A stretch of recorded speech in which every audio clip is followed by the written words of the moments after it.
Okay, let's get into it. Hello.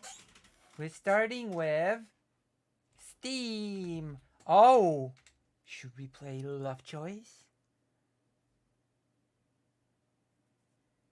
I feel that the romantic mood is reaching its maximum. We might have to play Love Choice today. Love Choice.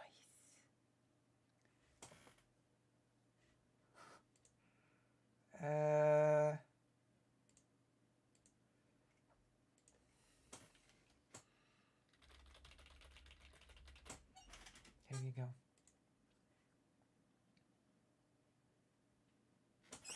Come. Hello. How are you? Are you okay? Are you feeling alright? Wait, what? Where's the Steam? Steamy Steam. Steam Willy Steam. I'm alright because I'm steaming. I'm steaming hot. Ooh. Crownfall midweek deal. Undying midweek deal. Persona 3 now available. Dragon Quest 11 midweek deal. Ooh. Ooh. Okay, Cuphead, Meathead, Cupboard. Yeah! Okay. Let's go. Free here, what a balance. Well, Cuphead and his pal I hope it's saved. They like to roll the dice. By chance they came on a devil's game and... Did I really beat already 16% of the game?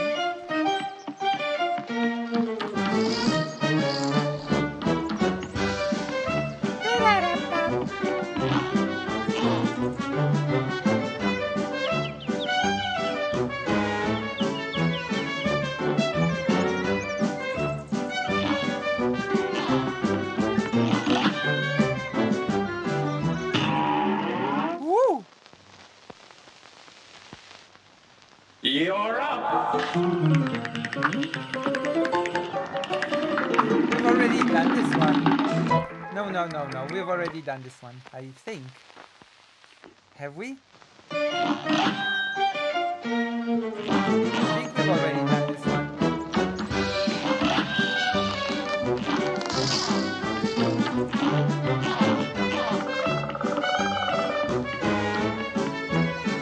Yeah.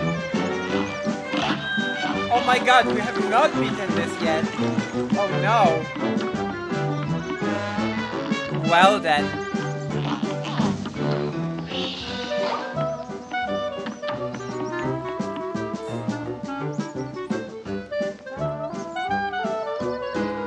Oh, I have to show you actually. I forgot to show you. It's okay. Okay, let's go. I forgot to show you. Hello, I'm Kikas. I'm ashamed.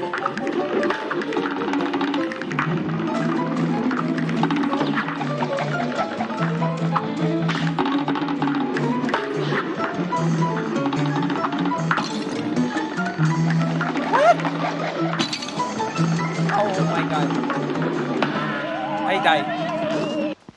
This is why no scream.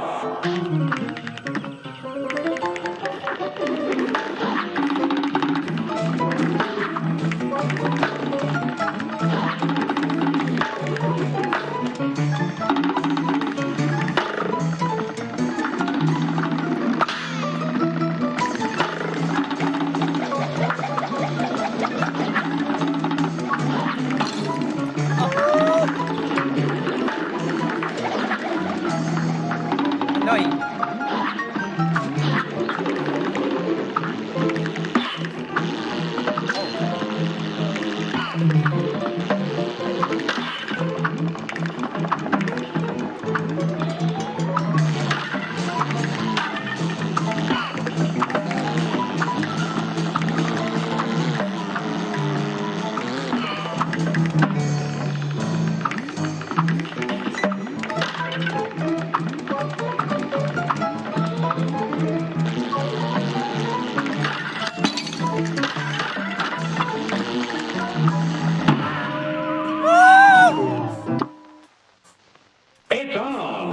I'm gonna die 1 billion times. It's okay.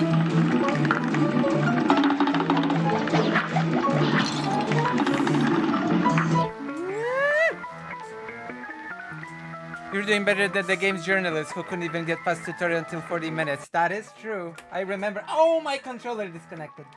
I remember that actually. That was so epic. I remember that happening. That is I understand this reference. I understood this reference.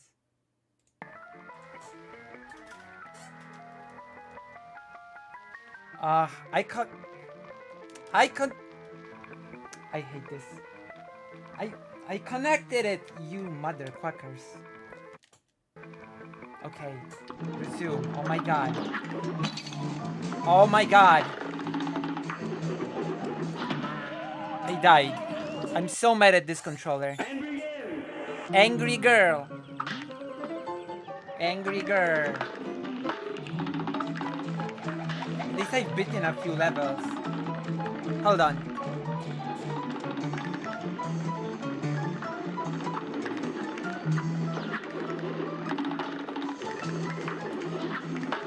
Okay. Yes! I got it! Yeehaw! Okay. Yes. Yes. Oh, that's the way. This is the way. Woohoo! I am invincible.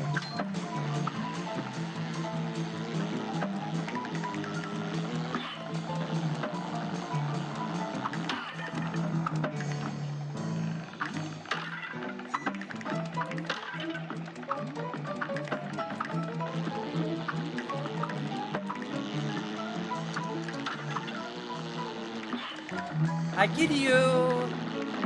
Hey.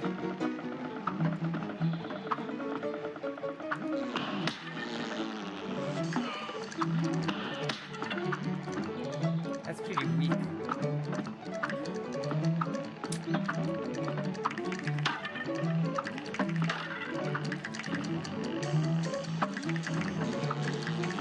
Oh my god. It's so annoying. Annoying.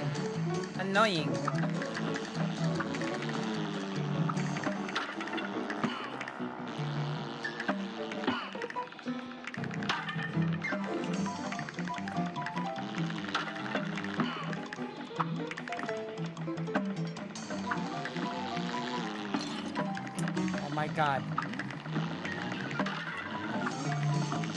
I don't need to kill every single enemy.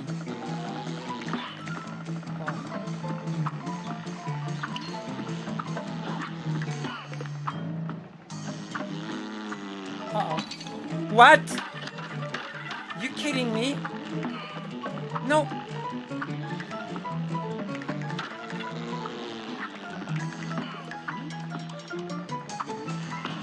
What am I? I'm so mad. I'm gonna glad you keep dying because I might have no longer watch once you get past the B-boss in the third aisle. Oh. Why, you don't want to be spoiled? You're glad I die? You should donate to me. I died! Almost at the end. I always die at the crucial moment, like a true superheroine.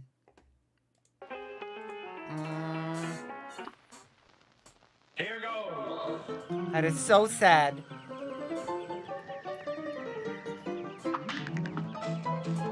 It's okay.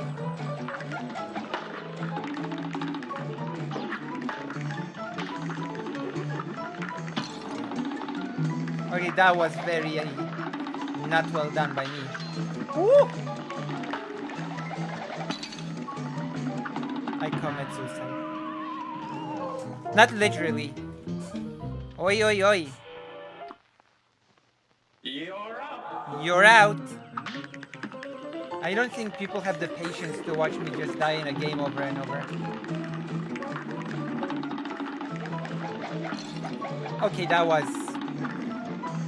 silly.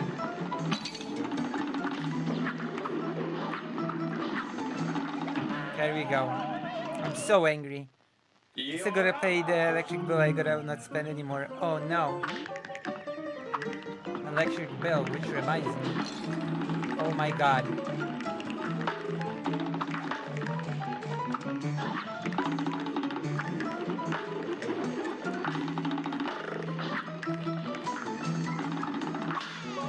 Oh, I missed. I should die now. Okay, I should die now. Electric bill? Now go! Now go, you pervert. Full of things.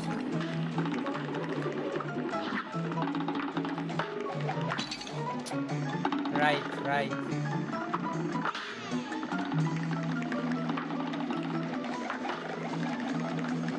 Visuals in this game are amazing. I know, right, Smith? Hello, welcome to the stream. They are amazing, but it's difficult for me, this game. Because I suck. Did you know that I suck at games? But that's why you love watching me, because when you watch me, you can feel better about yourself. That's the whole point of watching my gameplay. You watch me and you feel better about yourself. I'm a self-esteem booster, like this. I boost people's self-esteem. That is my job. My main job as a streamer is to boost your self-esteem. And to think, wow, this is so bad. I'm beginning to see myself in a brand new light. I can do this. I can become the president or something, you know? I see now that I can do anything.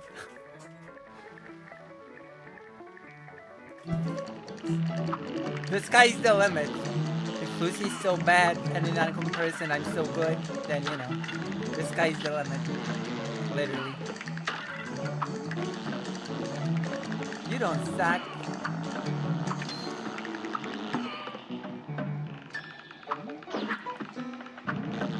And then if I beat a level, then you'll be able to say if Lucy can beat a level, then I can become Prime Minister.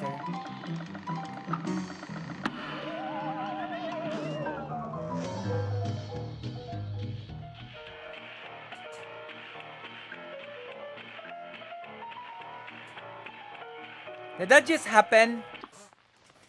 It happened. Had to make some friends in high places.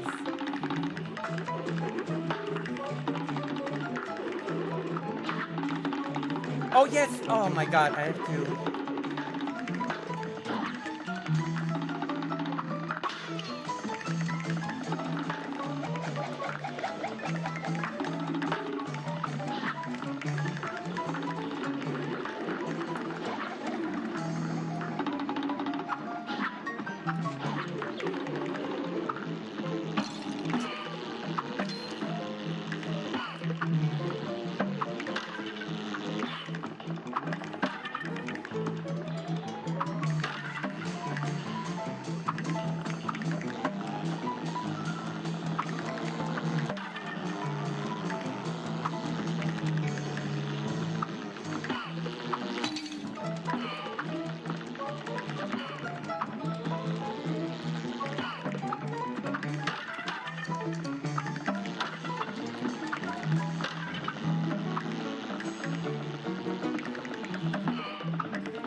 Why did I do that? President Sunday and Prime Minister Lucy. That's true. That is what should happen. Oh my god. Such a big audience today. Thank you all for being here. And this is just the warm-up section.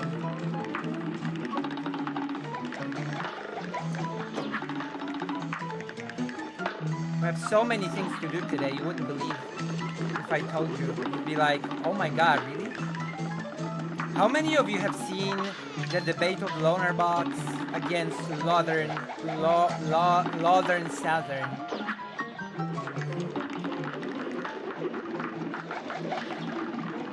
Lawrence Southern. Lodren Southern. Lodren Southern. It's about immigration. It's gonna be fun. We're gonna learn about Loner Box debate tactics. I mean, it's from 2 years ago. I've actually had a more recent debate with Loner Box myself, but it doesn't matter. I sort of wanna...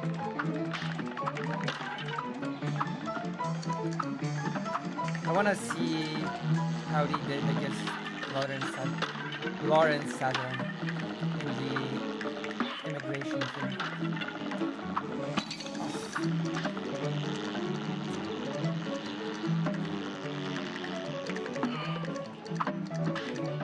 So the first 20 minutes going to watch the wrestling later. I'm gonna watch it on stream today and analyze it from my professional perspective.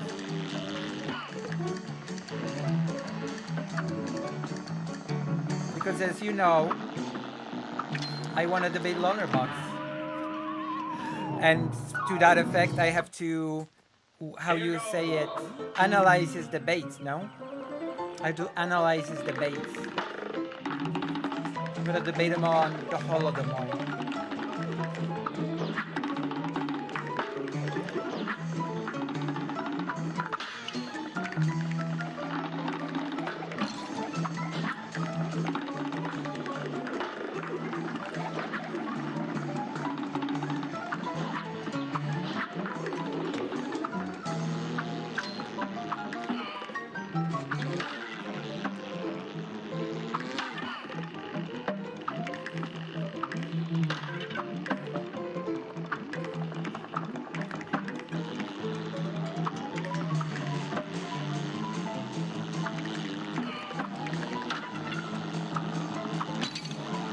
Oh god.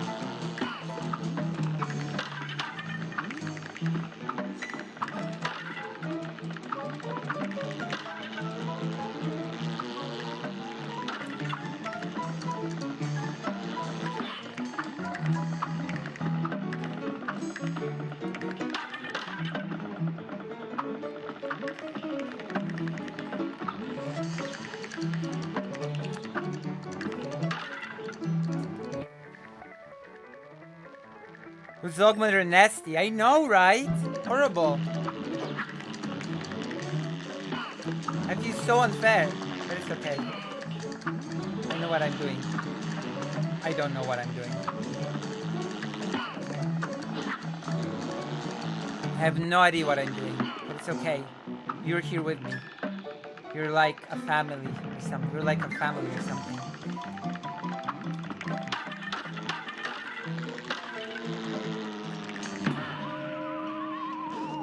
I suck. I suck. I admit it. I admit that I suck.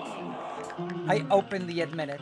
I'm not hiding away from the facts of the matter. The underlying fact of the matter is that I suck. Listen, not everybody can be amazing. Oh, an achievement. Okay, we're gonna...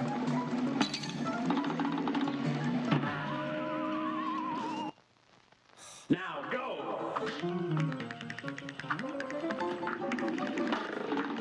Video games. The most stressful video games ever. Okay, now we have to... Yes! Okay, we got it. We got it. We got it. Hi.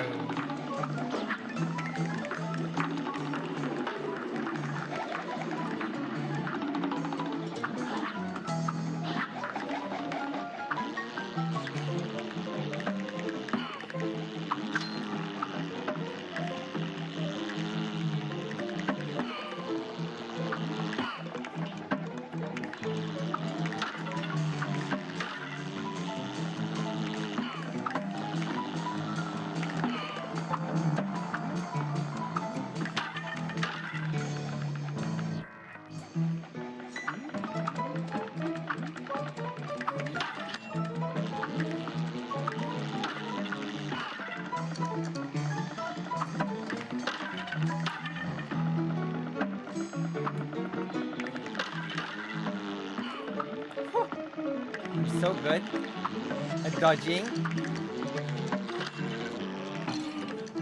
I suck. I suck at dodging. Oh my god.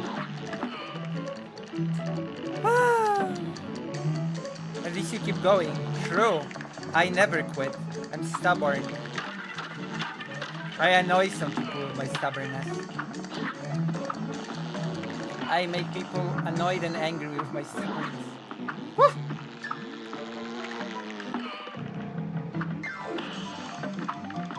If they could attest. If they were here. But they're not, so they cannot. But if they were, they would attest that my stubbornness is annoying.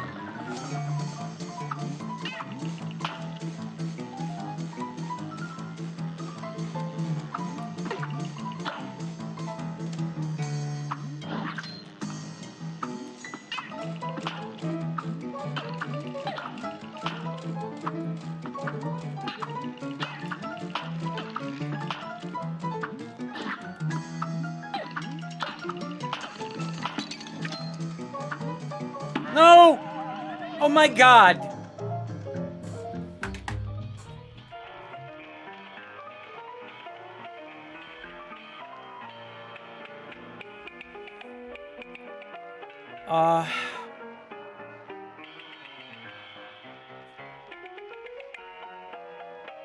I'm not angry. I'm just a little bit, you know. I'm not angry. I never get angry. I'm famous for being calm. You know, I never get annoyed. Stoicism. Yes, stoicism. That's me. That's right. I'm like President Sunday who never gets angry. So close, you can do it. True. And I can get all the coins as well.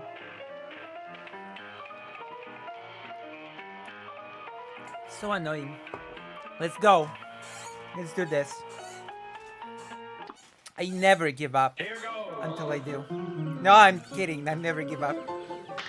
I'm stubborn. I'm stubborn as a mule.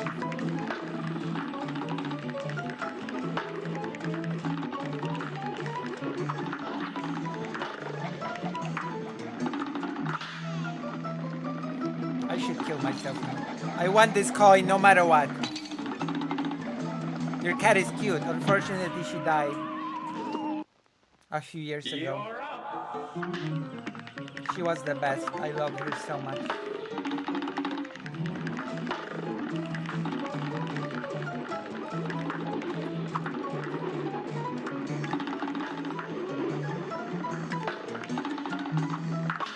Oh.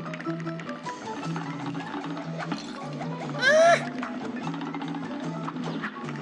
Okay, doing that.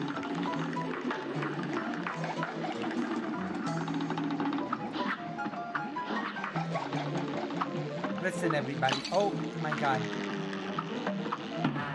Listen, it's gonna be an epic thing. Yeah, it's sad. It was a very tragic thing. She was a lovely kitty. She would have nightmares sometimes. I used to have 10 cats, and she was one of them. I had her since birth. I fed her milk from the bottle.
You died. I died again! If you need, there's a restart level option in the pause menu if you miss a coin or something. Oh! Thank you. Thank you. I am a dummy. I'm a dummy and I miss these sort of things. I am a dummy bunny, if that makes even remotely sense. I'm a dummy bunny.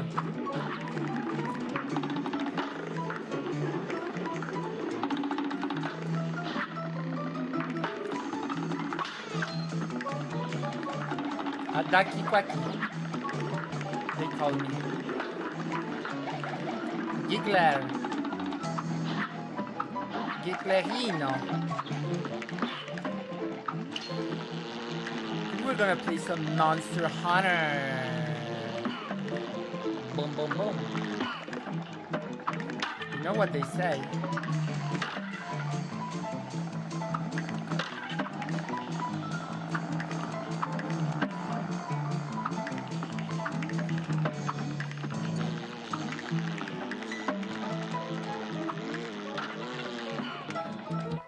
Oh yeah, I'm gonna...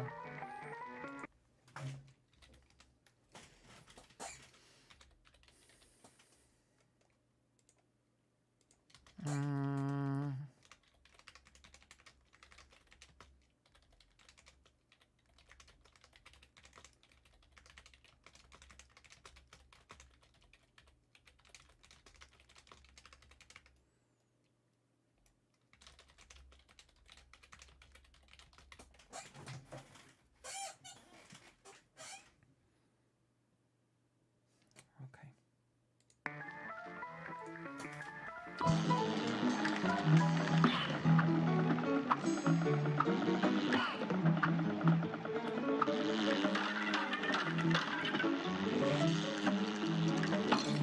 Oh my god, that was horrible on my end. To be fair though, that was a lot of enemies. Could it be that this game is actually pretty short?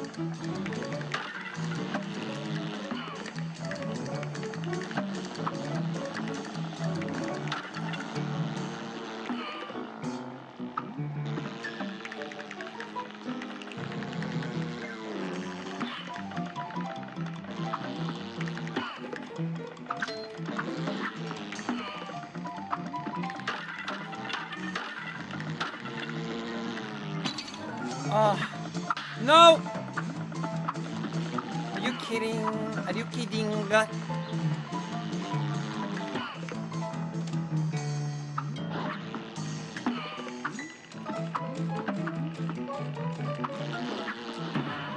Why did I do that? Wrong button. I'm currently playing first Dragon Warriors on Game Boy Color. Oh, yeah, they are. You're a big fan of those as well. Ever since I've met you, you've always been talking about them.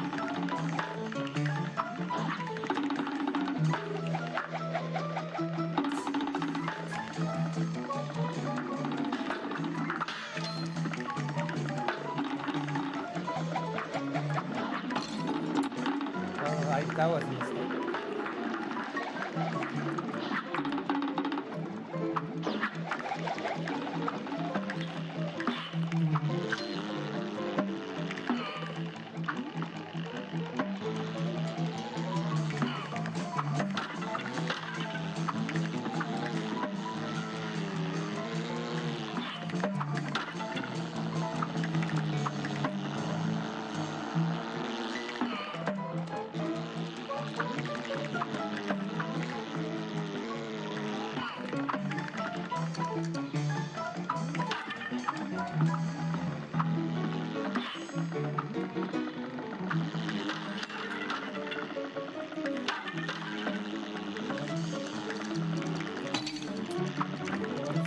So annoying.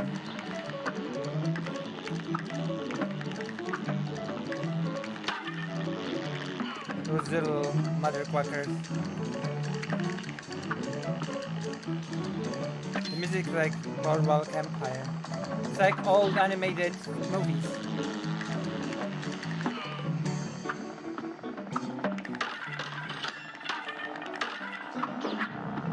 That's supposed to be the thing.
I died at the finish!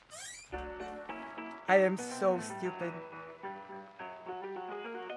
Stupidest streamer, everyone. I take this title with pride. Stupidest streamer.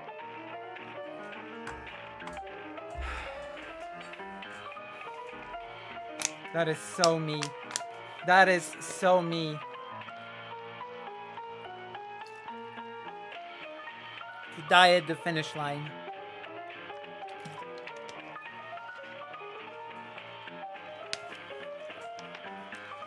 Sorry. I apologize. My apologies.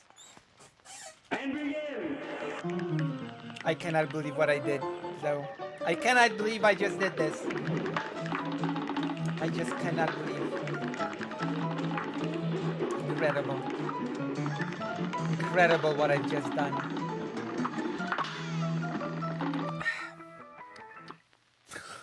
It's on.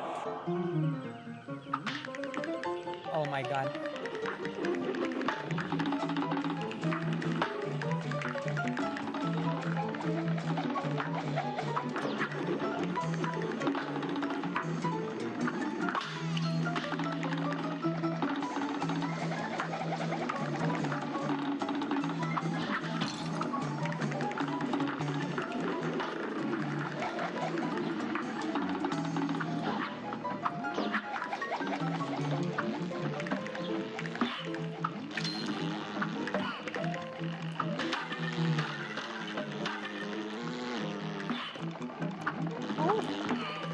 Alright, we're doing it. We're smacking the bracking.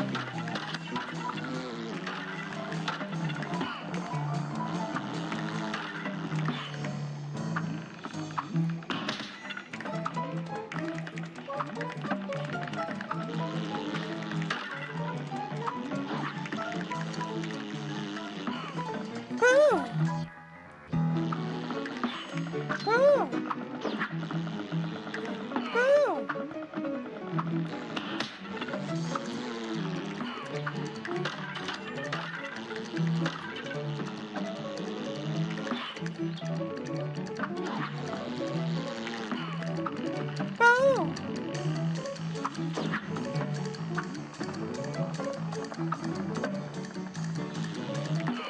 Woo! Woo!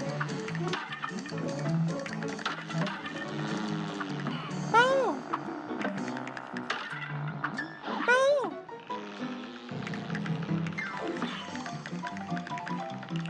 Woo!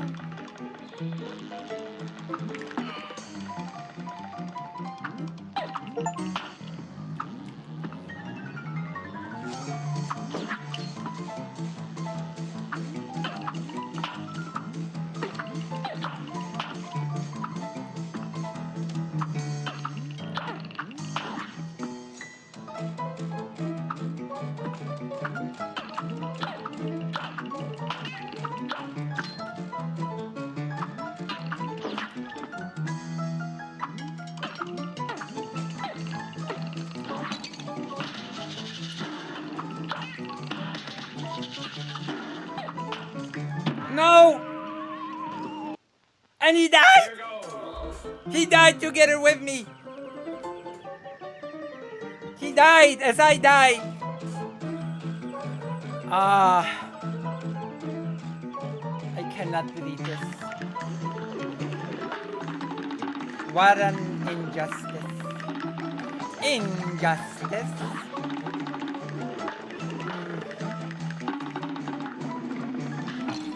Okay, it's time to die, I guess. Time to die. Don't worry about it. It's time to say goodbye. It's time to say goodbye.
Let's try and get Ayana din something.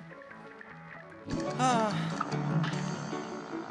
the chat should cheer on me through donations. Wink, wink. Giggle, giggle. Just kidding. Or am I? Or am I kidding? I am not kidding. Oh!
I'm not angry.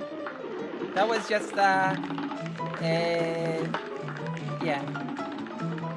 one of those things, you know. That was a non-angry noise. Please trust me. Do you not trust your favorite streamer? I'm your favorite streamer, right? Why would you not trust me? Trust is the bulwark of, is the cornerstone of giggling, I believe.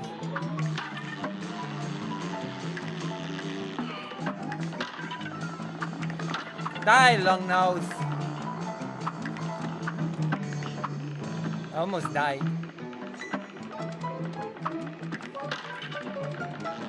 Happy days. Uh-oh.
I wanna beat this level. Beat. Hmm.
Oh my god.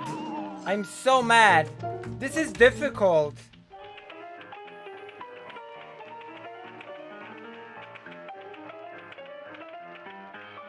I am so mad.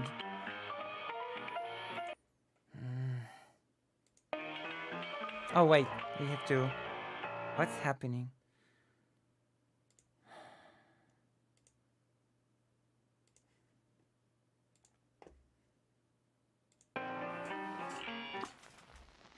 And begin!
I might play some Monster Hunter soon.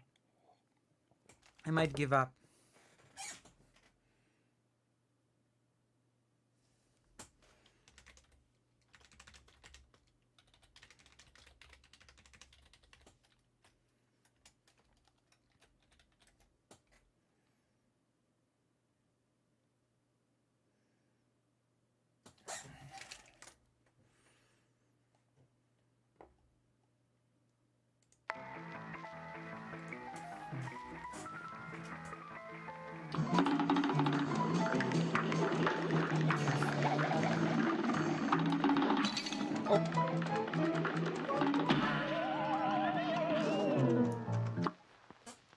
It's on.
Oh my god.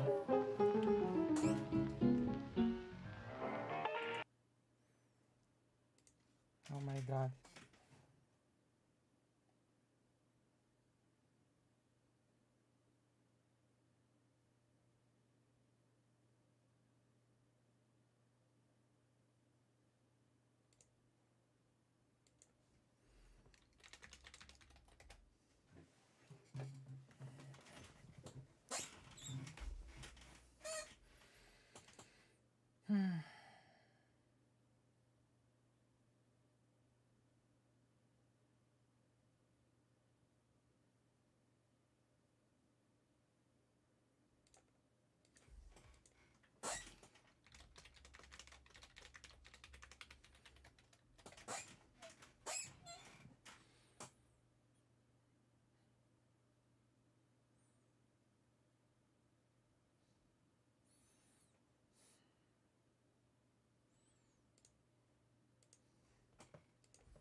Hello, Maya Mayar.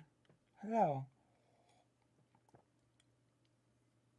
Hello, Greater Rain. Hello. I'm dying. Oh! You're right. I have to put this on.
And begin.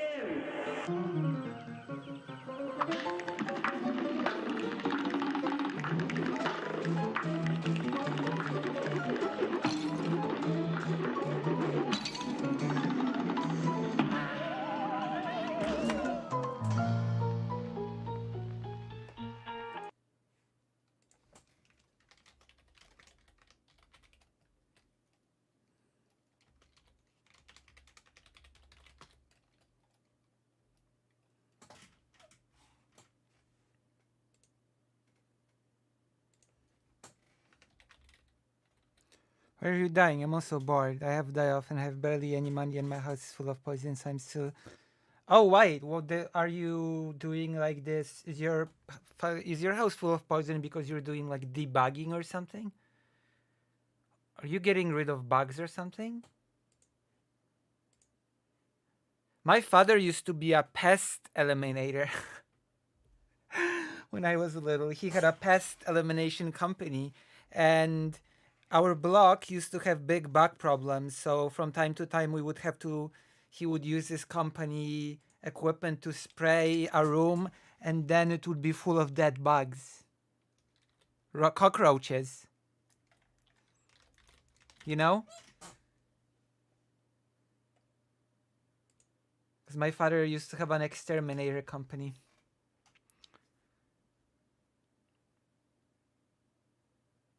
It's so funny.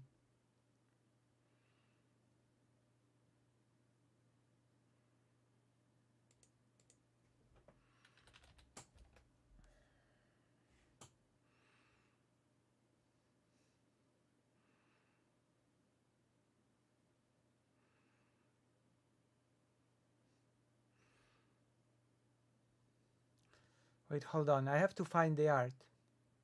I have to find the art and. Uh,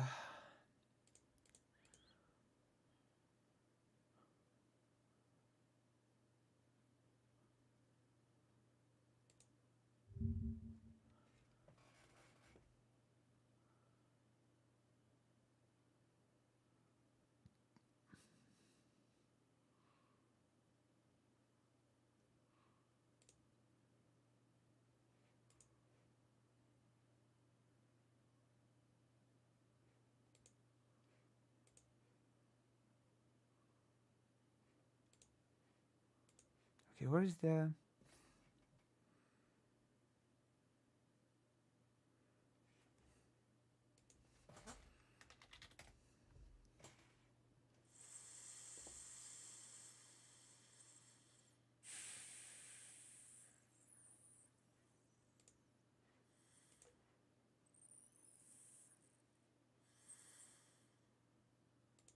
Oh, there we go. Cuphead Lucy.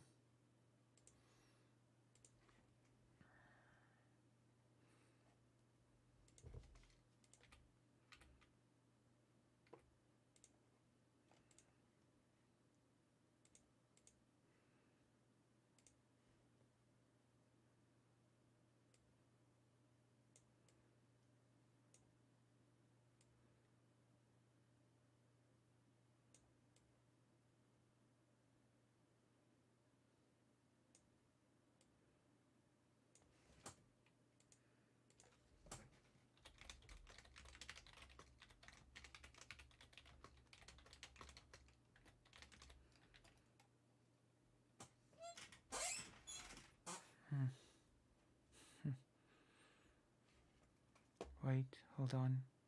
We got it.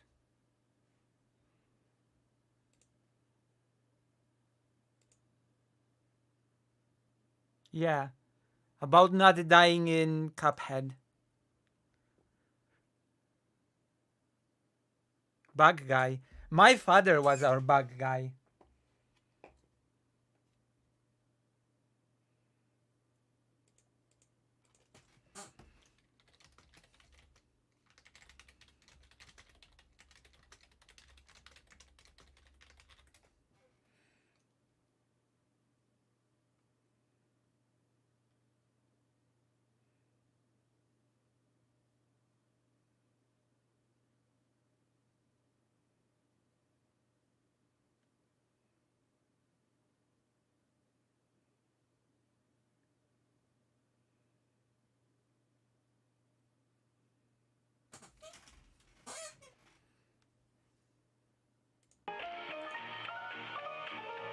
Okay, let's.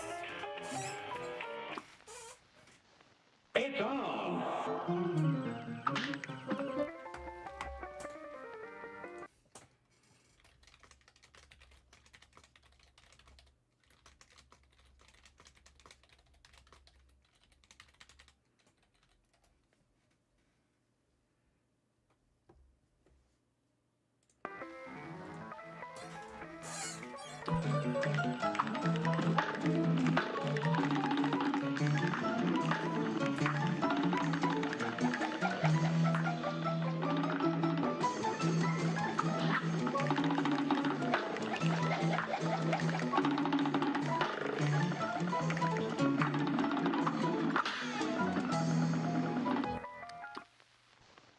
And begin. My cousin's widow, whom we've decided is house fire, has most likely brought the roaches. Oh. We had big roaches problem when I was small in our apartment, you know, it was full of roaches coming from the cracks. It was due to how the blocks crash system was handled, etc. And so we had a huge cockroach problem. It was incredible. A huge like nests. We had a whole nesting in the cracks of the apartment. It was horrible. We had such a huge cockroach problem as when I was a child.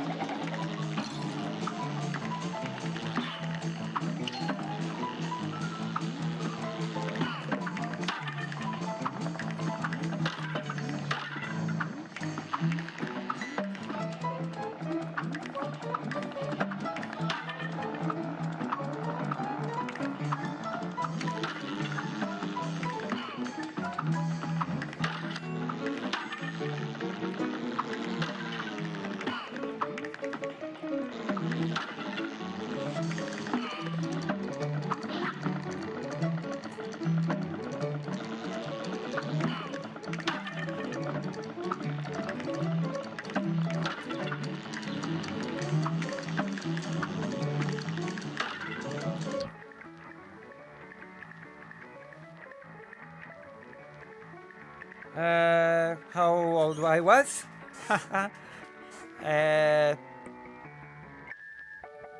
Oh my god. 5, 6, 4.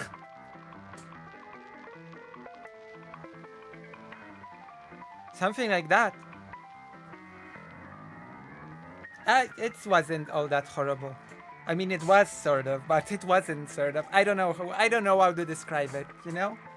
It was just a thing that was. It was just a thing that was. And since father had an exterminator company, he would gas the room. He would need to leave it and not enter it. And then the whole floor was like covered with bugs, with cockroaches.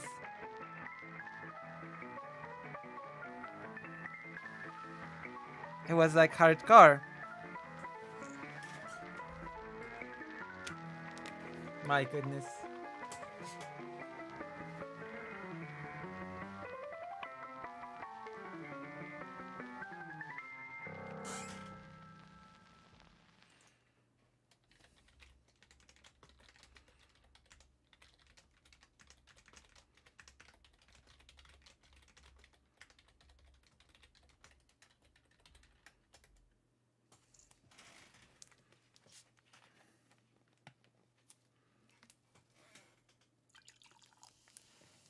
couldn't live like that. Well, I had to live like that.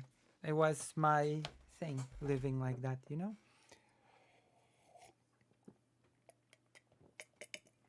Oh my god. I'll eat a cookie if I win. If I win the level, I'll eat a cookie. No! I almost died!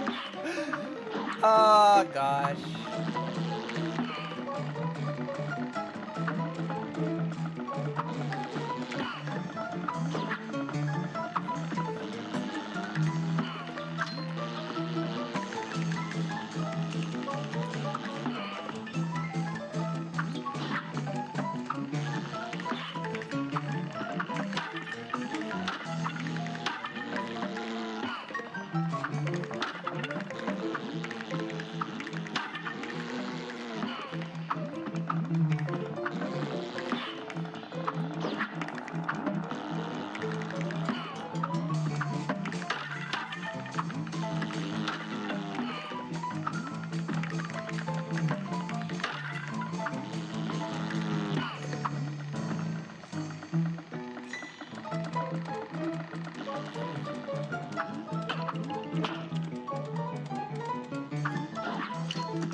Oh, I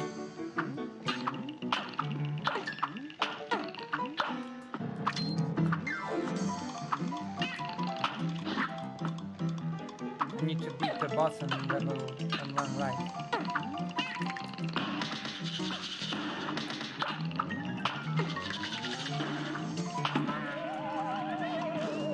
This is difficult. This is more difficult than I thought. Oh yeah, that's bad. It sounds compared to my house trailer. I mean, I was like social services if you would have had reason to intervene. I mean, that wasn't just a problem with my apartment, to be fair. It was a problem with the... It was a problem with how the whole system, when it came to trash, was... Like, there was this... It's like... There was this shaft in which you would throw away the trash, and it would sort of create big environment for cockroaches to just breed or something. That's true. You know, so it's just what it is. What it is. I do hate the saying it is what it is, but in this case, it literally just, you know, all that one could do was to deal with it, and we sort of dealt with it the best way we could, and that was it.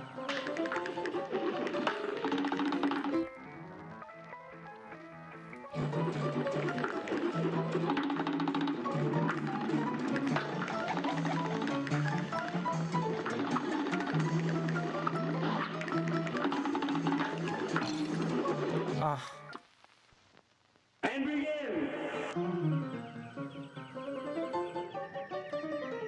Yeah. It was changed later, and surprise, surprise, the whole problem disappeared. That building used to have also a whole slew of different problems. There used to be rats in the basement that would from time to time commit suicide by chewing on the electricity cables. I'm not kidding. The rats in the building basement would kill themselves by chewing on the electricity cables, and they would short circuit the entire building, causing a blackout.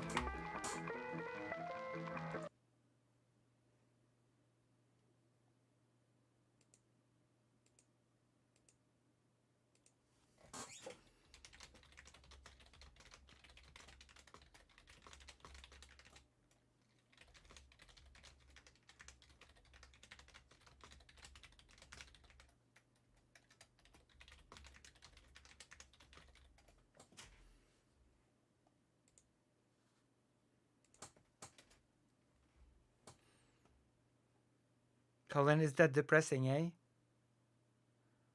I mean, that used to be a problem when I was small. It was a problem when I was small and a teen. It's not a problem anymore. Even rats are offing themselves. uh, how mean. I appreciate you for trying this hard game that I've been too scared to try. This game is actually pretty interesting because it's hard, sort of, at least to me. But it sort of is fun enough that even if you die a lot of times, you sort of want to keep going. And even if you're bad like me, you sort of, even if it takes a lot of tries, you sort of get better with time. So sooner or later, you do beat the level, and then you get, yay, happy, and then you want to play more. And the aesthetic and the whole vibe of the game sort of, you know what I mean? It helps. It helps.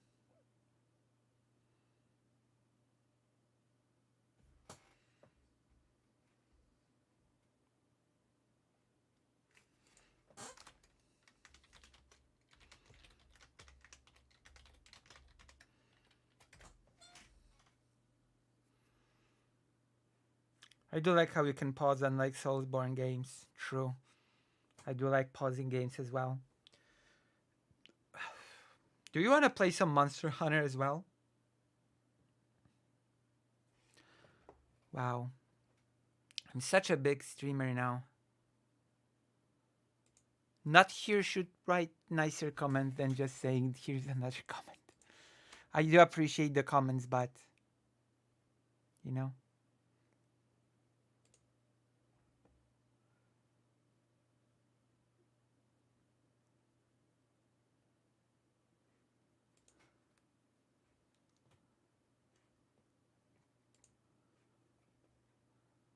Where's them?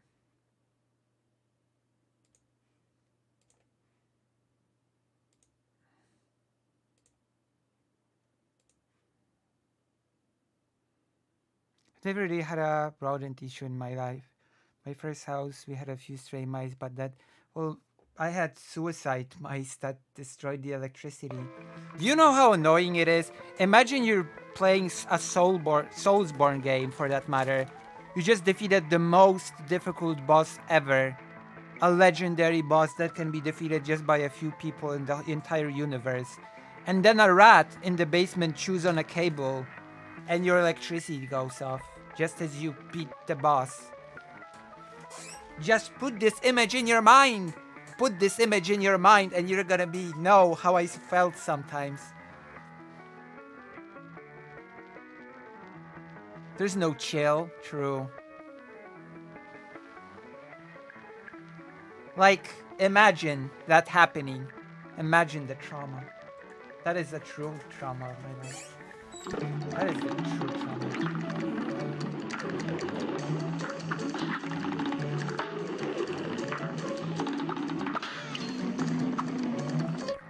The rat did a little bit of trolling, true. And ended its life so I couldn't punish it.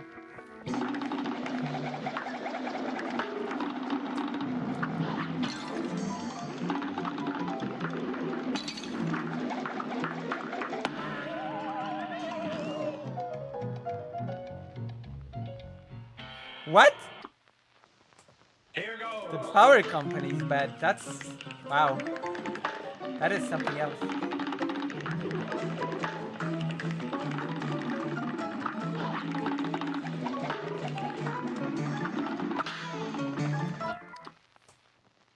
Now go.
Gotta write someone.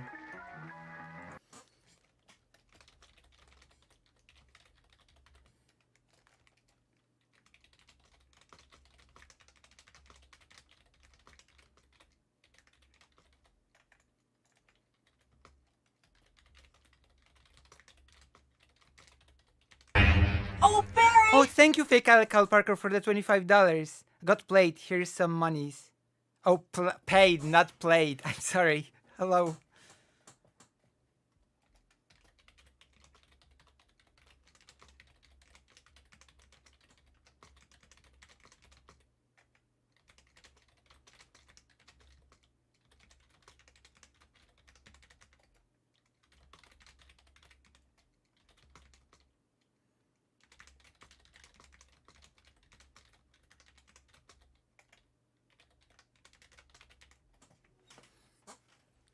Hello.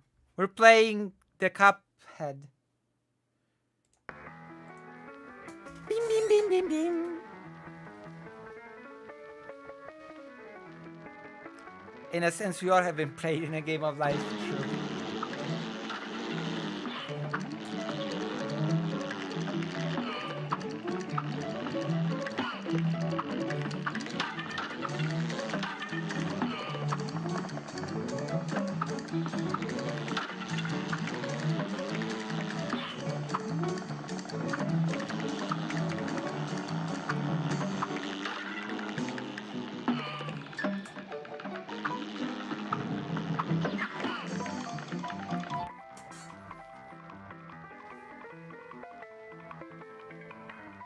Can you share more stories, please? I like hearing stories.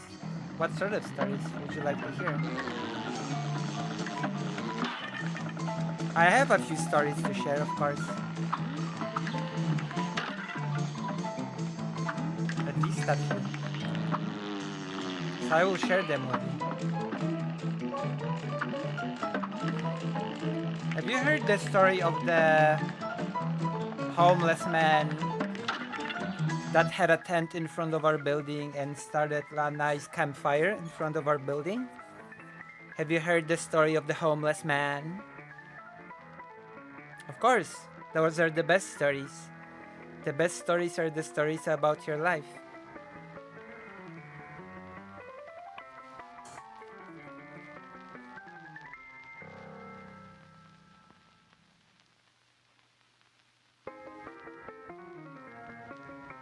Those are the best.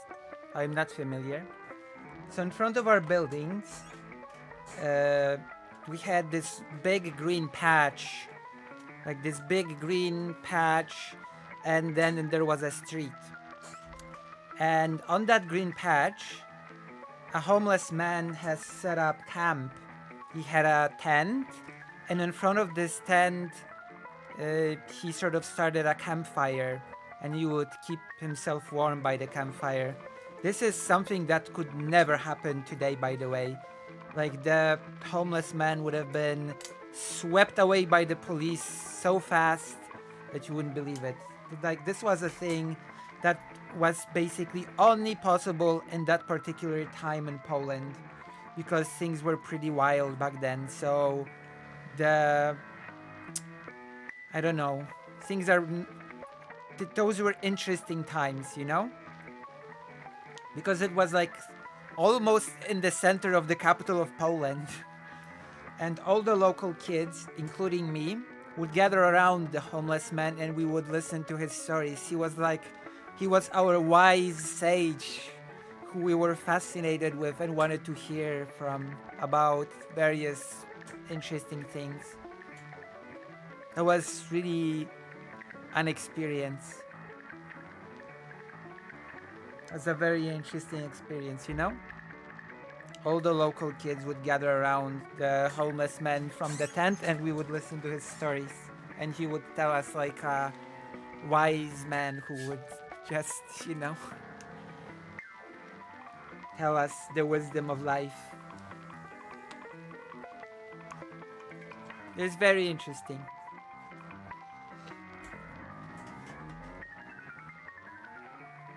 It was in the 90s.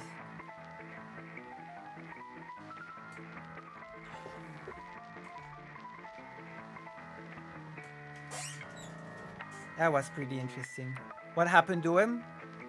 He he took his tent and went somewhere else. That was basically what happened. He just took his tent and went somewhere else.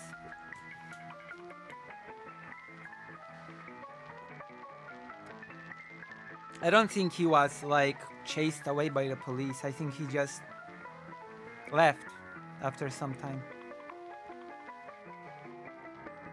Interestingly enough, my mom, we went to a restaurant together recently of our friend, and my mom suddenly asked me, "Hey, do you remember the homeless man in a tent?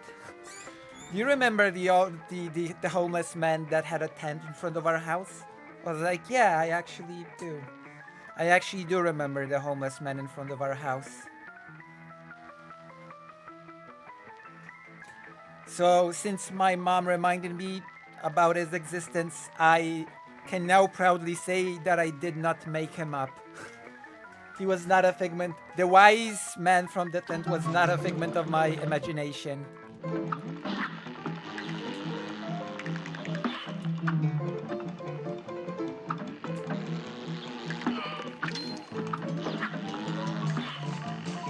You know?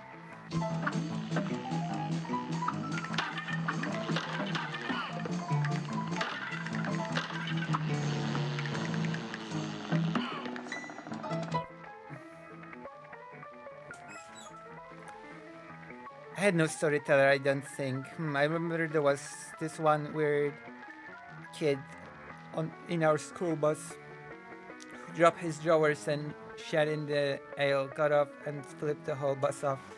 I mean, maybe the kid had their reason, okay? Maybe they were angry at something, at some injustice.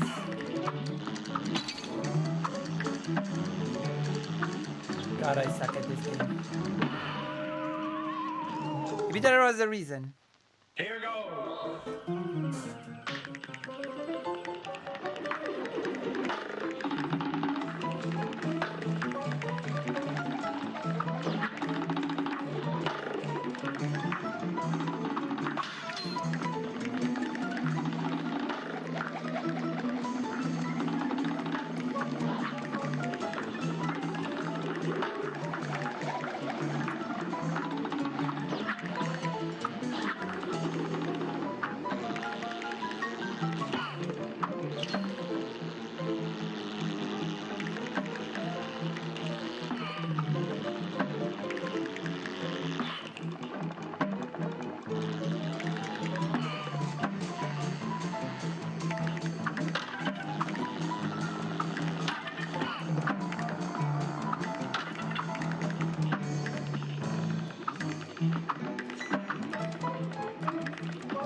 Spoiler alert, the dragon told them to eat the rice they made instead of selling it to other villages. It's a very hard game, I know, but I'm good at games. No, I'm not.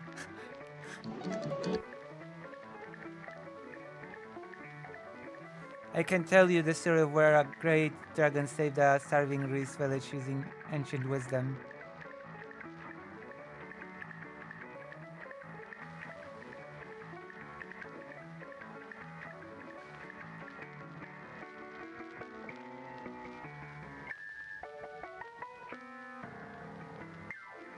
Damn! The rice wisdom. Listen, Stalin would not have approved of this piece of wisdom, okay? Stalin would have called this wisdom wasteful. Stalin would have said that the dragon is an enemy to socialism and to revolution, okay? That is what Comrade Stalin would have said about this piece of wisdom from the dragon.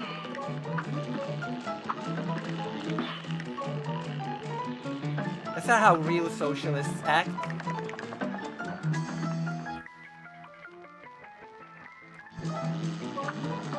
They ate the dragon.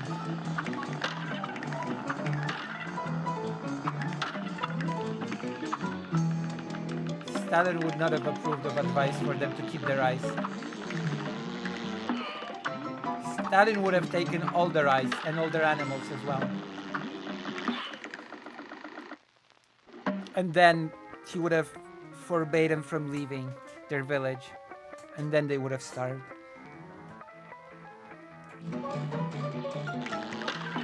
You should write it. You should write the Dragon versus Stalin story.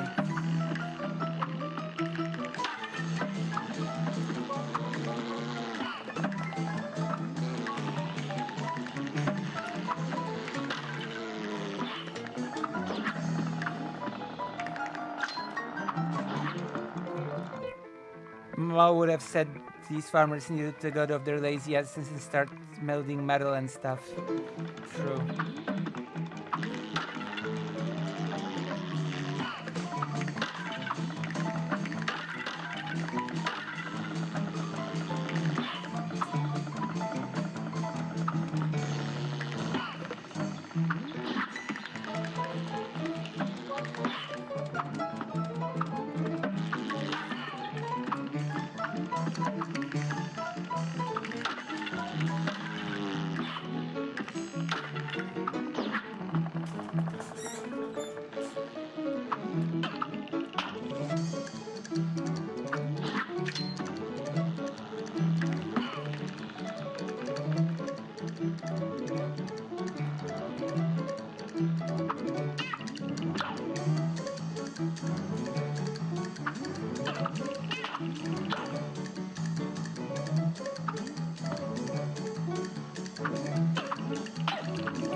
Oh my god.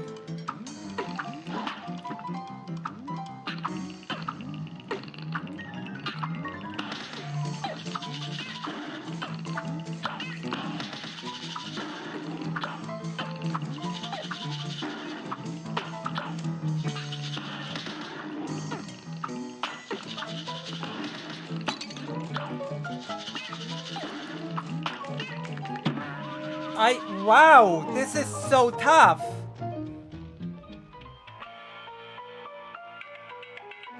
This is so tough. Stalin was such a hard man.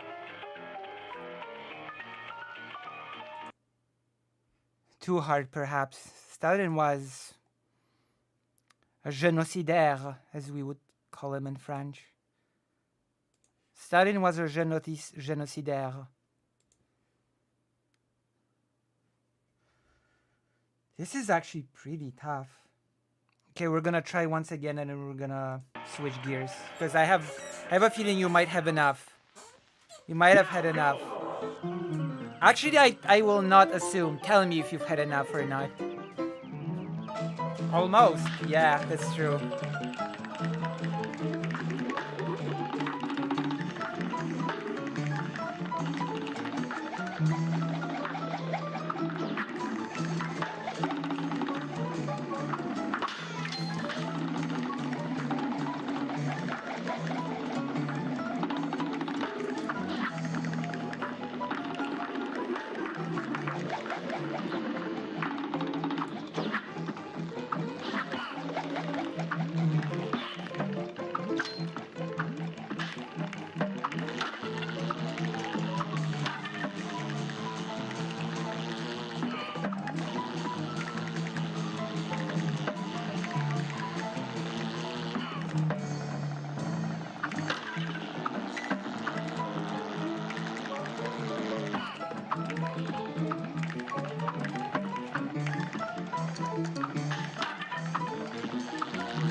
He genocided a lot, that's for sure.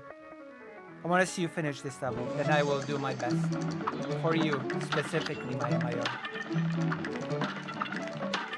I will do it for you. I will do my best to focus my powers. My powers of concentration.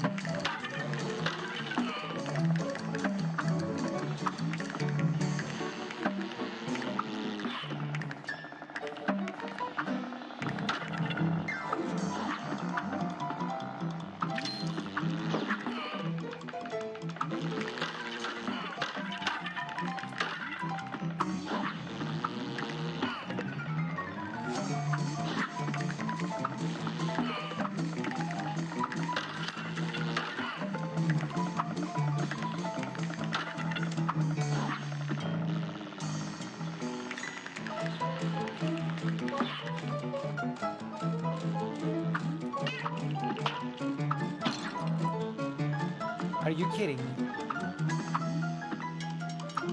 I lost the HP in such a stupid way.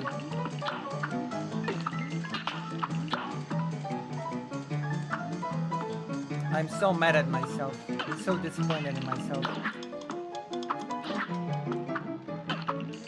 You know?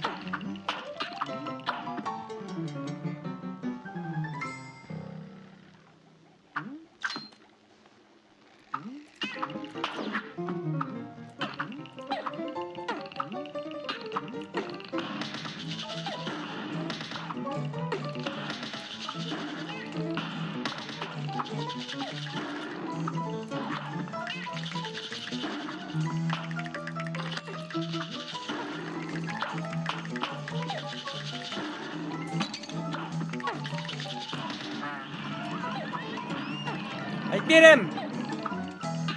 Did I win? Yes! Oh! Oh my god! Yee!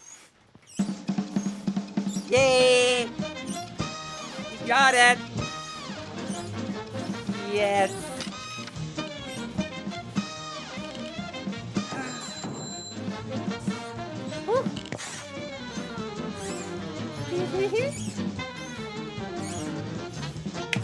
Yes!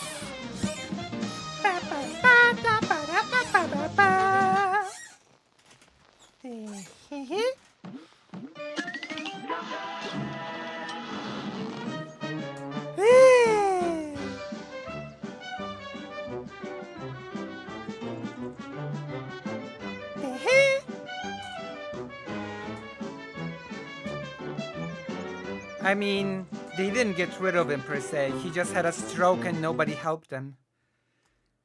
Which sort of is the same thing, but a bit different.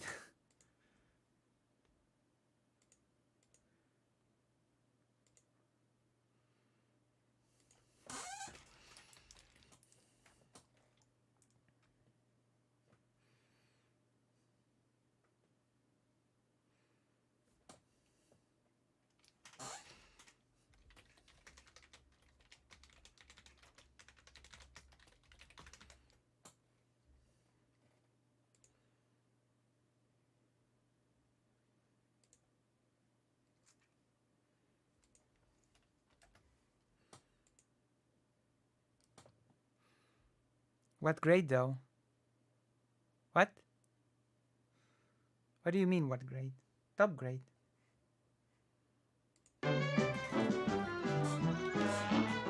What was my grade? All the coins! Yeah! Okay. I did it. I'm the best. Hello, fishy. Be gone, spirits. Oh wait, you're real. I am real. I was about to hit you with the old parry move. That's how you deal with ghosts around here. Only a nitwit tries shooting someone who ain't really there. Speaking of not being places, wouldn't you fellas mind moving on? You're spooking the fish.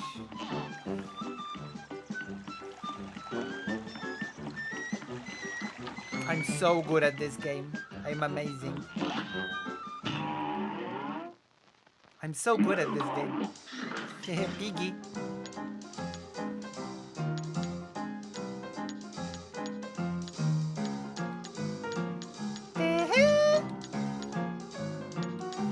Lulu, who would you rather take as your wife? Jill Valentine, Chun-Li, Kami White, or Aya Brea? Aya Brea.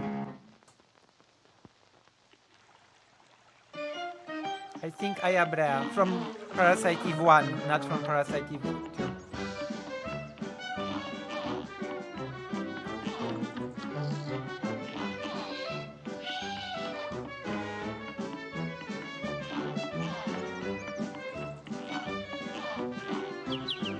Cross.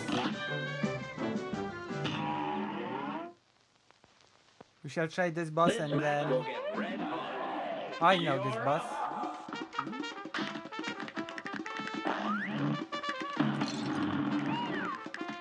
How do I avoid that?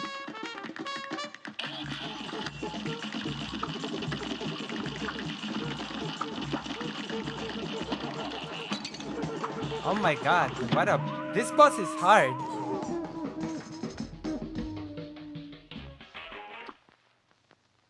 match will get red hot. It's on. Hot.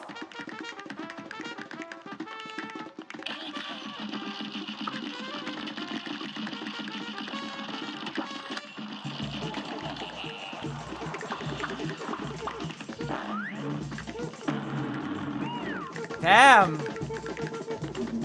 What a boss. Jeez, so many things are going on here. Oh my god.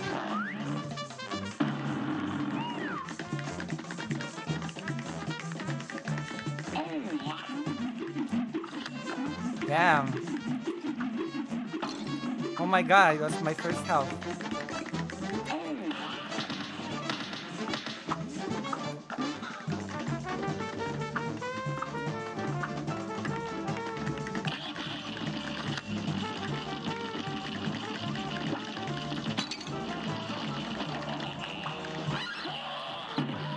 Oh my god! Wait!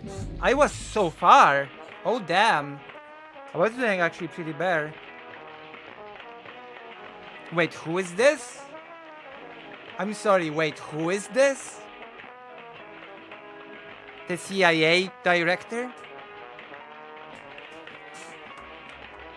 It's who? Doctor Who? I'm gonna eat a cookie I deserve for that last level.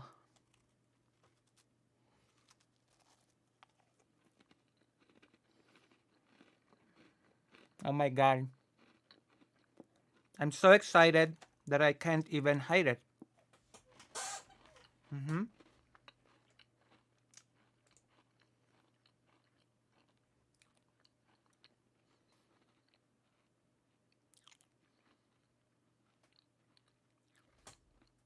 Oh my god.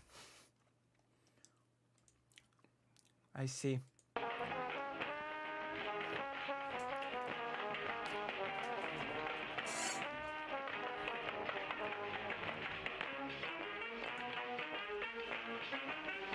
I was actually pretty fair. Here's a real high-class belt. Here goes. Here we go.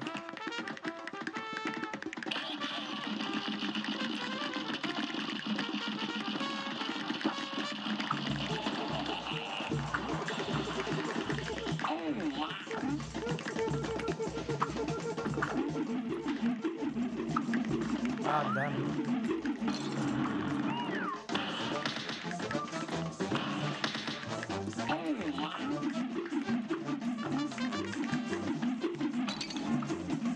I should have avoided that.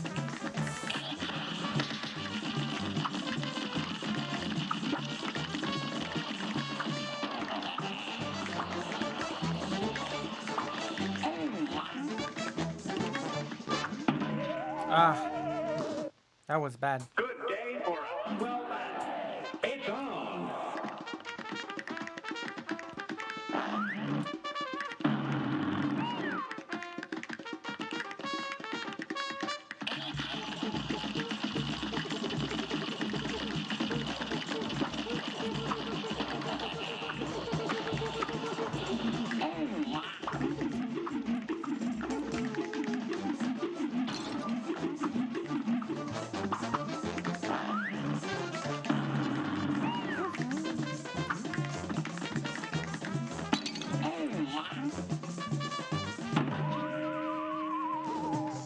Karens are the worst. Here's a real high-class belt. And begin.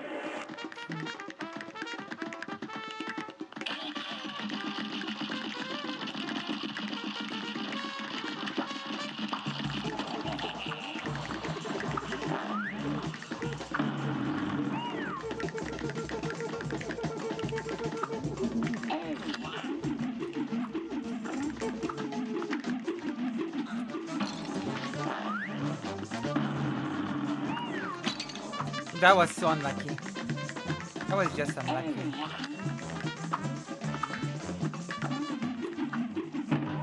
Ah, did someone rank me?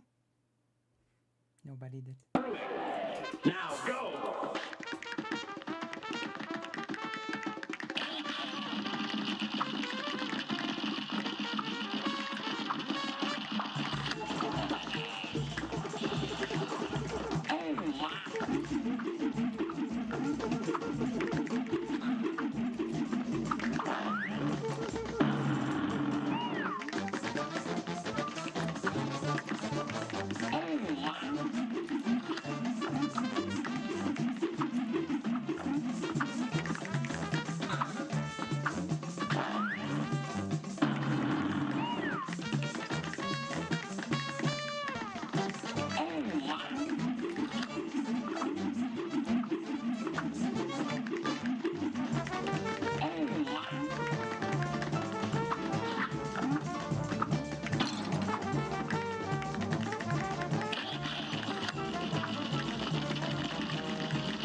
Oh my god, this is getting difficult. But we're pretty far, so it's okay. That was close. That was close.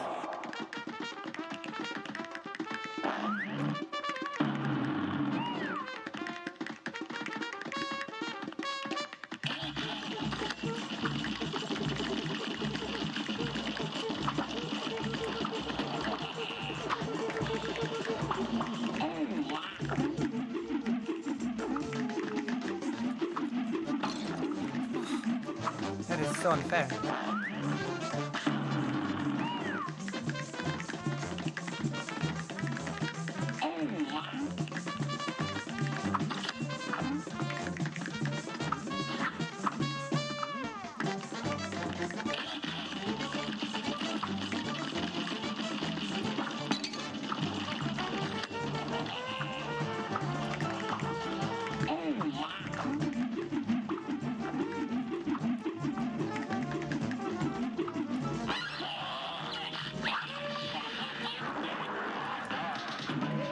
You died.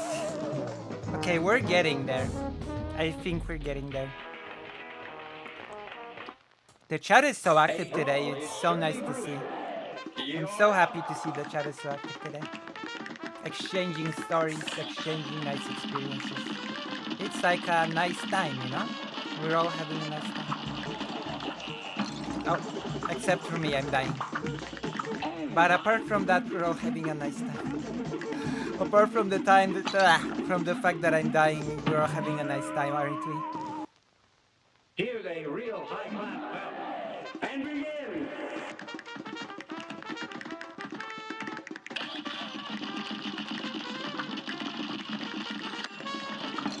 Oh my god, I lost an HP. Could upgrade your kit. I'm not stuck! I'm progressing. I'm not stuck. What do you mean? We beat a level. Good day for a 12. How do you even upgrade your kit? I have no idea. I didn't even know you could do that. What do you mean upgrade your kit? What does that mean? What does that mean? I think we can beat the whole game with a pea shredder. It's okay, we're gonna beat the whole game with a pea shredder. Because we're not weak, we're strong. We're strong and sexy. Strong and sexy.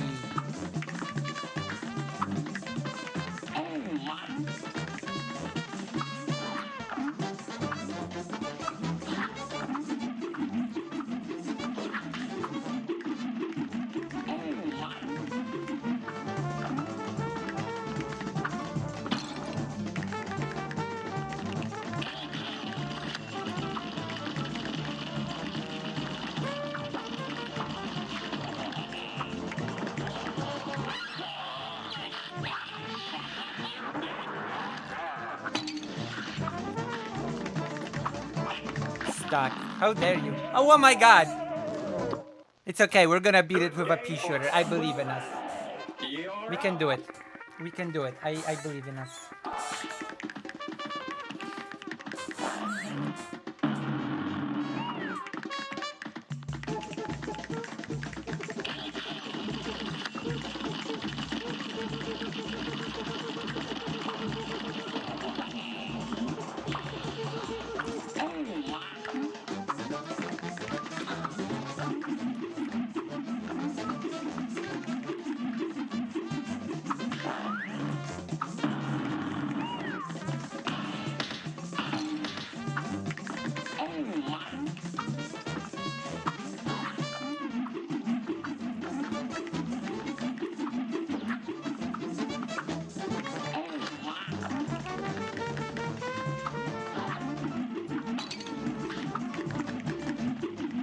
We can do it.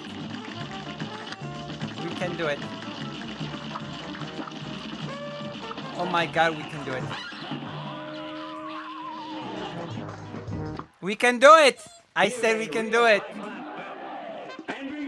If I say we can do it, we can do it, okay? We'll do it with the basic settings. Upgrading is for cowards. We can do this. With T-shredders. Upgrades. Upgrades are for cowards.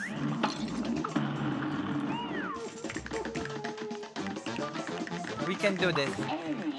I expect a donation if I win. Okay?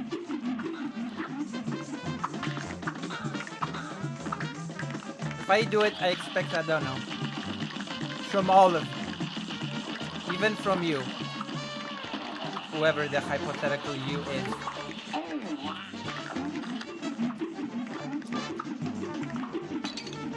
God. This will take me some time. I'm gonna earn my donation. I swear. Good day for us. Well, it's on.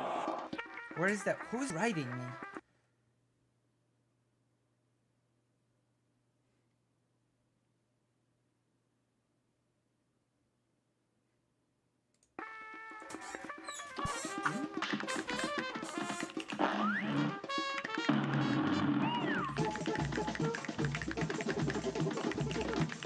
We can do this.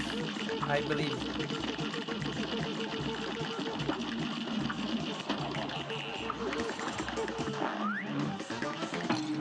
Oh my God, that was so unfair.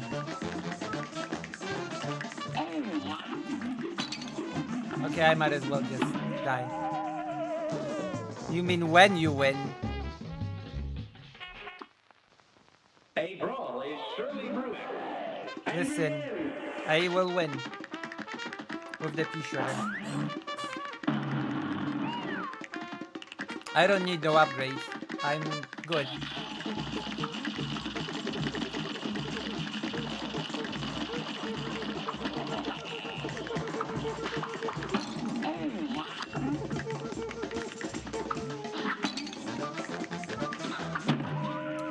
Oh my God.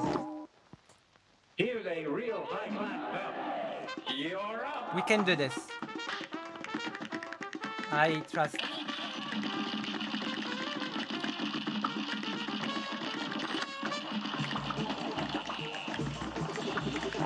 Are you ready for a loner box? Oh.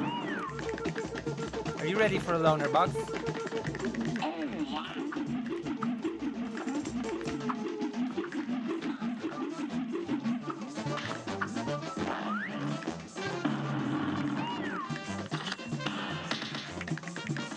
Are you ready for a loner box?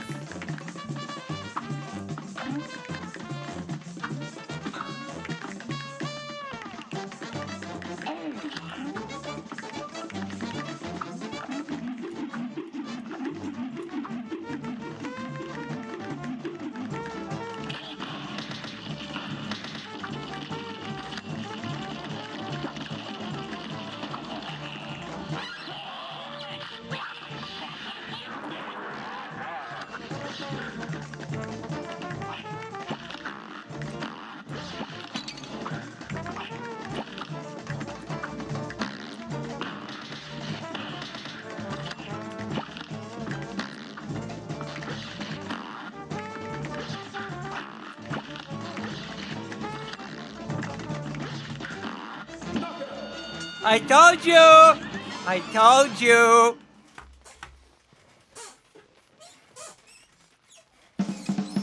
Yee! Yee! I'm not stuck. I'm never stuck. I'm never stuck for long. Yee! We did it. Yee! We've done it. Yee! Attack! Okay. I knew from the start that this would happen. I trusted. I trusted in our powers.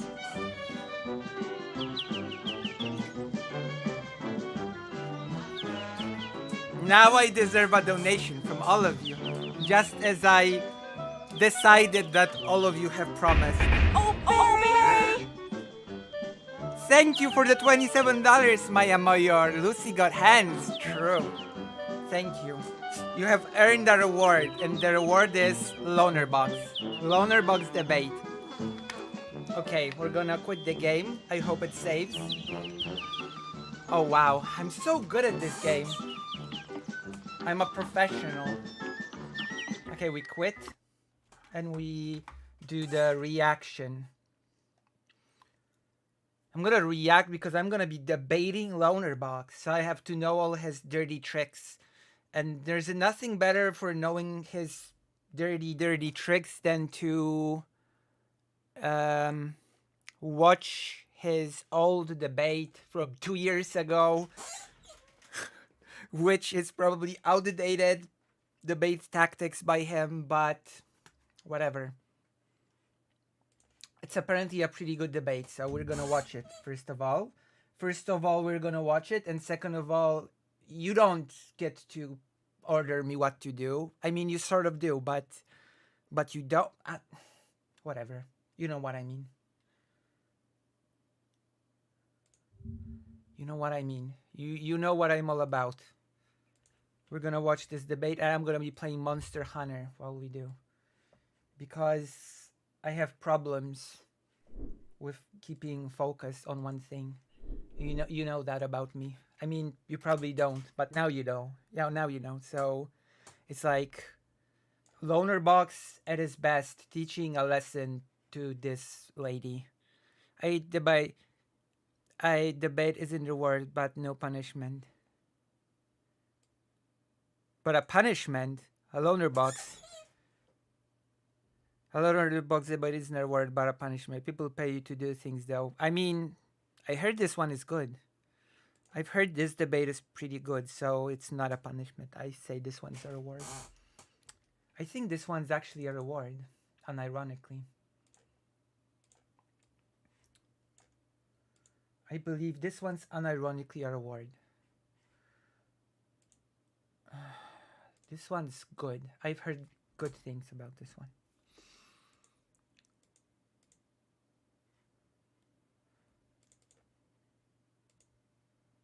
Oh, I forgot to switch to React.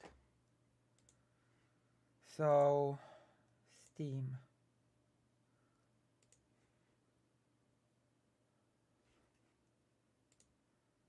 So there's some old drama that I have to look into. Somebody begged me to cover a drama, believe it or not.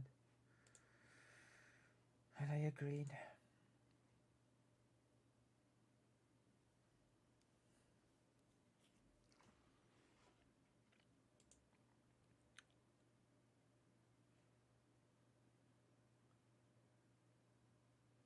When is the debate scheduled? I have to contact him finally about the debate. I'm still building my argument. I'm still building up my argument. I don't want to go into this conversation. I want it to be like somewhat serious, if that makes sense, and even educational. I want to bring in some hopefully new information, at least when it comes to the people on the internet watching. Maybe like provoke some thought about the subject of the Holodomor, of what it means. The Holodomor. Oh, the immigrant. The one we're watching is about immigration. The one I want to have is about the Holodomor.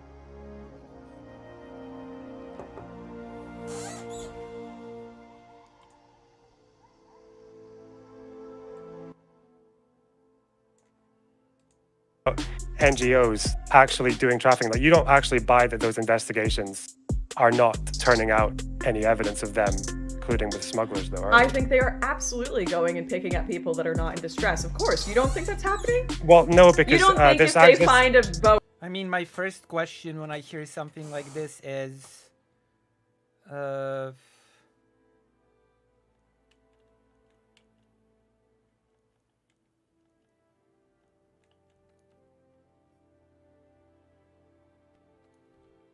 I guess my first real serious question is, what does that mean to be in distress, you know? In distress, it's like doing a lot of uplifting here. Like, you might not think that someone is in distress, but they might be, you know? It is very, in my mind, it's so subjective, you know, to say who is and who isn't in distress, quote unquote. Does that make sense? Oh, those people are not really in distress. They should not be picked up. Who's the arbiter of who is genuinely in distress and who's not? You know what I mean? Who's supposed to be the arbiter of which refugees are actually in distress and which are, I don't know, refugee trenders who only pretend to be in distress for clout?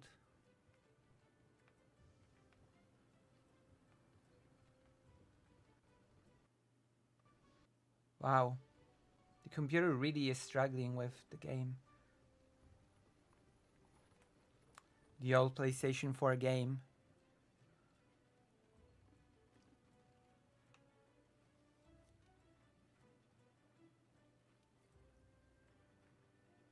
Yeah, whatever. I don't care. I don't care about multiplayer.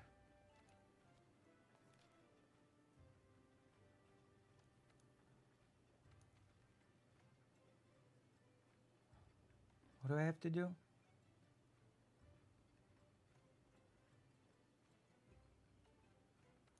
Fine, I'll do it. I don't want anyone to join. I don't want to toggle vouchers for this. Hello, Jess. Welcome to the chat. Of people that are doing just To fine, the they don't page. pick them up anyways. Like, because Well, I the know medic- how I would think if I were doing that. I'd be like, yeah, help them out. Let's pick them up. And then we'll just say they Well- were in distress when we get back. Of course they'd do that. Why would they? Again, what? Because they're globalists or whatever. I don't How know. would you know upon seeing a boat on the sea? How would you know if they're in distress or not? How would you be able to tell just from seeing a boat out in the sea? Or you've got some special instinct, some special skill that allows you to identify distress levels, like a Dragon Ball style scouter. What is your distress level? It's over 9,000. You know, it feels like that to me. Well, yeah, like- because they How would you typically know? they want people to come over no matter what. They're open borders. Of course, they support that. They just say, yeah, we have to skirt the legal thing. And I know this because we've talked to them. That makes no I'm sense, by sorry. the way. Oh, that's all right. How's They're it just going? open You're borders, live, so by the they- way. Yeah, I'm very well. Thanks. How are you? I'm good. They're I will open borders, and when you're open borders, you just want to force people to come in no matter what because reasons. That makes no sense. That's just stupid. That is not really compelling, you know, because if you understand their perspective from the get-go, at least in part, you can come prepared with criticism of not only their opinions but the very way in which they formulate their opinions.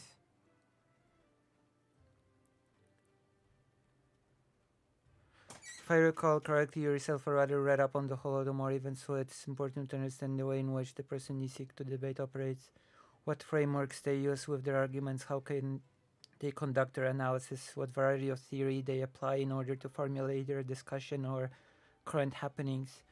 I think Lonerbox focuses on the legality a lot when it comes to discussions, like on how the international law sees things and in general on the legal framework. I also think that is a bit of a blind spot because that mode of analysis has its limitations, if that makes sense. There's a limitation to depending on legality. Yeah, I do like that emote. I do love that emote. I've only watched the first half of your video, by the way. I still have to watch the second half. So if I don't know all the points you've made, that's why I will get around to it. But well, my favorite bit comes next, but that's oh just typical, isn't no! it? Oh no! What's that It's one fine. about? The 10 tons of HIV Oh, that you used to get to bookmarked. the 10 tons of HIV. Okay, well, I will watch the whole thing. But what did you think about my commentary on the first half? What are your thoughts on that? I only caught the last few minutes. I was in like another part of the house doing stuff, but Okay, no yeah, worries. I was like, I only asked to call because you skipped over the bit where I said that the lead up to the interview. Yeah, Happens someone over asked the me to phone. go I back, didn't and I pick the whole. did. And obviously, I saw that you interviewed. I put that in my video. I show you interviewing panels. Yeah. So like, what did you yeah, think I actually, went on there? Like, what did you think was happening? Did you think we were, I like, just like okay. faking it all? My well, no, my sister is a journalist. I Hmm. know that people do film stuff after the fact. I just thought the whole like the evidence board and the like the shipping app stuff. And like the porn acting. I just thought that was kind of funny, you know. But, like, you introduced it as Lauren Southern is a lying fake journalist. I mean, Well, what I thought with that When you was just said you because- know your sister does this, and people said, I mean, that is not an. I mean, that is not an accurate way to describe you. To be fair, Lauren Southern, that is not a dishonest way to describe you. You're a pretty fake journalist. You're a pretty dishonest journalist. So I would say Lonerbox described you pretty accurately here. up shots. I don't know. Well, they don't build fake evidence boards like 3 weeks later. That's True. something I think that's maybe limited to the alternative media. It wasn't a fake evidence board, though. It was just an evidence board that was on the wall that we actually did end up using. It was a bit of a prop for sure, but it wasn't, like, fake. Okay, I'll take your word. So about Panos' lawyer Yep. I'll take your word. saying the Lovely. phrase "we were laundering it." Yep. Do you have the full footage of that?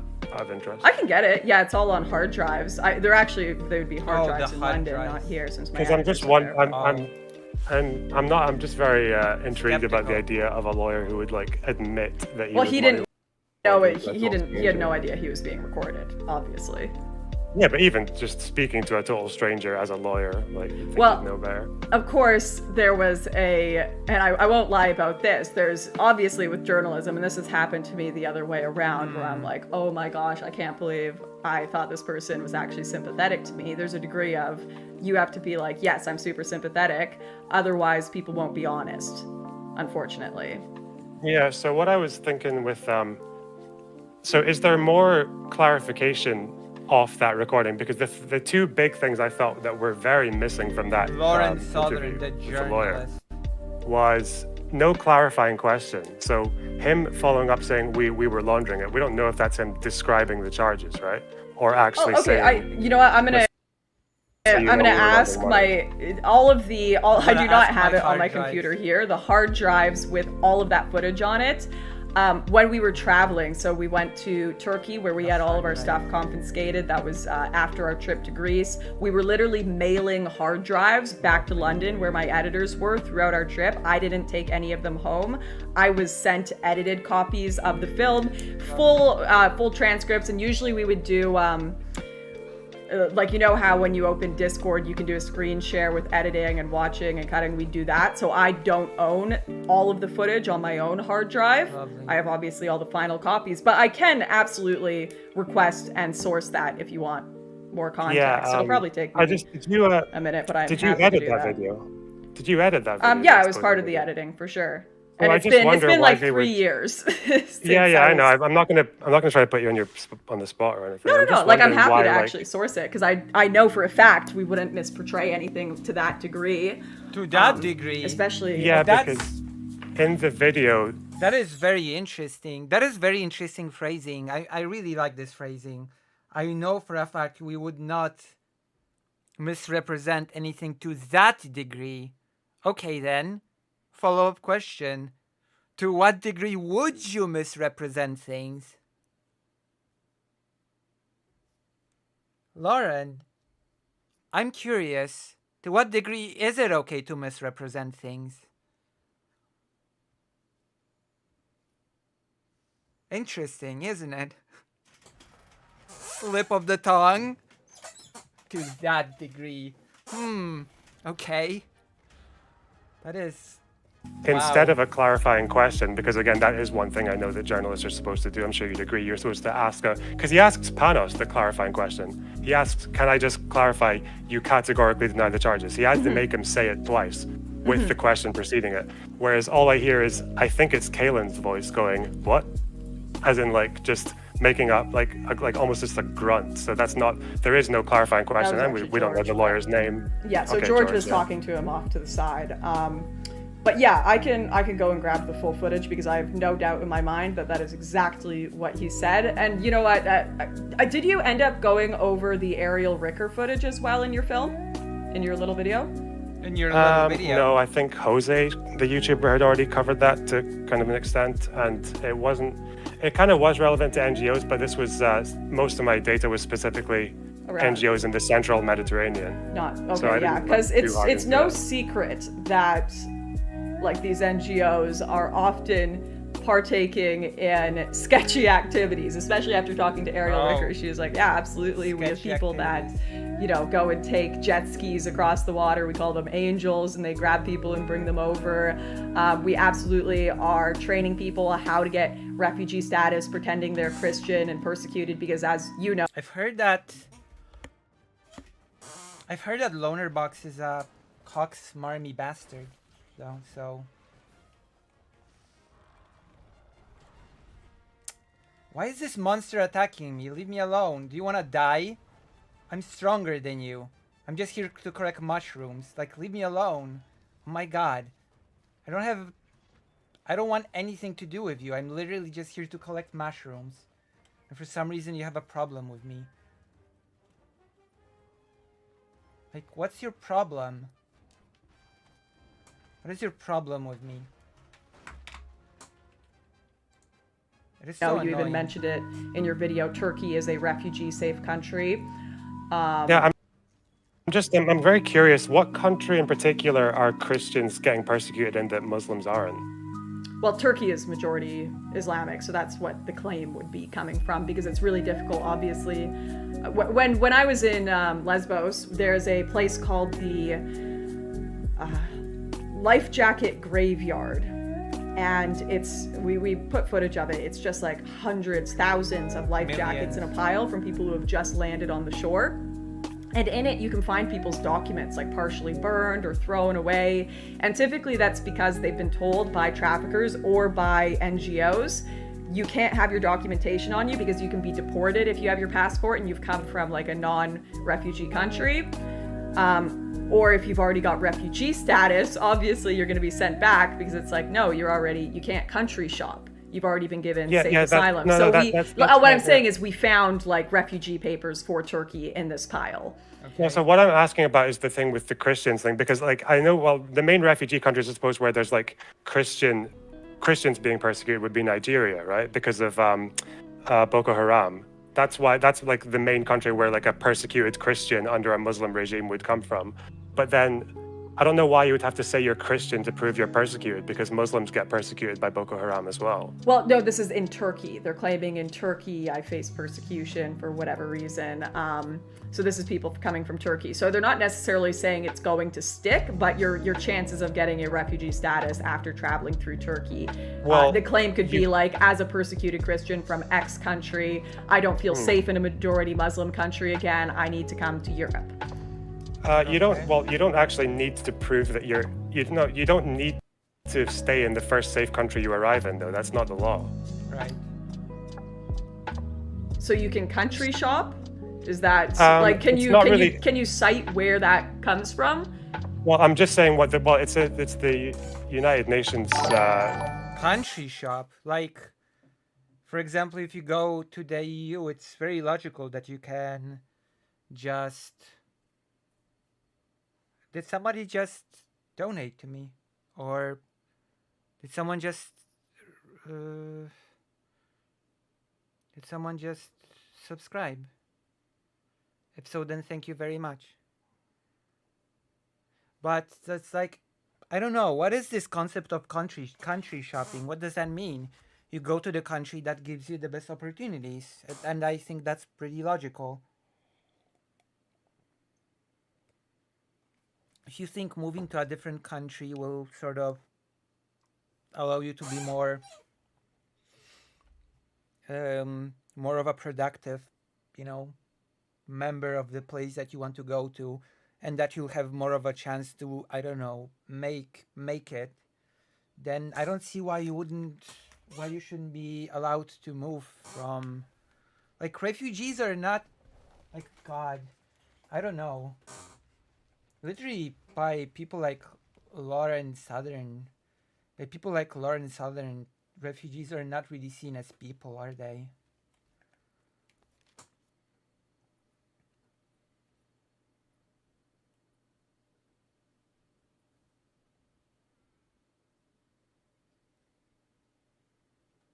Of course, she's never proved any of this. So she lost the hard drives or whatever. She lost her hard drives. So it's okay. But this is so weird, this idea of country shopping, whatever that means. Like, can we define what that even means? Country shopping? Convention on Refugees. Can you read that? Like, I'd be curious. Yeah, I'll show. Okay, there is a common Journalist, by the way. The journalist, not familiar with the refugee convention, even though she supposedly did a documentary on refugees. Perfect. That is how professional journalism works. You come in unprepared and just, do whatever.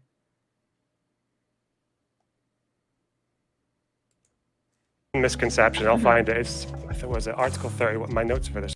Enormous. What the Because hell is all of country the shopping? certainly I've gone to the European Union a couple times and spoken to people who are policymakers on this, and that was one of the number one contentions that was always spoken about by policymakers. Wow. Yeah, was the so problem of country shopping. So What within the hell is Europe, country there is the shopping? Dublin regulation, which says you don't have to stay in the first safe country, but it'll probably harm your claim if you do. But that's within Europe. But that's within Europe, So that's, right? So that doesn't yeah, include so Turkey.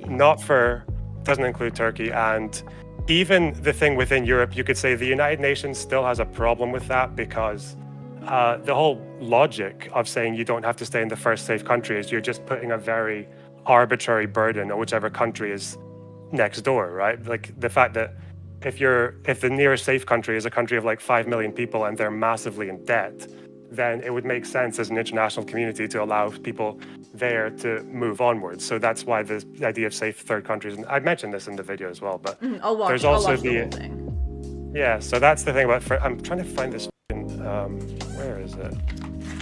Because Like, people really don't realize something. People really miss something that's really important. Refugees can find jobs and start functioning within a society that they find themselves in. That is a thing that can happen, which means that it's not just a burden. Like, they become functioning, contributing members of a country when they do that. And that is a thing many refugees actually do. Find a job and start a new life. That's the whole point of running away from a country that's worse, to build a new life elsewhere. Right? Isn't that the whole point? To be able to start a new, better life? obviously that really does.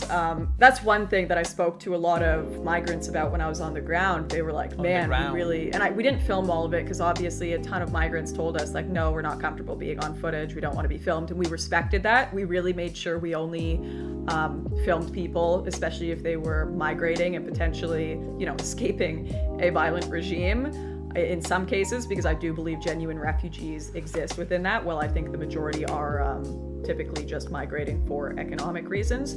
And when we were talking to people off camera that didn't necessarily want to be filmed, they were quite often telling us like, man, like, yeah. What's wrong with what's wrong with migrating for economic reasons? What if the refugee crisis is actually caused by a collapsed economy in a country? Let's take Ukraine, for example. There's a war, right? And if Ukraine does not receive aid from various countries, do you know what will happen? Worst case scenario? Ukraine's budget will collapse And do you know what will happen then? People will not receive their payments, their salaries, their pensions, their maternal leaves, etc. And do you know what will happen then? It will create a refugee crisis. And do you know why the people will move? For economic reasons. So that whole line of logic of people who move for economic reasons are not genuine refugees is just ridiculous on its face. Because you can have refugees that move for economic reasons. Because, for example, like the whole economy of their country of origin collapsed. And so what then? Should they not be allowed to move anywhere and claim refugee status? Should that be a thing? There are many refugee crises. Is that how you say? Is that how you say it? There are many refugee crises caused by economic reasons, sort of like people moving for economic reasons. And I don't think there's anything wrong with that. Like, I know what she's sort of trying to say there with the economic reasons. It's basically saying, oh, those are just, little greedy foreigners that want to move into a country that's nice and they want to leech off of the economy of a nice country, which is basically what she's saying.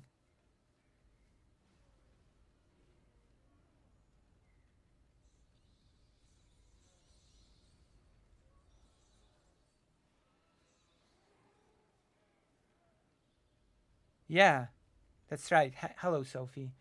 I don't know. I just don't buy the validity of the whole migrating for economic reasons logic. Because that might be part of the reason why a place became unlivable, which would make you a refugee. Yeah. I'm sorry. I'm sorry, Sophie.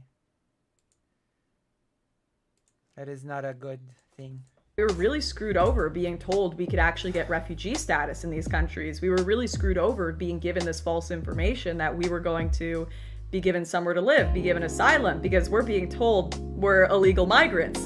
Especially because the traffickers will tell them to destroy their passports, so they actually have no way to even apply. And to be fair to the governments, how are you supposed to give refugee status to someone who has no ability, isn't from a refugee, designated country, has no ability to prove who they are, and has zero ability to prove what their background is or even their identity. Yeah. Okay. So I covered that as well. There are supposed to be international laws around assisting people who don't have documents, because there can actually be a few reasons. Like, some of it can be you can be from a country that is absolutely riddled with human rights abuses, but you can be going to a country like Italy where they consider Libya a safe country, which it absolutely isn't. So Okay.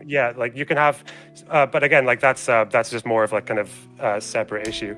I can send you that law of, but yeah, that is something that I covered a little bit as well. But I Thank sent you the you link there. for The article tier in one the sub. UN law Like is this. Yes. contracting states shall not impose penalties on account of their illegal entry or presence on refugees who coming direct. See, Lonerbox uses a lot of knowledge about law, basically, in his argumentation. He focuses a lot on the legality of things, which I suspect will happen in the Holodomor thing as well. We'll be talking a lot about the Genocide Convention itself, which I don't mind necessarily.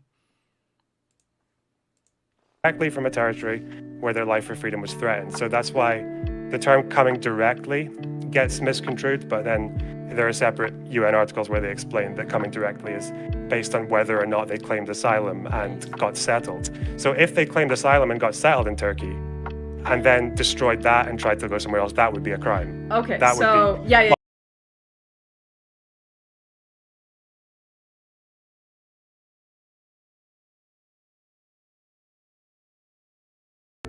Okay, so I see what you mean there, and that actually tends to be a big problem, is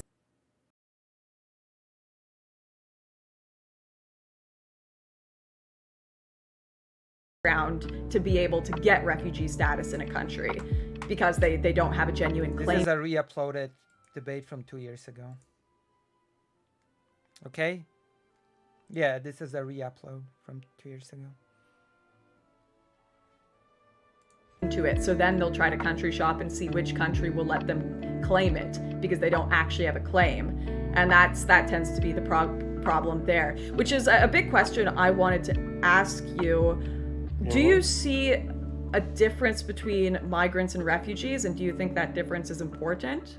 Yeah, I mentioned that as well. Yeah, don't worry. Yeah. Sorry, yeah.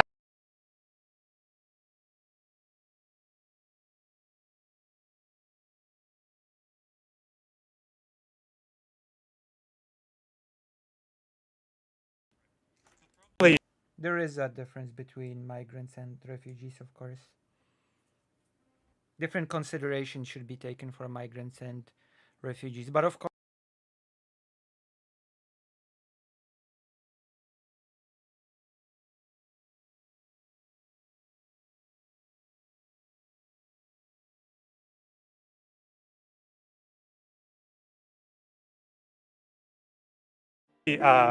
Noticed that I used migrant and refugee kind of interchangeably in that Yes. video. Yeah, Because it's a big pet peeve of kind mine. of, it's a pet peeve of mine as well, and it's because Hello, that's Moho. what they are at sea. You don't know. NGOs can't assess someone's legal state. Even Mare Nostrum didn't have the power to assess legal status of someone they rescued. That's right, Moho. They take them to the country, whichever they're registered to, or just whichever country respects the dignity of those saved, and then the country decides whether or not they're a refugee or a migrant. So that's why you can't really call them either. Which So is why I do you just say use refugee interchangeable. then? When you I use migrant it's as a well. bit biased.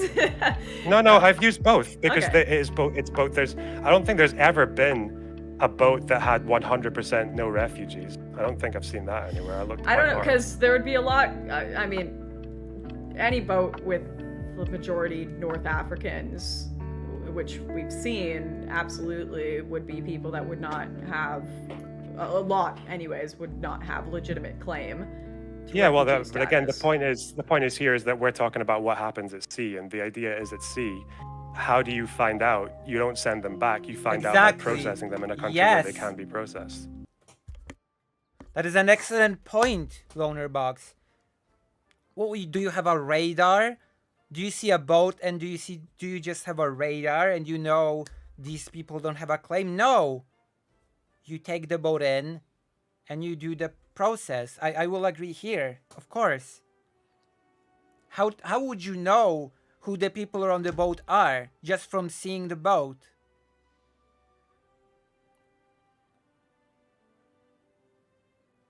He's acting like refugees are just shopping around for countries to settle in, like they're going to different supermarkets to get cheaper groceries or something. I mean, to me, it's pretty logical that you'd like to go to a country that will give you the best possible fresh start, no? That should be like sort of a given, no? Does that make sense for refugees to be able to, like, they're already pretty screwed to begin with because they're refugees, right? So it would make sense to go to a place like where what they can do would be best used, where probably they could communicate the best language wise, etc., where they have the best chances of actually being able to start over. That is the whole point, no?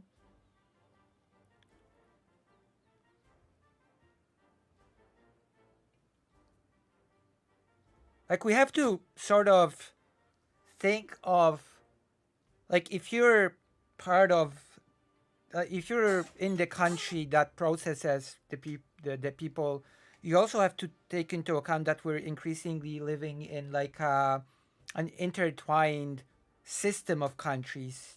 We don't live in isolated city states anymore. We create unions. We have international deals. We have international sort of connections, relationships.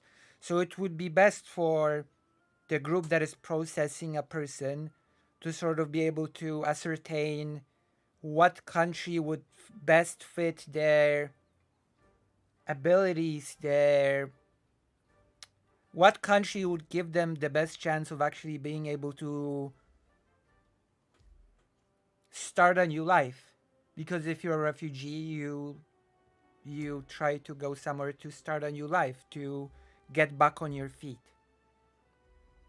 to support your family. Often refugees have families. So I think there should be more international cooperation when it comes to stuff like that, you know?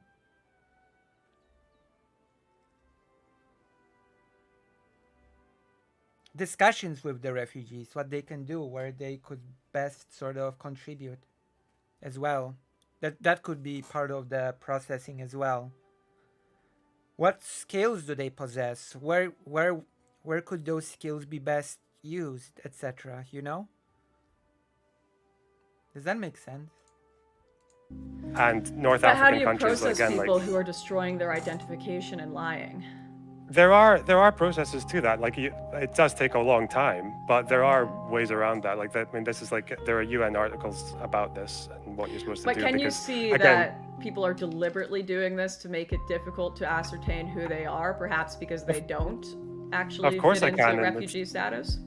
Of course I can, and that's why it's a crime. It's a crime if you're found out doing that, or if like you go through because these vetting processes are pretty like interrogatory, aren't they? Like they grill them pretty hard to find these things out. And most refugees, like they come on their own because it's very dangerous to come with your family across the Mediterranean. They come on their own, and then you have to find out who their family is. And if they give you a name and you can't find who they are, then they get stuck as well. So like even people who do that get stuck in a gray zone, and that can become quite difficult for all parties, which is why I think that's like a problem with the smuggling business, which is why I think you agree with me that Mare Nostrum should come back, because Actually, smugglers should not be doing this. I think rescue missions are fine. It turns out that there was actually something in the BBC just yesterday that there are people crossing on dinghies that they just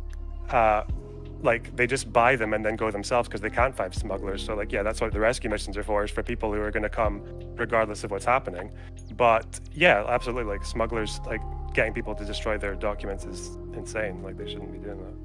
Yeah, and to me, like, as obviously, and this is something that people really misunderstand, and I think I don't agree with how you portrayed it. You were kind of like, yeah, Lauren thinks it's based and awesome that people just, shut down missions to help people. Like, of course I don't want people drowning, and that's why I personally support the Australian system, which has led to 0 people drowning. And that's why you went with flares to the sea, to bravely meet people, and you're using your radar decide that they should not be processed.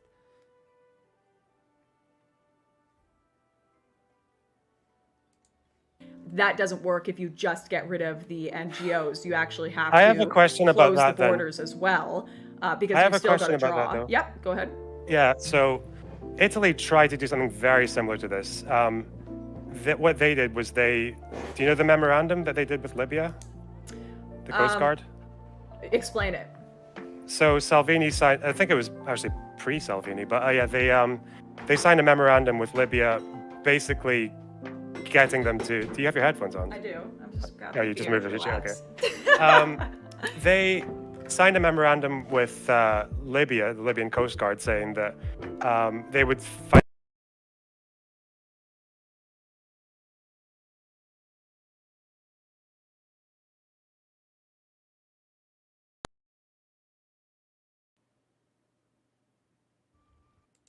to rescue people and then bring them back to Libya. That was like their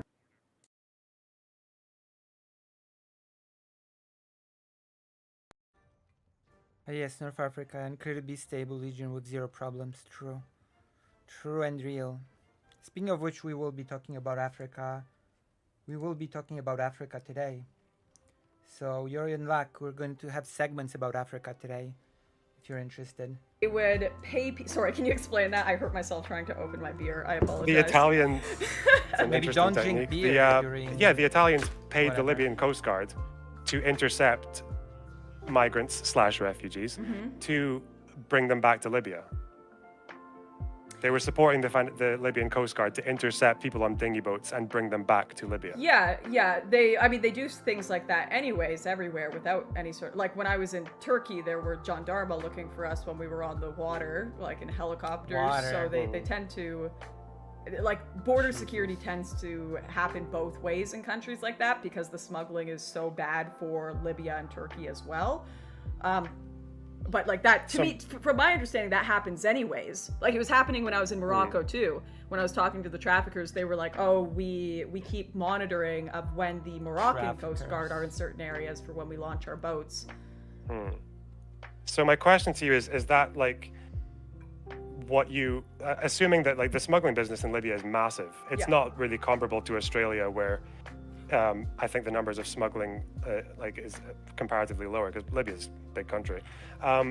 So I'm just wondering what you there's a think should lot be of done smuggling that does regards happen from Asia. So my question South is, Pacific, if you're intercepting people who are supposedly, who they say are fleeing war or terror or whatever, and you stop them making that journey or just send them back, then where the question is, like, you might be stopping drowning. I don't really know about Australia. I didn't look into that. But if you apply that to Europe, then the question becomes, if they're not drowning, then where are they going? And in the case of Libya, which Generation Identity wanted to do, they wanted to send them back to Libya.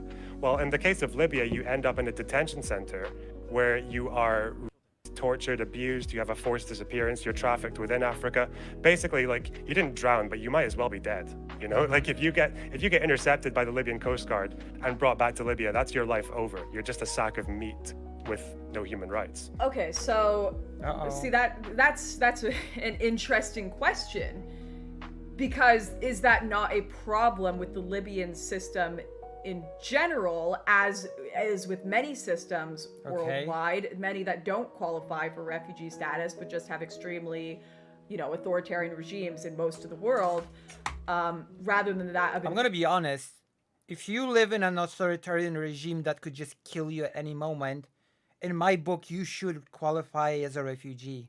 You should qualify for a refugee status if you live in a authoritarian regime that could just send you and your life is over. Are you kidding me?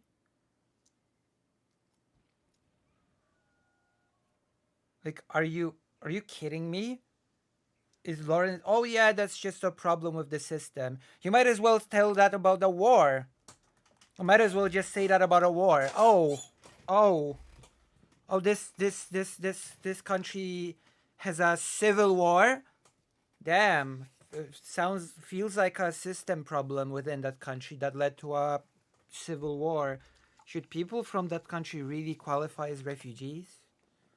Since it's just basically a system problem with that country that has a civil war, huh? What a stupid thing to say.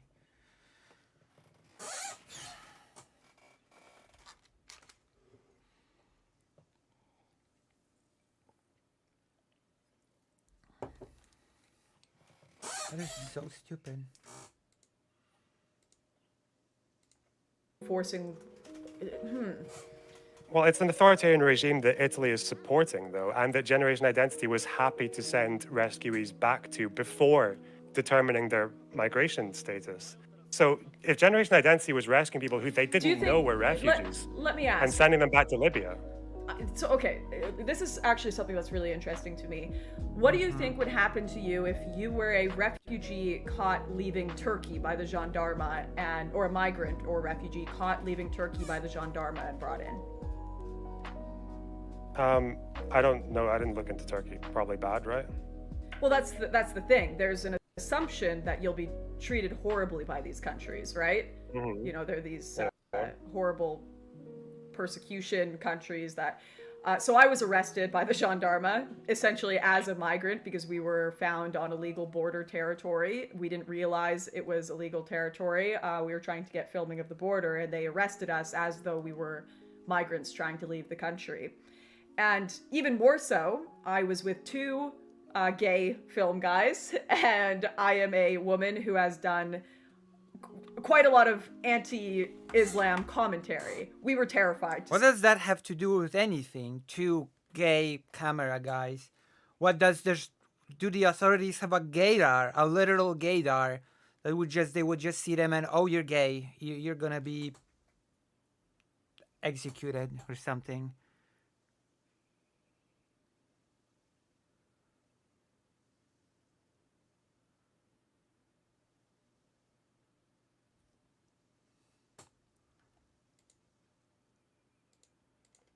say the least, right? It's also very stupid to say. And one of the big assumptions was,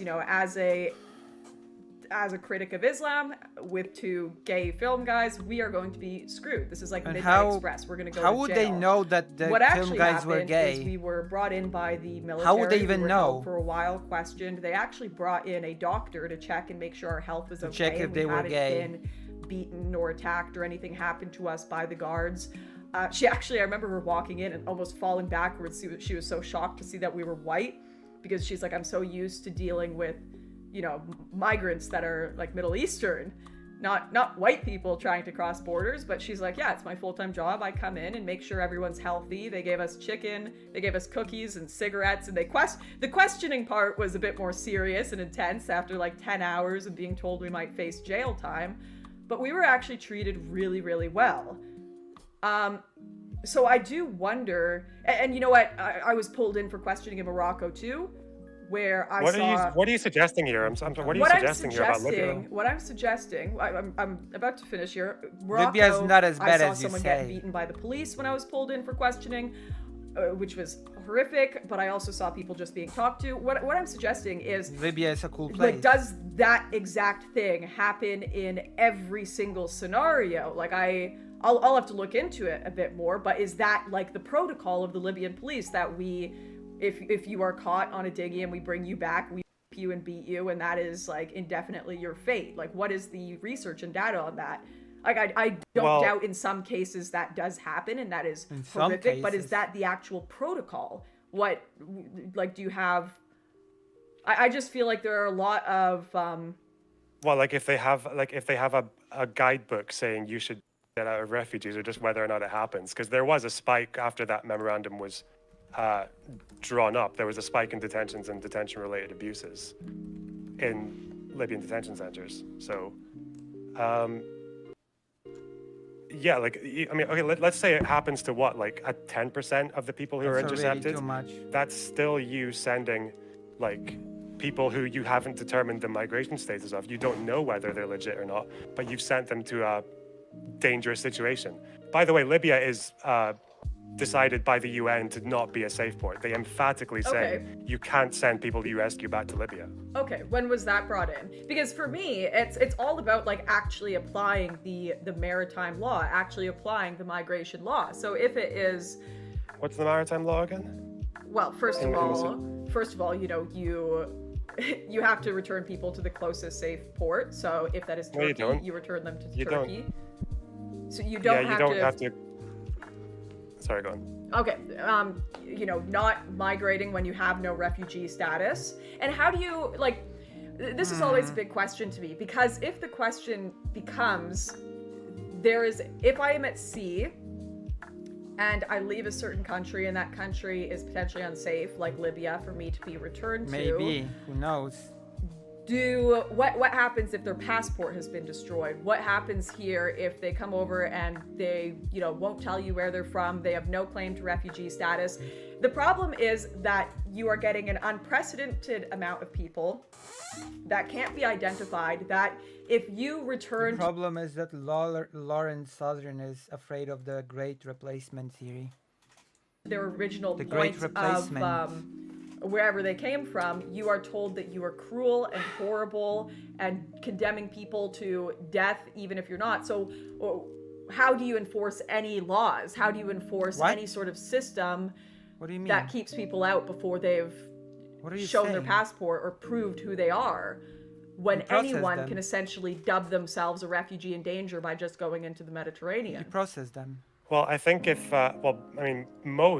I think it's like just over half of people get their asylum claims accepted and the rest of them get rejected. So it's actually like, it's a pretty strict process. But then again, that also means that a lot of people crossing the sea, so given that the sea, the central Mediterranean, is the most dangerous journey. So you'd expect the numbers of genuine refugees in there to probably be higher, but I can't prove that. Yeah, someone made a good you point were wrong in my chat about too. They were like, if you stop the boats, they won't enter Libya to begin with and put themselves well, in danger. no, That's no, true because because although people already face risk of getting intercepted, they still cross. too. Right, And because when the Mare borders Nostrum are open ended, too. no, and when no, they're what which borders? Because it's not like the Australian policy. If you try my to enter God. the country, you won't. You'll just be sent to Christmas Island if you try to enter Australia. You won't be allowed in the country whatsoever. So while there are still countries that are allowing people entry, they're still going to keep crossing. So you need to end both. And your comparison I watched at the beginning with Mare Nostrum and Triton 1 is just simply, there was only a 7% difference in actual drownings. Still horrific, of course, but that graph makes it seem like way different. And one of the big reasons that increased the amount of drownings I wasn't believe you, because Lauren. there You was really less think it's search horrible. missions by Mare Nostrum. It believe was you. because they started using more dinghy boats at the time, and dinghy boats Journalists. unfortunately increased over time compared to fishing boats, and they're 20 times as dangerous compared to fishing boats. That's one other possible explanation. Of course, there's also the fact that significantly less traffickers were being arrested. Yeah, I mean the dinghy boats doesn't correlate exactly because there was an increase in 2016 of dinghy boats. It went from 67 to 82%, but then NGO presence was higher in 2017 than 2016. But then dinghy boats dropped, so they don't really connect Well, at all. dinghy boats went up The- with Triton 1, which is when the drownings happened. Well, and the then they dinghy continued to go up boats- since then. The dinghy boats, well, they went up and then dropped. They went up and dropped because for a period in 2016, the smuggling hub was moved to Sabratha in Libya, where the militias had control. And the thing with militias is they can smuggle whoever they want on whatever boat they want, and the customers can't complain. So that's kind of where that actually fits better, because the rescue mission correlation, it correlates for 1 year, but then it goes negative the other, so it doesn't really fit. I want to bring you back, actually, if Yeah. you don't mind. You were wrong No about worries. the next port of safety. The term that the UN course. uses is next port of call, which can mean the next port of safety. But they also actually say at the end that there are plenty of instances where this is unclear. Like they actually say it's unclear. But the overriding concern is the safety and dignity of the crew Right. and the people rescued, which is why course. it's very contentious sending people to North Africa because,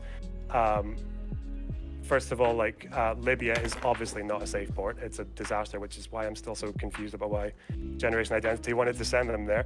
And then Egypt has had kind of authoritarian problems, and then True. Algeria, well, they recently deported a bunch of migrants without due process.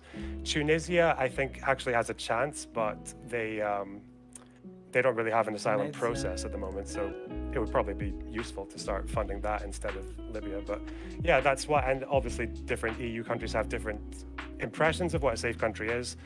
But again, I wonder if what you're saying we should do when these people are rescued, because Flare the them. first big spike in refugees happened in 2011 when there wasn't a refugee response, but that was because the Libyan civil war happened. So I think the problem with pull factors is you're actually ignoring push factors, like why did people leave? Because even on a True. good year, your chance of dying in the Mediterranean is 1 in 50. Even when all the rescue missions were there, you are 1 in 50 chance of dying. So Oh, when you've got a genuine refugee crisis, I obviously think that's a very different question. But certainly in 2016, 2017, when I was covering this stuff, the majority of people that I was meeting in refugee camps were, not from Syria, not from Libya. Where were they they were coming from? from countries which were not listed as refugee Name them. countries, and that's because these traffickers, listed by who? Name the countries. not in a current state of civil war or war Name in the general, countries. and actively listed Name as them. being able to apply for refugee status, which is why there are so many people living under Will you bridges name in them? Europe and living in camps not with refugee status all over the place. And this is another aspect that is Yeah, really people- horrific. Like Camp Moria that I went to was burned People down wish just to this live in year because camps. people were so sick of being there. They were like, I'd rather be back in Turkey right now. This People yearn place for is the horrible, camps. and it just becomes a pay your way through system. Can you actually afford that? That's what it becomes when it becomes through the smuggler system. It isn't, are you an actual refugee? It's, can you afford to pay for the best trip over? And then once you get to Greece, can you afford to pay the doctor for a fake doctor's note that says you need to go to Athens? And then can you afford to pay a lawyer to make a good argument for you, even if you don't have the data? Like, it actually kind of bastardizes the entire process for getting refugee status, sadly. But I do. Yeah. Do you know what also happens? The Law and Justice government visa scandal, where people from Afghanistan would come to the border, the Polish-Belarusian border, be pushed back to the Belarusian side, and then the same Polish government who would push them out would offer them a visa for $5,000 or more. Now that's a system Lawrence Southern can get behind, right? Give me a break. The Polish government has decided to become the smugglers.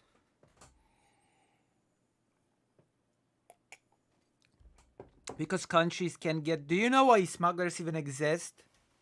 Because of the horrible system that exists when it comes to immigrants and refugees. That's why smugglers even exist to begin with. I do have to ask, like, do you understand that there needs to be a limited, this is unfortunate, like, I'm still saying definitely some, but do you understand that there needs to be a limited amount of dependents brought into a country under refugee status in order for that system to function?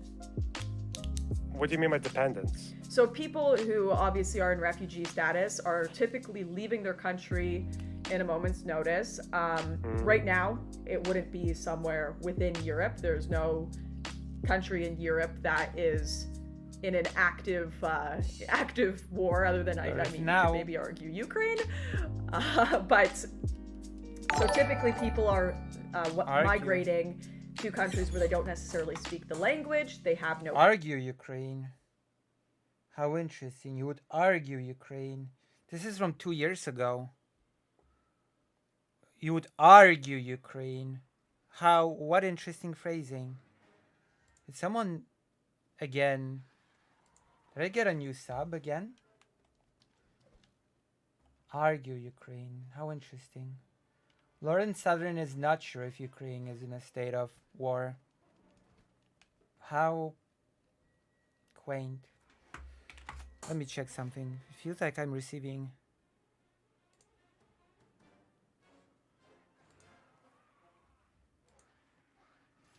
Am I under attack by those little critters?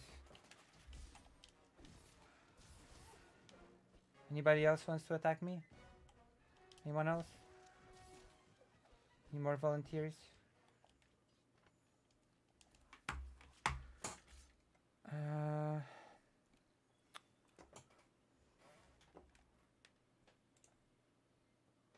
How interesting. I love it. You could argue maybe that Ukraine is in a state of war.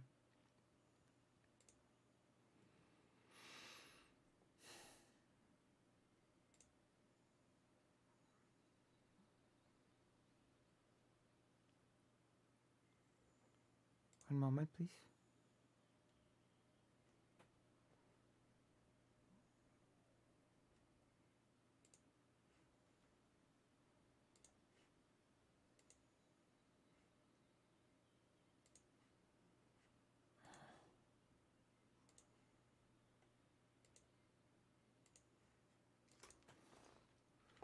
Monhan. Connections, in a lot of cases, no Maybe family, Ukraine. no, if you're a genuine refugee, no money to pay for a home in a lot of cases, somewhere to live. You need support, undeniably. You're not going to be able to just waltz in and get a job right away. So do you recognize that for these people to enter a country and for them to be genuinely supported and put into a position where they can continue to live their own life in a meaningful way, that number has to be limited to a certain amount? Yeah, that's why I think this first safe country thing is really stupid, because what happened in Europe was that you had this concentration in, like, it's southern Italy and southern Spain. Right. Places with, like, places with massive like economic issues and debts and all that couldn't like handle more people, whereas they could have easily gone up to places like whether it was like France or Germany or northern Spain or even the UK, Yeah. where the UK definitely has a Mate, labor shortage right now. massively Mate. full in Italy, massively full in Germany. Like they were, Which- even Oh, back yeah. in 2015, they were all Massively packed in full Porte in de la Germany. Chapelle and No more people can that- fit right in on Germany. the border, and they were all packed in. Sorry, Porte de la Chapelle wasn't near the border. That's. I really wonder what the numbers were. Oh my goodness, this is where I got arrested. Why can't I remember They are the name full. of it? It's that You have to canal. remember where you get I arrested. know. How could I not remember this? Too many times. Huh? Starts with a C. I'm gonna get a map up here, but Porte de la Chapelle was like Paris. Map of France. But again, that's why I would say that what the EU should have done, the EU should have actually been able to gather their resources in a Calais. much more Sorry, useful Calais. way. Calais, yeah. Which is why the EU should have been able to pull their resources a lot better so they could allocate people more evenly and in a much more pragmatic way. Whereas right now, you have like What is one a much country more pragmatic open. way? What does that? A pragmatic way is like, well, one thing is getting rid of work bans on people who are currently seeking asylum. So if your asylum claim is still happening in the UK, you're not allowed to work, which is stupid. Like these people want to work generally. And then the other thing is just actually looking at ways that different countries might not have the infrastructure to take refugees and other countries do. I don't buy for 1 second, by the way, that Germany is full. Like there have been refugee True. crises throughout Come the on. centuries of Pathetic. like millions of people arriving in countries of less than 15 million people. That is the stupidest thing in this entire debate. Germany's full. Germany has reached its limit. It can take no more people. I really wonder what the numbers were. I really wonder what number of refugees to Lawrence Southern like made Germany full. I don't know how you can say that with a straight face. Germany's full. Jesus. Come on. You cannot be serious. And economies can function like that because you add workers to the economy. I think the problem there is typically people. There's who have just come not in, enough they actually space. don't even have the capability to. How do you work know? because- In Paris, maybe a bit How do you different. know? This was actually quite sad because obviously a lot of people coming from different countries in Africa that had previously been colonized by the French could can speak learn the French, so language. they could actually You speak can learn the language. but they just had no legitimate claim to asylum, so Oh, they God. couldn't get any This is papers. They couldn't work horrible. because they had no actual right to migrate there. Well, that's what I think. That they're was a big like that's problem. again that's why I think that's a problem with Paris, with France, This is and a lot of BS. You these can countries learn that the are language. If you don't know drumming it up at first, you anti-immigrant can sentiment learn because they're it. not really thinking about pragmatism. That whole thing of like just leaving undocumented people under bridges is a waste. Like those people want to work. That's what Exactly. they Okay, but said you to you. They said understand that I why can't. you can't give someone status who hasn't applied for it, right? You understand They want why to you work, can't exactly. just have They want to no work. immigration laws That is absolutely because every single true. person worldwide would want to move to France immediately. Plus- that was in Plus, even if a person does not know a language, many countries form communities of that person's language of origin within a country, you know? Communities form that speak that language and they can find this person a job. That happens. That happened with the Vietnamese community in Poland. You don't even necessarily have to know the language of the majority of the people in a country to be able to successfully migrate and become a productive member of society. So already, even that's not true. How many less Vietnamese people would be living here if that sort of bullshit standard would be upheld?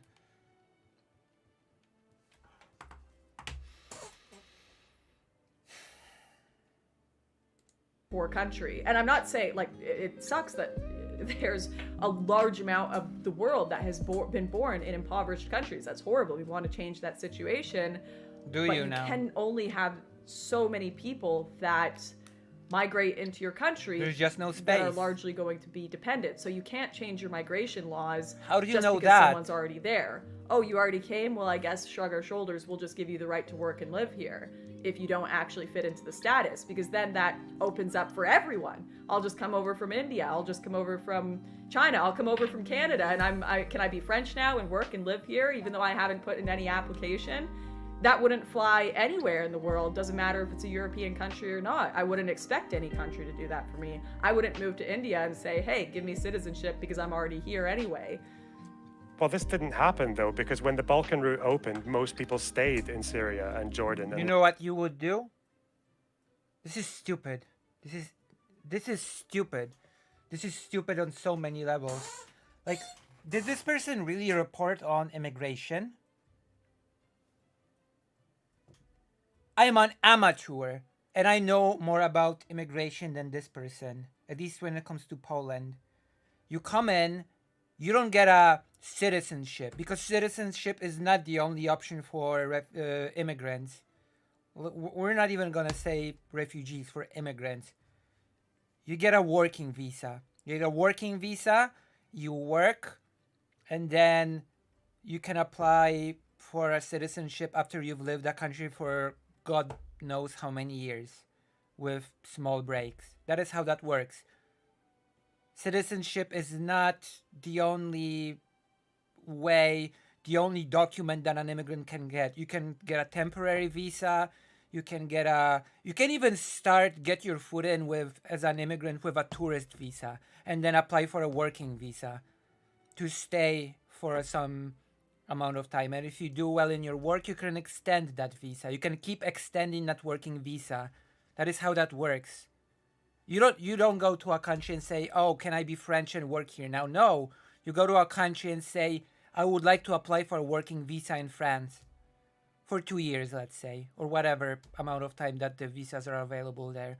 You do it, and then you produce documents or whatever that you're still working there, and you apply for an extension.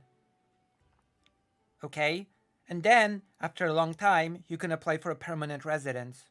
Because apart from citizenship, you can also apply for residence. That's a thing as well. Because some countries do not allow dual citizenship. In which case, you might apply for a permanent residence. It's like, come on. Come on. How come I know these things and Lauren Southern, the journalist who made a documentary, doesn't? Or didn't. Maybe she educated herself by now.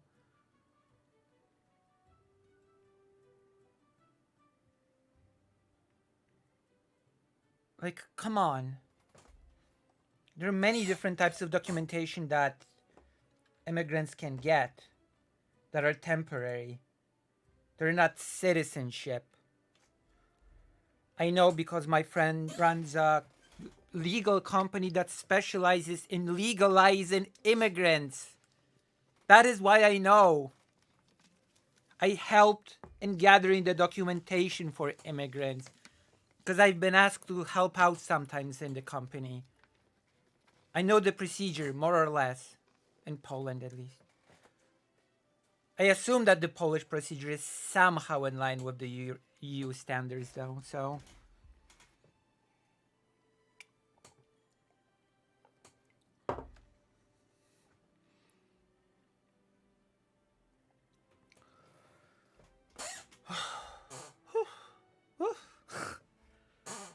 Lucy Haza got heated. Get her, Loner Box. Get her. Tell her she's smelly and bad. Tell her she sucks.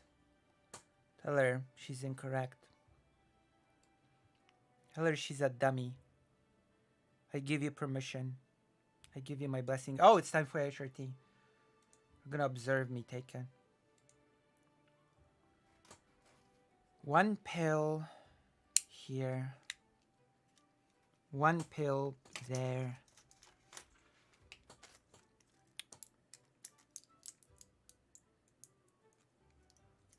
There's no more freedom left here.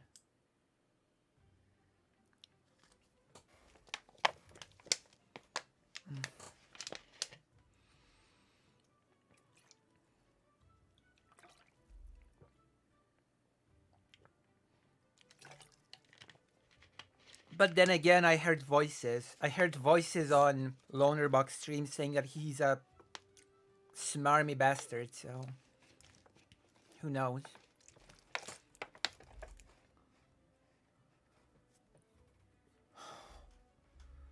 Stop saying that. Stop saying that, Smith. That just sounds wrong. I'm sorry. Lebanon and Turkey.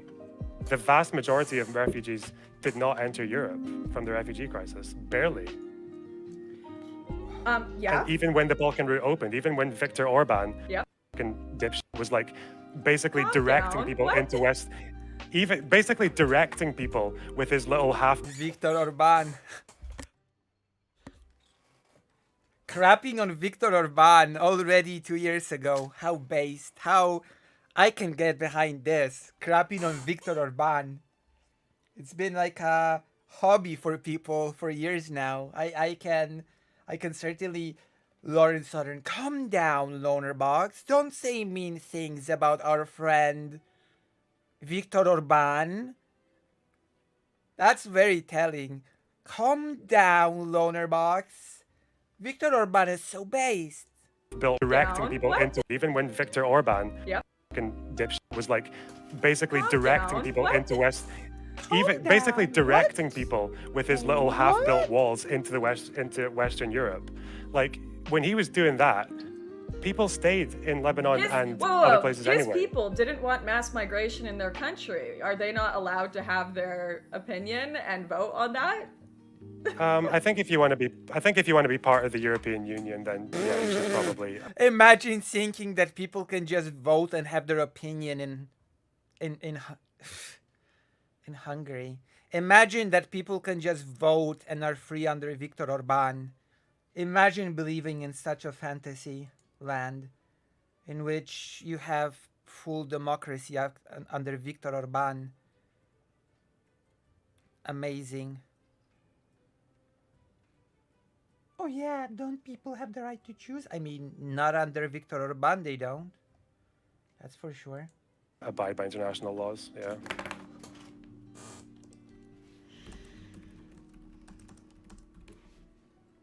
Angrily type.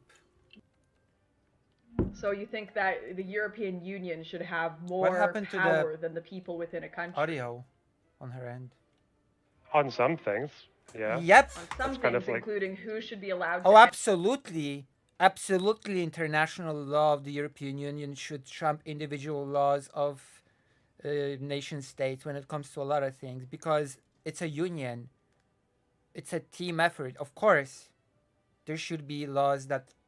Yeah, of course. What do you mean? What a stupid question to even ask. enter their country? But what a When it silly- comes to refugees, yeah. Well, we're talking Because about when com- migrants. No, we're talking about We're people talking who are about people making who have not been claims. decided, and in a lot of cases, they're moving once again through these countries because their refugee status has been rejected in the first country. Well, how they do you? entered. So How do you They know? how aren't do you? actually refugees in a lot of cases. How do you know Well, without no, you're processing? again you're just speaking to like a few examples that you found. You don't know if someone is a refugee or a migrant until they claim asylum. So you need to give them the opportunity to claim asylum. And we have laws against existing in a country and not claiming asylum. That actually incurs deportation. So What happened to the audio Again- quality? It dipped. how do you know unless they can't arrive? Because what you're saying, and it seems like what Generation okay, so Identity is saying, I have no, I was gonna let have them claim friends it all. of mine that are like refugees that I have friends. What would the point of international law be if the individual nation state countries would just hello tipster, you should raid me sometime. Hello, watching the loner box. What up, yo? Well, wait, did you actually raid me? Have I been raided by you? I hope so. I hope so. You would build from scratch my entire Twitch presence, which would make me extremely happy because nobody watches me on Twitch ever. And I wish to build a Twitch anything. Welcome, my 2 viewers. Ah, okay. It's okay. It's okay. It's okay. You're my foundation. You're the foundation of my Twitch presence. You're the reason why I'm here at all. You're the reason why I bothered to dual stream at all. 5 viewers. That's like incredible. I'm here for the Crimea bit. More Russian floaty things going boom. It's like the Polish president has said something really stupid. I've made a segment in which he tried to walk it back, and then I'm making another segment because he tried walking it back again. Our beloved Polish president has a very weird tendency of saying very stupid things, and he basically said that he doesn't know if Ukraine will get Crimea back because historically it's been Russian, and then the whole world cringed in unison. He's the foundation of your makeup. No, Tusk is the current prime minister. Andrzej Duda is the president, and he tends to say really stupid things because he's the president of the Law and Justice Party. Donald Tusk is actually an okay guy. You know? Donald Tusk actually doesn't say stupid things. In fact, unlike Andrzej Duda, who has not managed to learn English for 10 years, actually did manage to learn English from zero. Yeah, although English-speaking people mispronounce the name. It's not Tusk, it's Tusk. Donald Tusk.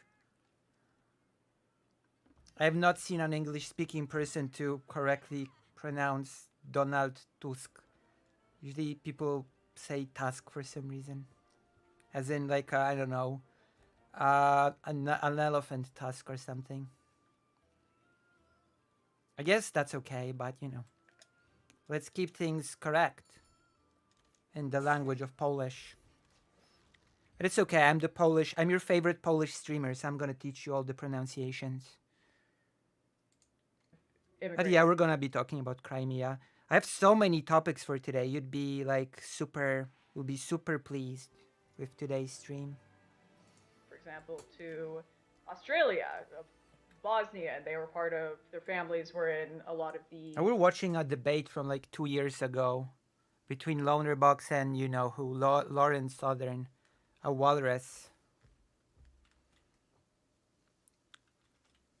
Wait, you're Polish? Wait, you didn't know? I'm the biggest Polish trans streamer. Of course I'm Polish. What did you think I was? What did you think I was? What did you think my nationality was? Now I'm curious what you thought my nationality was. Puke puke. I had no idea. Did you have any suspicions? Should learn more Polish. There's a big Polish community in my area. I can teach you. I'm going to teach you all the Polish that you'll need. I assumed vaguely European. What does vaguely European mean? Okay. Yes, I'm the biggest Polish Jewish streamer, trans streamer. I've got a lot of titles to my belt. Biggest Polish Jewish trans streamer. It's gonna debate Lonerbox on the Holodomor. Those are my claims to fame. Okay. Also, I encourage everybody, as always, to donate and to subscribe to make my Polish situation simpler. The wars that were going on in Eastern Europe. Eastern Europe, the horrible, and, you know, the worst They Europe. were able to put claims in before they actually left their country to go to the new country. And that happens in a lot of cases. In fact, that's typically how refugee claims occur. No, that can happen. It's not typically how claims occur. Oh, okay, because so what if not the embassy... typically, but that is a possibility. And probably looking at the crisis occurring right now is the better form of making an application than ending up in Camp Moria and having it burned down because you're so miserable where you are and you can't get status because you found out you don't actually have a right to asylum even though your human trafficker told you you would. Yeah, so again, like if you can claim asylum through an embassy, people happened to would the do audio that of rather this than debate? risk a 1 in 50 chance of dying across the sea. Because the thing with the embassy, like you said, it's an You should option. They visit don't have to Warsaw. do that.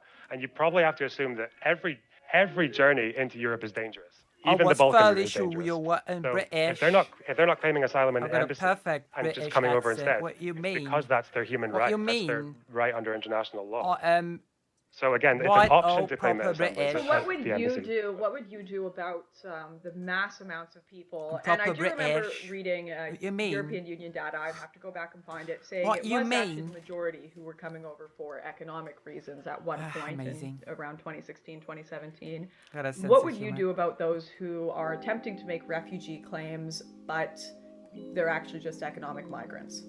Well, if your refugee claim fails, then you get deported. You should. I mean, that should be the case anyway. So just send them Don't all we back? all wish it was real?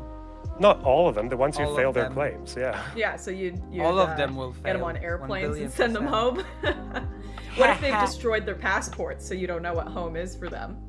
Again, that's like a legal gray zone, but that's not speaking to the larger issues. Like, No, the that is people come over almost. anyway. If you don't have a legitimate claim to refugee status and you're coming from a country that you know you can be deported to and you want to stay, a lot of them, a large amount, destroy lot their of them. passports like before they You even what, get mate? to the water. You what? I know, When I'm just every really- camp I'm just I was really interested in at, this it was claim about- destroyed passports all over the ground. So, like, what what, do mate? you do about that? Because this Yeah, is okay, the like, question at hand. I don't doubt that you saw a bunch of destroyed passports, True. but again, like, what are the stats on that? Because most people who Thank arrive, you, as far as I Lorna remember, Box, they thank make you. claims. Well, they Thank attempt to and a you. lot fail, unfortunately, and then you have a bunch of people stuck in limbo under bridges Oh God, and in thank you. camps. Thank with- you, Lauren Barks, for bringing in some sense into this conversation.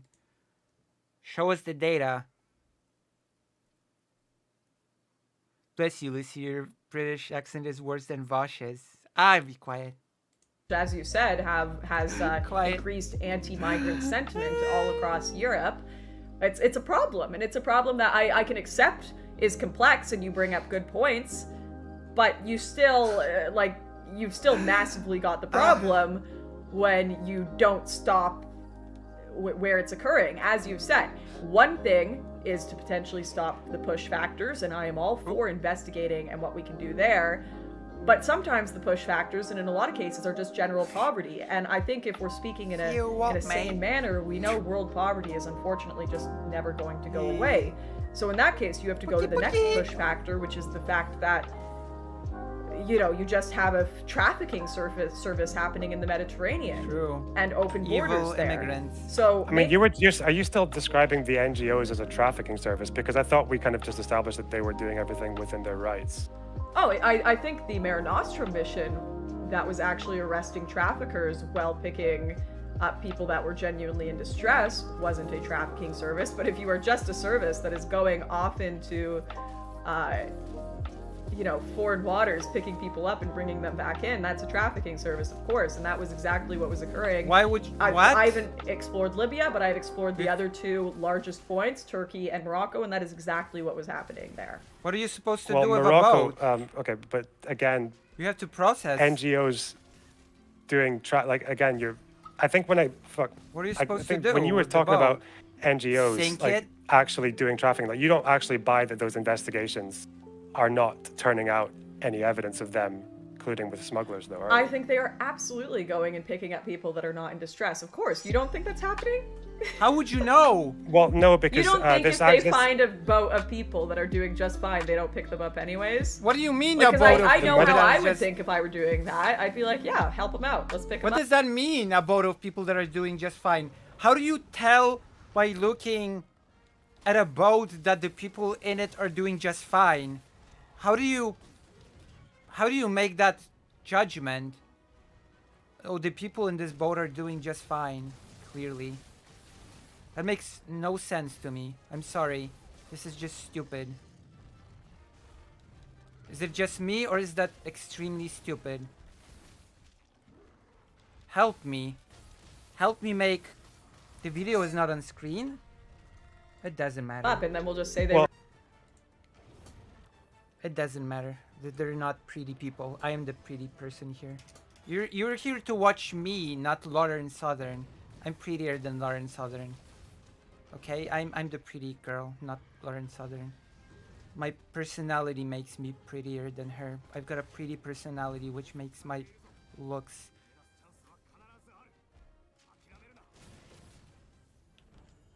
Okay, it's a thing. It's a thing that definitely is a thing.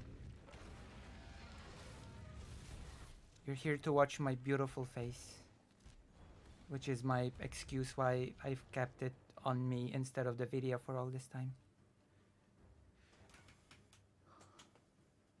Way better than Vosh's Bunger accent, true.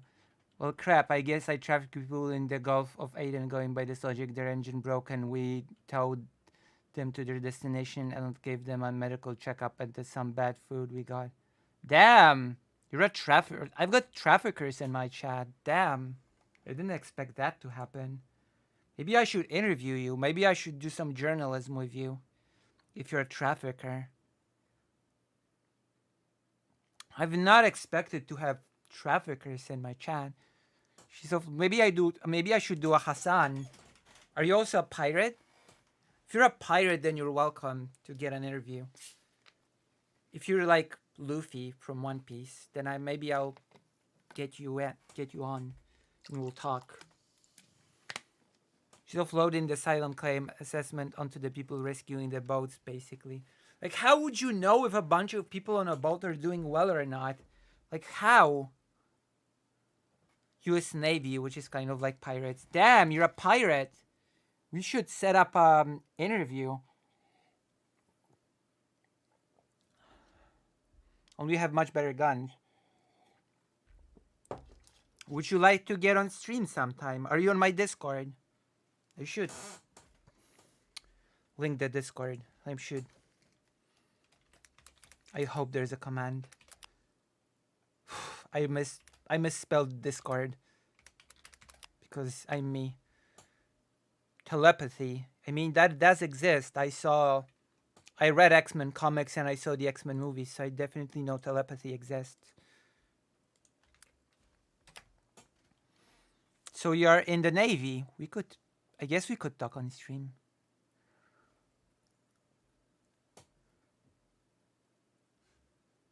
That could be interesting, no? Talking to a trafficker. I was in the Navy.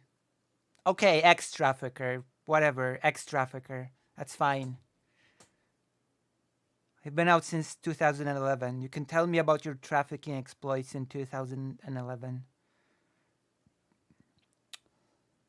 As your boats pass one another, you raise your eyebrow at the passengers, and if they all yeet, then you know they're fine. True. True. Those boats were doing just fine. They were not even sinking. We're in distress when we get back. Of course they do that. Why would they? Again, what? Because they're globalists or whatever. I don't know. Well, like, because they typically open they borders. want people to come over no matter what. They're open True. borders. Of course, they support that. They just say, yeah, we have to skirt the legal thing. And I know this because we've talked. I to know them. this because okay, so I'm yeah, a that's just. I mean, that's journalist. just like okay, maybe I'm sure that some of the ones you talked to I know, were, because but I'm a again, journalist. like when NGOs have been accused of this, they have to publish. You can look at the Juventa case. This was one where they actually had to publish all of their logs, like because NGOs film all their missions. They have evidence of them doing this. Do they? And yeah, you can look up the Juventa case if you want. They released all their archives. I'll go look at it. It can because be they really. were Do you actually have the investigated for court this. documents? Because it can be so Journalist. difficult. Like with the Panos case, like they're actually ERCI are still under investigation. You know, like they're. I know they are. cases So, I mean, over.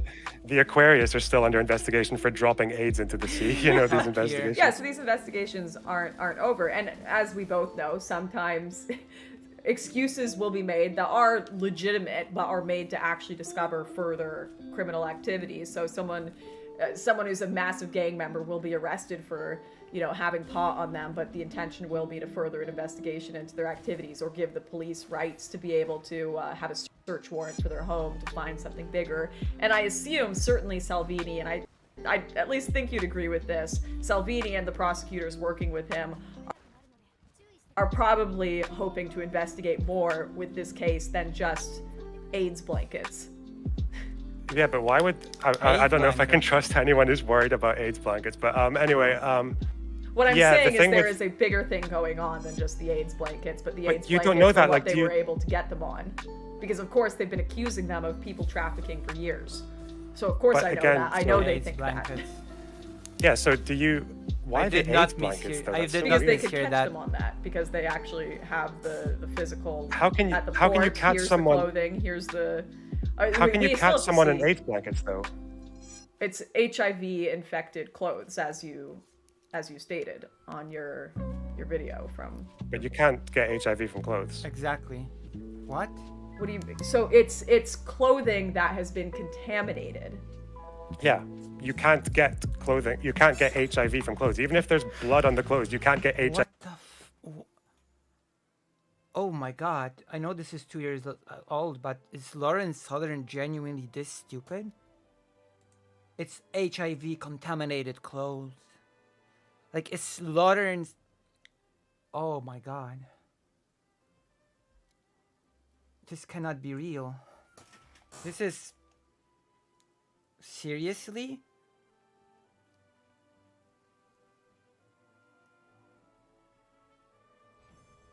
What the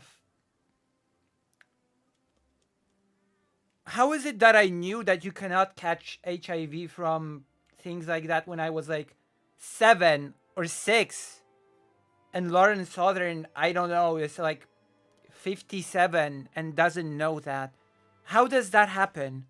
How does a little kid know how you can and you cannot get HIV, but a 69-year-old woman doesn't? This is incredible to me. It's just like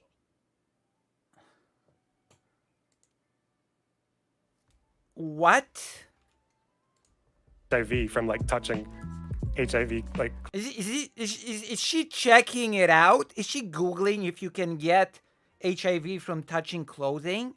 Is she genuinely doing that? Is she doing journalistic research? On the fly? During the stream? This can't be. This cannot be. Is she about to say, oh, you're right, you cannot? That would be so funny. Like, that would be so funny. clothes. HIV So dies as soon as it let's leaves me. look up. Let's look at. Well, okay. Well, let's look. Just say yes! Of course! Obviously you cannot. Just say that! What are you trying to do? What are you trying to prove? Accomplish here? Just drop the HIV thing. You're not... Look it up because there must be We can some look up sort the of. CD. I can't believe it. I have to look it up.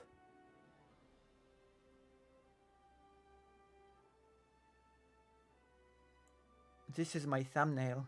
This is my thumbnail, okay?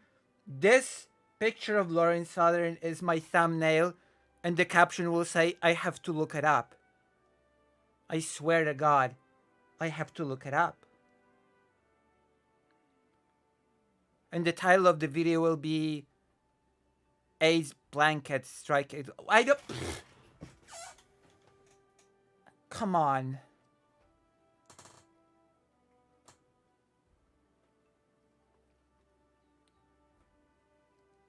I have to look it up. Journalist. Journalist Lauren Southern.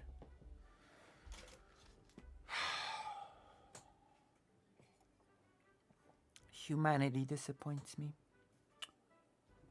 Humanity disappoints me so often. Maybe she learned about smallpox blankets and thought you could do the same thing with HIV.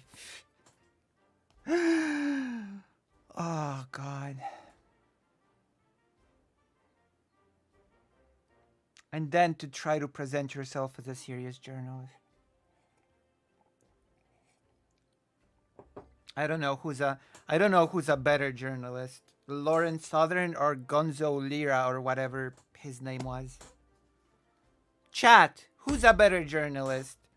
Lauren Southern or Gonzo Lira, the coach, the love coach guy from that went to Ukraine? Who's the better journalist? Who's the more top-notch, hard-hitting journalist? Who's the better one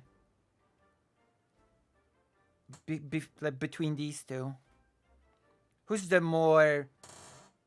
bigger truth teller? I gotta know. I gotta get some feedback from the chat. Gonzo Lira versus Lauren Southern.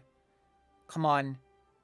Let's go. Let's get some tough choice. I know.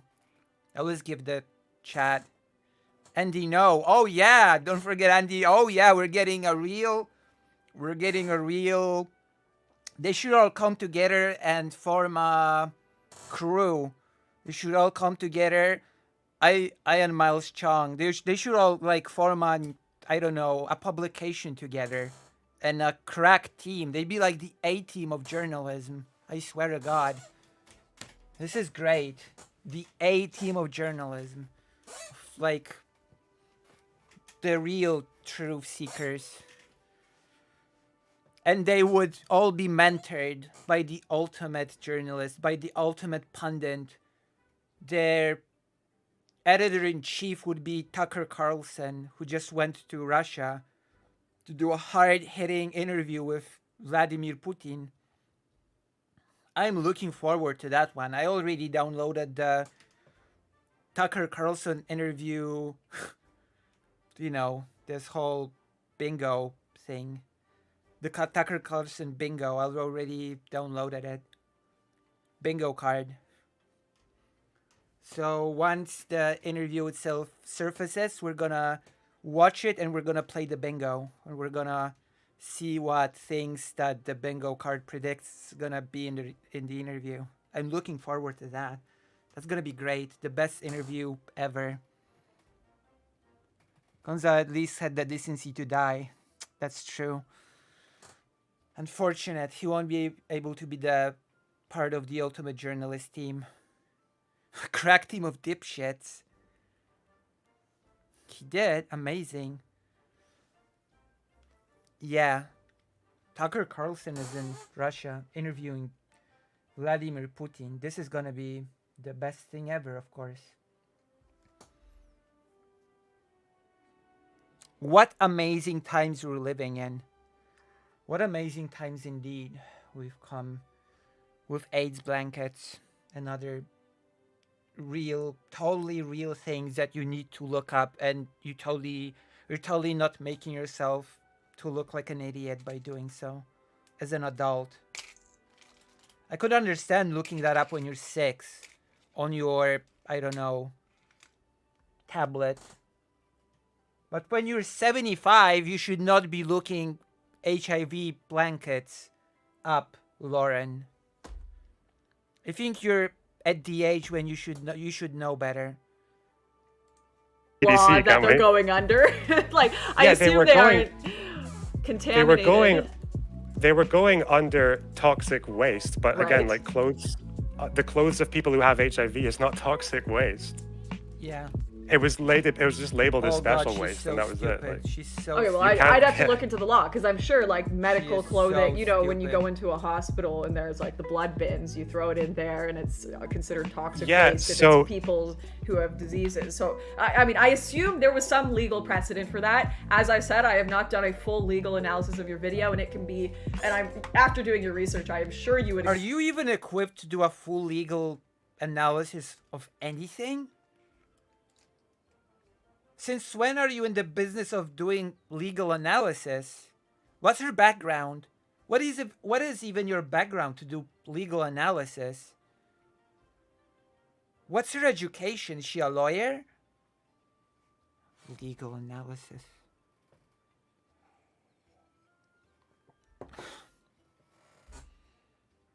I'm gonna do a legal analysis, and by that I mean I'm gonna read it. Legal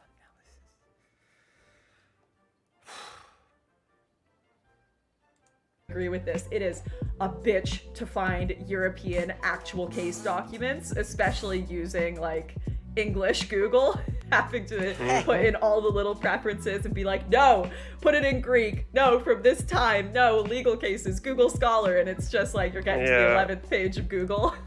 This one I'm going to send you actually has like Research. images as well of the Journalist. Yeah, contaminated Okay. medical waste or biohazard. Journalist. yeah, but it's again, it's not a biohazard if it's I'm a clothes that someone who had AIDS journalist. wore. Like, it's just such a strange accusation. I It's like swear. I think I know why Yeah, they did it. I because- assume the media, like, as we both know, the media like to, they're like AIDS blankets. They won't Well, actually. no, this is what the prosecutors said. They Okay, said it well, was let's- clothing contaminated. Okay, do you have the actual, like, prosecution document not interpreted by the media? Is that what you had? Because you're the one that made the claim. I got the claim from you. Well, that's what I read from the media, that's why the ship was shut down. So you took the media at their word. I'm doing the same. So Like, I'm just saying that's it's why just the weird ship that they was shut said- down. But if you're saying that it's like a bizarre legal claim that has no precedent, we'd have to actually look at the legal documents. Well, I don't. Is Destiny still a novel, Lauren? God, I hope no. She's really stupid. You wouldn't want to be with a person that's stupid, would you? Ideally, you'd like to have a person that's someone intelligent, no?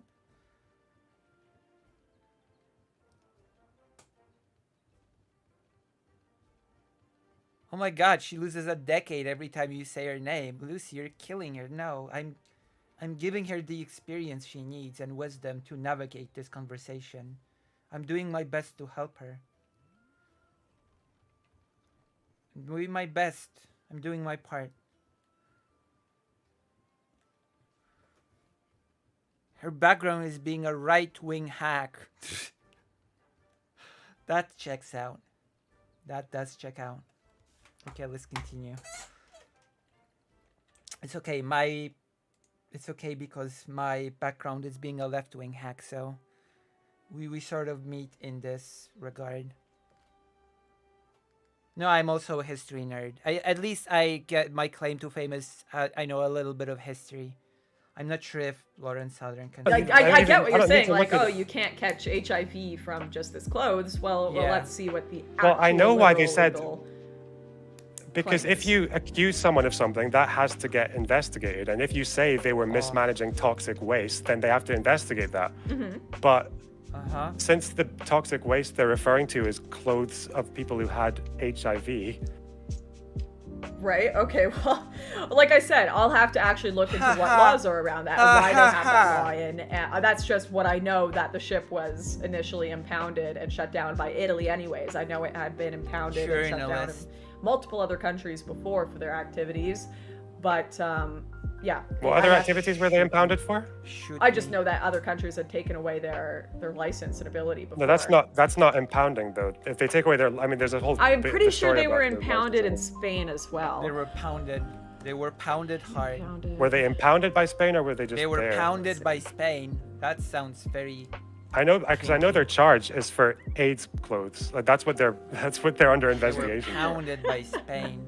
It's so hard to find information on the Aquarius case, though. I was like, I couldn't find anything in the last year from the short Googling I did before. Well, I'm just wondering why you brought okay, it up wait, then, wait. because Because I'm saying, stupid. like, that beyond people are like, you're trying to be a, a non-government enforcer of the law, Lauren. And I'm like, well, the government have actually impounded and, well they taken didn't the ship in impound. Well, themselves. no, they took the ship in Lauren a doesn't year know after history. you did your Nice. thing with the boat. Yeah, that's what I was saying. Like, the Yeah, ship so there was nothing. had There was been, the actually ship like, no- had been accused of illegal activity. Oh. And they had been taken in and impounded ship by the itself. government and were not allowed to sail anymore. The ship itself was accused of things. That's okay. So people were accusing me of being this force the crew, of like, but the you ship think you're itself above the was law, but I'm accused. like, no, the law actually decided that the ship was problematic as well. And we'll The have to ship go was through the problematic. specific things that they have put forward. Not that was even one of the the crew, reasons, the but the ship toxic waste, itself. which I'm sure there is more to that than just what the media have reported, because we'll have to get the exact case documents, but that was the reason the government have impounded the ship, and the government have decided that there was at least some premise or standing for them to do that and to stop their missions. Again, like, so yeah, again, toxic waste didn't come up until after. That's post hoc. And again, trafficking, there wasn't even an investigation or like a charge. There was an this is just like people- investigation. The investigation didn't start until 2018, didn't it? 2017, 2018? So there was an investigation. Oh, but you're Yeah, I saying know there was an happened investigation, after. but it didn't. Yeah, it happened after, didn't it? Because yeah, you weren't that's- talking about them. You were talking That's about them irrelevant bringing in because illegals. the point was that What is happening there are illegal migrants coming in that don't actually have refugee status, and we're finding that out more and more going Journalists. forward, that these people don't actually have Spanish claimed refugee rascals. status, and something needs to happen about this because at the moment, sorry, I'm about to sneeze. Yeah, so this again, this has nothing to do with Get her, illegal loner activity box. or You're my hero infected blankets. Okay, the first illegal activity is migrants coming in without refugee status, so they're committing the Is it illegal illegal? It's not. activity. What, The boat, what the boat? Like is the boat did. doing that? Because the boat's supposed to take people to the next port of call, which was Italy. The boat was supposed to do that. I'm still not sure. So let's see. Can you link me that European Union document, next port of call? Next port of call is. Let me find it. I think I've got it open here. Oh, Lauren. It's UN. Lauren, Here we go. Lauren, Yeah, it's Lauren. actually in UN. your DMs. It's in the one that ends in 94 PDF. And if you just look at page 8, next port of call. So that's UN though. Someone in chat's calling me laundry box. That's really funny. Laundry box. Oh, I hate doing research while on Remember when stream, but Loner let's Box see was this. cool? We are Great. reliving these times. We are reliving these times right now. I'm sorry. I don't want to be can't rude. find- I don't want to be rude, but I feel wanna be like this is the kind of research you'd want to do before making claims against a refugee boat. It seems. True. Well, no, at the time I had of course True. done a lot of the research. It's been Journalist. 2017, 18, 19, 20, 21. It's been like 5 years, right? 4 or 5 years. Mhm. It's been a minute since I've been looking into this ship and its actions. And the first time Journalist. I've done a whole lot of looking into it was probably that last video I did, the Vindicated one you reviewed, and then like yesterday doing a bit of Googling about and looking through some of the data you posted below your video. So it's been a minute since I've actually done a look into the update. And in Borderless, obviously Interesting. I was I'm gonna reporting take a on look the at this specific organizations soon. between Thank you. Turkey and Greece and Morocco and Spain, which is why I have a lot more to say on them right now than I do about the Aquarius, because that's been the most recent research I've done into it. Research. I don't believe you. I don't know you know what Okay. research is. So I'm not again, seeing okay, so anything maybe- about next maybe port of call in this nostalgia. document you sent me. It's If you control find, I did. are you on page 8? Next port of call? Oh, did you send me something after that? Blaming the rest? No, I Oh, sent you it's the something first after. one, I yeah. said 94. Yeah, 94 PDF. We So had this is some stumbles. UN Loner though. Box. Yeah, that's what I said. background I said it note. was UN. He had some Nations High stumbling. Commission. Listen. If I had, Oh, if I of have a course, cool my conversation with Loner Quick Box search isn't about working. Oh, find on page, there we go. Holodomor, then who knows? Maybe Loner Box will be cool again. Maybe I will make Loner Box cool again. Who knows? Okay. Would you like me to make Loner Box cool Shit. again? Port G of word. call. Which page was it? 8? Clearly. 8. It's section 30. Okay, there we go. Next port of call. In summary, the executive committee, blah, blah, blah, blah, blah. In summary, the executive committee pronouncement taken into conjunction with the obligation under international maritime law to ensure delivery to a place of safety call upon coastal states to allow disembarkation of rescued asylum seekers at the next port of call. In accordance with international practice, support by the relevant international instruments, persons rescued at I sea mean, now you can normally do a disembark lot, at the but next port of he's call. too stubborn about This this practice should subject. also be applied to asylum seekers Oh, that rescued at subject. sea. I In mean, cases the of Holodomor large-scale is influx, the asylum G word seekers rescued at subject, sea so should always be admitted, at least on a temporary basis. States should assist that's in what we're facilitating gonna the be discussing. disembarkation So by acting in accordance with the principles of international solidarity and burden sharing in granting pretty resettlement sure it's gonna opportunities. be Okay, like so that. this is UN. Now, of course, not everyone agrees to or signs on to UN rules, as we know. So what is I it? know it's just that you brought up maritime laws. Okay, but yeah, So that's your that's what appeal, I'm then. saying. Let's look at the maritime laws that actually cover Italy. Like, is this the No, maritime law? this is maritime law. This is it's that well background note on the protection of asylum seekers and refugees rescued at sea. But that's International just maritime one. law. Okay. Yeah, this is international maritime law. Yeah. Journalist. I'm gonna have to actually look into this a bit more because Journalist. I'm not sure if from the time that I was Amazing. looking into this, it was Preparing before a definitely the debate? closest Why port would you you have do to drop that? them off at. Why if it would is you someone prepare at before a sea. debate? That's for So And again, well, first of all, I think the qualifier, even if that's true, imagine in the case of preparing the before a Aquarius, debate. So silly. it would be the closest port of safety. Libya is not a port of safety. Morocco is further away. The Moroccan waters are further away from Spain, let alone Italy. So and I also wonder because this is a document entirely. I like how someone in your chat is quoting like half of the paragraph and saying it debunks me. That's really funny. What did they say? Sorry. There may be He's quoted instances half where of the the next thing, port of call yeah. may not be the closest one, but rather the one best equipped for the purposes of receiving traumatized and injured victims and subsequently processing any asylum applications. In other situations involving state vessels intercepting illegal migrants, the nearest port of that state could be regarded as the most appropriate port for disembarkation purposes. So I do think that this does say intercepting illegal migrants, you put them in the most appropriate state, which means the state they came from. Would you not agree? Well, No. how do you know they're illegal if you found them at sea? Exactly. That's stupid. Maybe if Not they're coming maybe, through it's trafficker just- vessels through countries which typically have no one with migrant applications like Turkey, which is a safe second country. That's bullshit. That's bullshit. Like, that's really that's not true at all. Look at the crisis on the Belarusian-Polish border. Afghani refugees came to Poland and they were proposed to get a visa for $5,000 through shady, small, basically traffickers. So don't even give me that. Also, how do you know when you see a boat that a trafficker was even involved? This is so stupid that it beggars belief. Like, I don't even know what to say at this point. Incredible. Or like Morocco, which the vast majority of people are not Okay. coming with asylum seeking Again. applications. Again, Or- being from a sorry, go coming ahead. from a safe country, well, first of all, these people came from Libya. They come from Libya, not Turkey. And again, they're in the sea from Libya, Ridiculous. and being in a safe country, even if they were, doesn't instantly make you an illegal immigrant. The people who rescue them are not determining their legal status. True. This is so How do you know they're ridiculous. illegal when you found them at sea? You just know. You just know. You just know with your heart, with your Mate, instincts. like, I don't know what to tell you. There's a reason I know why you don't know.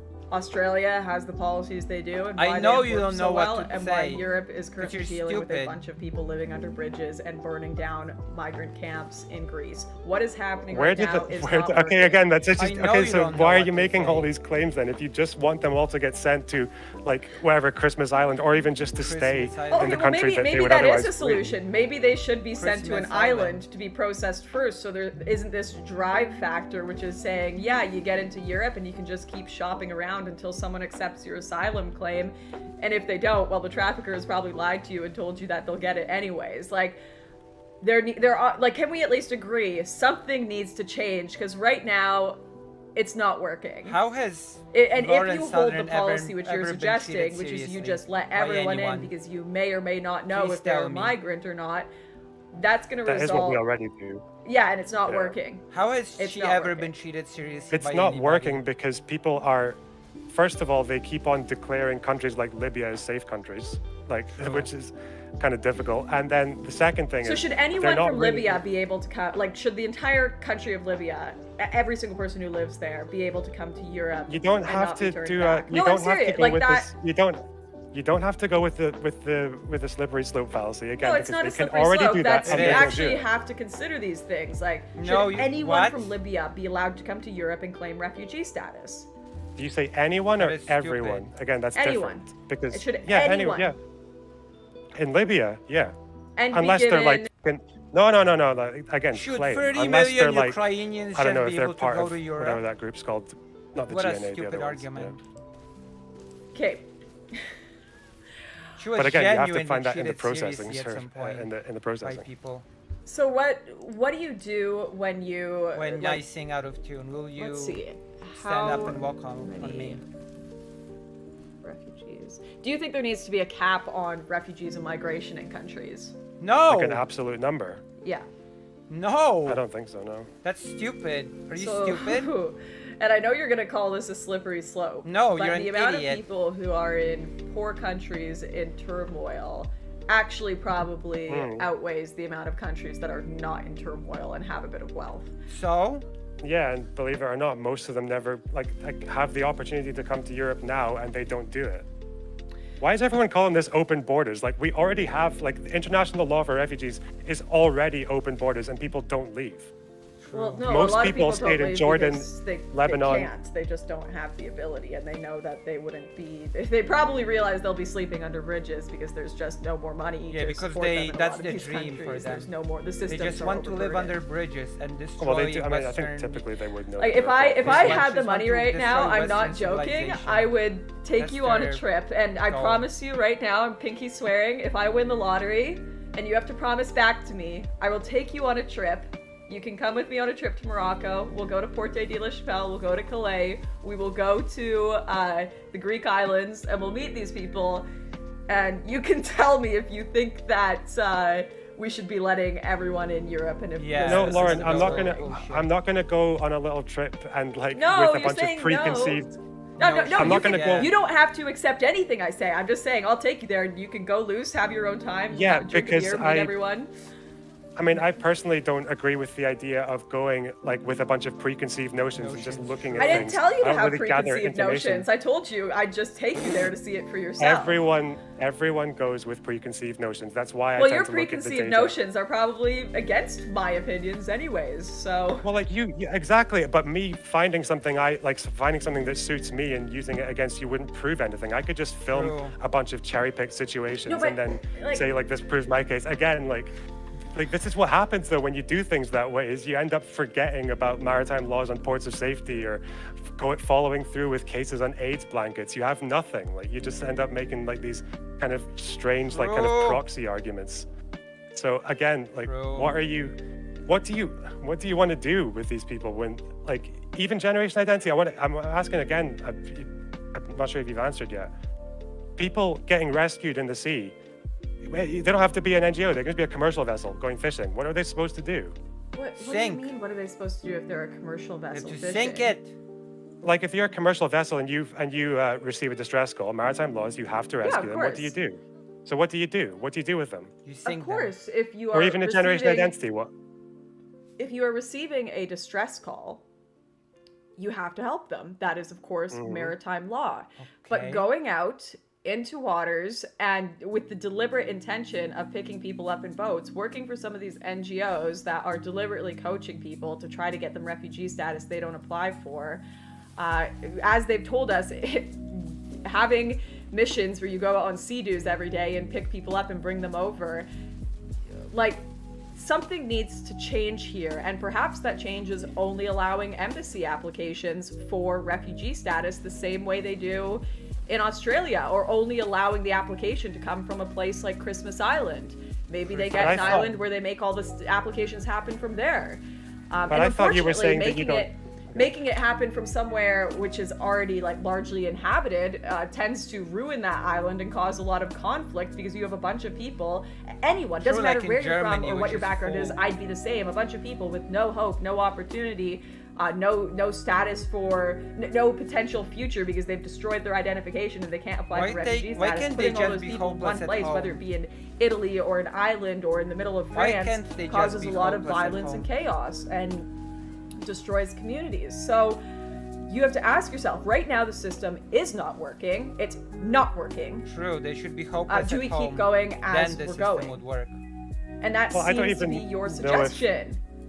Because No, I I'm didn't say saying keep- the I did- Australian hey, system is hey. better. Just shut it all down. Because you can't even I help the did people not in your own say- country. What? I did not say keep going. First of all, distress calls can be received from boats that are docked or coast guards. The Italian Coast Guard does like a quarter of the rescues in some years. So even you're not going to get rid of the entire Coast Guard, right? Because that would mean there'd be a potential for rescue missions. I didn't say So, to get rid of the again- entire Coast Guard. Well, yeah, but the Coast Guard can do rescue missions. So again, so you're saying like rescue missions will happen, people will move, and then what? They get put into a detention island. I don't know. I feel like I'm going to look at There needs Australia to be... for the next day or two and find that there's massive like human rights abuses happening in Christmas Island. And again, if they can't come over to Australia, where do they go? Do they stay in the island that they would? A lot of people live typically there be for a fleeing? long time. A lot of people live on Christmas Island for a long time. But it's a question of... How many people are in Christmas Island right now? Let me see. It's the amount of people that actually leave and try to come now is massively reduced, and their Oh. drownings are down to 0 though.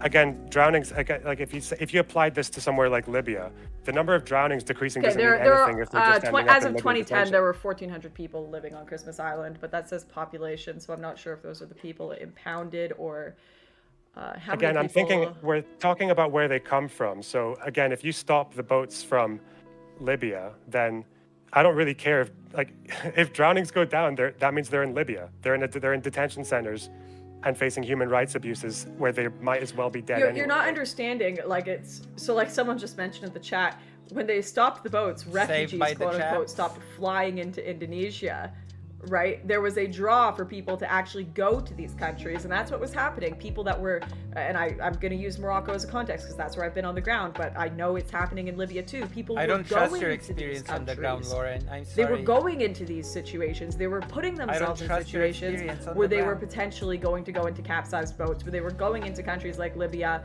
where, yeah, if you get caught, How you're probably unfortunate. going to have a pretty bad time. It's probably going to be horrible. But people are going into these situations because there is a draw there. There is a driver, which is the fact of open borders, the government. And you know what? I don't blame these people because the government in Europe and NGOs, all these activists have been telling them All for these decades, yeah, horrible- open borders. Smugglers are telling them that too. Open borders. You come in, you're going to get a house. We're going to take care of Oh, you. yeah, you're gonna Our get home a is for villa. refugees. Everyone's got the signs Right-wing out. propaganda You know, is we brain reject rot. no one. So they're going into You're these just gonna get a situations. villa. A few things are happening. One, they get caught anyways. Doesn't matter what the policy in Europe is, and they go to a Libyan jail, and it's horrible. Two, the boat capsizes, and it's horrible. How come Three, so they get many across to people Europe, and they don't get any subscribe to refugee Lauren status or any Southern? status at all because they were illegally migrating and didn't have a right to it, and they end up living under a bridge or getting killed in one of their more camps. than half of the people get their claims eventually accepted. I think it's 40% This is the immediately, person and then another Destiny was 29% infatuated with. after Okay, that. so you still are left again, with you keep hundreds on- of thousands you keep of on doing- people in limbo. I'm saying that's a problem, but I'm saying it's not worth sending a bunch of people who, in your words, who get their claims accepted. What is the stat? The half of? Is it half of people that come by sea, or is it half of actual refugees, or half of people who Why make do you claims? why do you keep contrasting people who come by sea and with actual refugees? Because not everyone that comes by sea is an actual refugee. Plenty are just Not everyone economic that- migrants. Not everyone that comes By across in land. any way would be like an actual refugee, though. Right? Yeah, You would sure. expect you would expect people coming from Yeah, so sea what the is most this dangerous way. of half the True. people who get accepted? Half the people who claim asylum. Half get the people who accepted, claim yeah. asylum, right? That is So so how many stupid. of that is the actual portion coming over? Refugee What do you mean the trenders. portion coming over? Like the actual people coming over on boats that are trying to migrate to Europe. What percentage of those are actually get accepted as refugees? I don't really know if they would file that, would they? If they're like in the asylum process and they're gathering data saying we need to gather stats on asylum seekers who came by sea. Asylum claims by sea, I don't know. Why does that matter though? Because again, like you keep saying like actual Okay, refugees you know versus what? people from boats. All right. I have to end this stream Oh. pretty soon here, so I'll just really try to clarify. No, I'm 20 minutes over. I just realized. It's but- fine, it's and I'm fine. fine to I talk said to I you had 10 again. minutes. Yeah, I'm Sure. totally good to talk to you again. But No, I'll just really clarify my position here. Really stupid. There are a lot of people coming over. I would say the majority, based on what I have observed, the majority Your observations are that not do very not trustworthy, actually have that's any the claim to problem. refugee status, that are not being processed in any meaningful way into the systems in Europe, whether they be in Greece, Italy, Germany, France, Spain. Germany's full. They are disappointed, rightfully so. They've been promised things by human traffickers that By could never humans. be fulfilled. In a lot of cases, they're homeless. In a lot of cases, they have no hope. In a lot of cases, they have no ability to work or make a living because they, once again, could not make any claim in these countries. And it is going to lead to disaster, both for these people and both for the European people, because a lot of people that are miserable with no hope is dangerous in any situation. Doesn't matter what your skin color is, doesn't matter what your gender is. A lot of people with absolutely no hope, no jobs, nothing, that were sold a lie. That is dangerous. That is dangerous anywhere you go. And there's going to be a lot of misery, a lot of disappointment, a lot of crime, which we are already seeing in these places. And I mean, once again, just this year, the camp was literally burnt to the ground in Moria because the migrants there were so pissed off with the situation. How come she gets so many? Oh my god. And something needs to change. Something needs to change. And for that to even happen, for the problem in Europe right now to even be dealt with, they need to actually stop and just figure out what the hell is going on, to pull a Trumpism here. Stop and figure out what the hell's going on. Yeah. Again, that doesn't mean you stop death. It just means you stop death at sea, right? You continue the deaths of people who would otherwise flee in places like Libya. But if and you in can't help Algeria those people and in Niger anyways, and- like if You you can't can't, help those if you aren't people, helping they're those just people in Europe forfeit. anyways, you actually need to, it's like, you know, putting the mask on yourself. You before can help helping them. the You let person them claim beside you. asylum. No, but if True. you, You have can't no help them. space, Half of them if get you their have asylum no claims accepted. resources to help asylum seekers because you have What the taken in hell? so many people without actual claim, and you're trying to help these people who are living on your streets, who have nothing to do, who have nothing to eat. Well, then if your help them get a systems are job. overwhelmed, you can't help anyone. And that is But what Europe is happening not right now. overwhelmed by refugees. Barely any True. What the- portions of the refugees came to Europe. Europe is What? not. Europe is a pretty rich country. You can process refugees. Europe is a rich country. Sorry, I'm just teasing. Well, a rich but continent, I'm yeah. sorry. I'm teasing. But let's see. Like even Merkel herself, who is super pro-refugee policy, was like, "This is I mean, overwhelmed Europe Germany. is Let me pretty see." rich. Well, come Merkel on. was saying that since 2010. Germany's She's full. always Yes. pandered. No, to not since immigration. 2010. Since 2010 was her multiculturalism has failed speech. I'm just looking up Christmas Island right now. Someone died, like an Iranian refugee, died after the government recognized he was a refugee in Christmas Island. how did he Then die? there was a riot. That's fucking. Oh, there was a riot. It doesn't. Riots that followed Once the- again, these riots happen every day at the camps in Europe. Every day. I was barely allowed into Calais because they were like, they might just kill you. It's lawless in there. What were you saying about crime as well? Like, don't refugees and migrants commit less crime than locals? No, that is. No, they're wild animals. What do you mean, Lonerbox? They commit 1 billion times the crime because they're all lawless animals, of course. You don't know any better, Lonerbox, about this sort of thing? おかえりなさい。皆さん無事ですよ。安全な場所に隠れてもらってます。 I don't know what to say. 行ってきます。キャンプで待っててください。 I wonder which ethno-religious group she thinks trying to open all the borders. I think unless you don't adjust for age because they're younger and younger people commit more crime. No, they migrants commit more crime. Absolutely. True. When you don't adjust for age. Illegals. Citation of needed, course. though. When we're talking about actually accepted refugees, I reckon they wouldn't commit much crime. I'd agree with you there. But no, illegal There. migrants in France, But the it's fake like refugees are disastrous just... there at the moment. But again, when you're talking about refugees, it's refugees who come across the sea, right? Like that's part of the people pirates. who become accepted as refugees. The small percentage that are accepted out of the... What small percentage? You said it was. You haven't like, given the me only the data I data have of on it- people that come overseas, just people who apply. And I don't doubt that, you know, even the fact that Journalists. Why only does- half what of the difference people does that playing actually overseas make? If apply, you come so to- half of the people that are applying are faking it, like, that's pretty shocking in itself. Again, well, that's because some countries consider Libya a safe port and then deport them. So that's kind of a problem as well, because Libya is definitely not a safe port. But so you'd actually expect the accepted claims to be higher.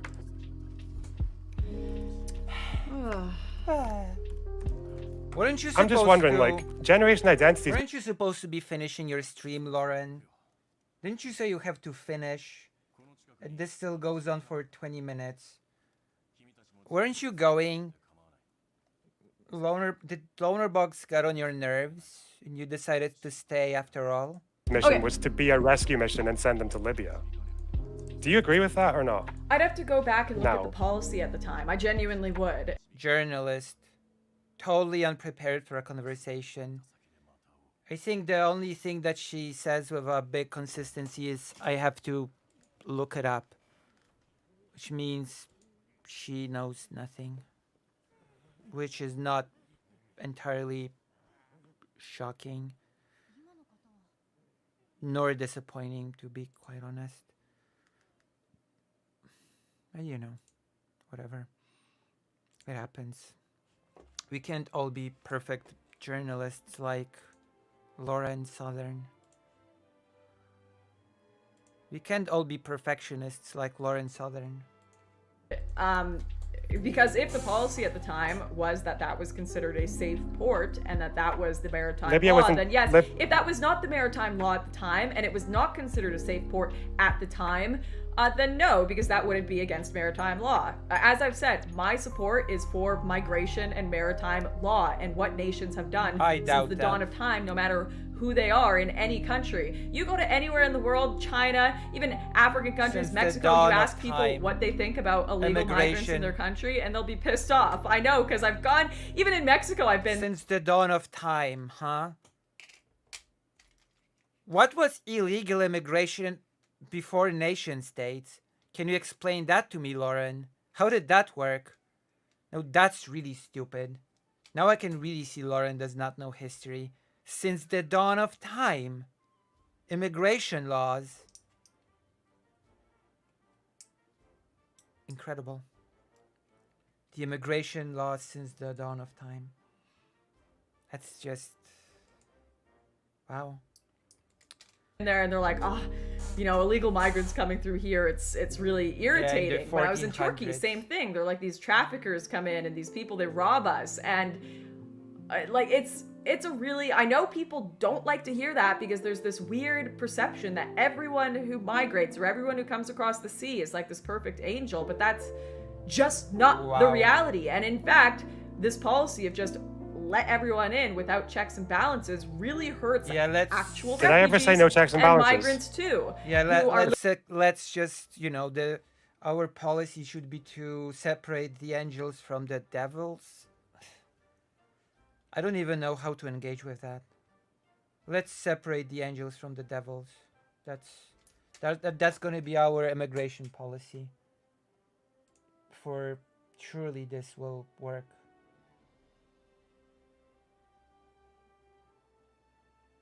Surely that's gonna be the ticket, right? Jesus. Did I living ever in say no camps checks and with balances? violent criminals who are trying to escape their home country. There are under no the angels. Current open Those borders, refugees, basically there are no open borders angels. policies happening now. No, you didn't say checks and balances, but you haven't really explained how your checks and balances are taking True, place there are other no than angels. deport everyone who doesn't have a legitimate migration claim, which doesn't make sense when they've all destroyed their identification. True, and will destroy your Well, country. that's why, They will again, destroy like your the UN law is that you civilization. assist people who don't have travel They will documents. and destroy you your find a way. Western There can be civilization. You find a citizenship way. as well. But again, Libya was in civil war when Generation Identities Civilization. bring them back to Libya mission was Like happening. I said, I'll go look into the policy on that. We will set a chat after I've finished your video. And I've Journalist. looked up the Libyan policy at the time and the EU policy and Italian policy. Journalist, everybody. But yeah, I just like my friend. I don't know You're not anybody's your friend. policy of just send them back on airplanes. Like, first of all, I don't is- think they should. Okay, again, like if they're, but that's True. for people who fail their claims and They have should like just we be know where they're sent. from and they're not from a country that you should be fleeing. So, but again, You like should just do the there is a logical thing. question You that should can be sing asked about them. with the people who arrive, but I think like sending people back to Libya is just not an option. But And then your migration policy becomes anyone can think come then, in until we LMAO. can prove that they don't belong here, which is True. no sane country's immigration There policy. are no angels. Because it doesn't Again, work. Again, most We have of to, them even if you have didn't no come to Europe. identification, nothing, we have to sit here and figure out a way to prove that you aren't a refugee, who we should pay all of your wages, pay you to live here, like support you, give you language courses. That country will collapse with that policy. Any country with that Well, again, policy. that's why the first safe country is kind of useless, because if people have like a language that they can speak in a different country, then they should probably go there. Like if you're a Syrian and your second language is English, you probably shouldn't be living in Hungary or Turkey. Like you should probably go to like the UK or something. So yeah, I'm fine with that again, because we take it like most of these countries as well take in barely any refugees. The UK has had less than 40,000 since the crisis started. So that's like less than 10,000 a year, isn't it? It's really low anyway. I can't remember the exact number. And we have a labor shortage. So Let me see. this whole thing about a continent being full, True. like one of the richest. Absolutely true. There's a labor shortage. Still, to this day, in Poland, there's a labor shortage currently. While we're at it, this whole Germany's full. Like, grow up. Come on. Don't be ridiculous. Don't be stupid. This is incredible. This is just incredible. Get her, loner box. You're showing her who's boss.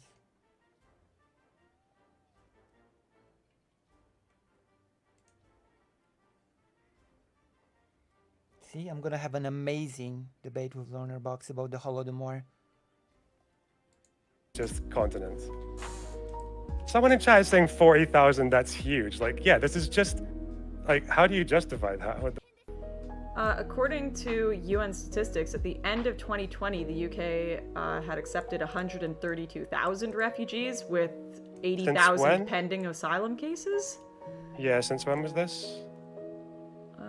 That was 2020. No, in the year they received 26,000 asylum applications over the same period. The same period. So this would be since somewhere. So at the end there were. I'm checking People, right but- now the actual document. Do you know anything? Just You're probably right. I probably checked the 40,000 from a while ago, but again, it's still low. Even 200,000 over that period is low.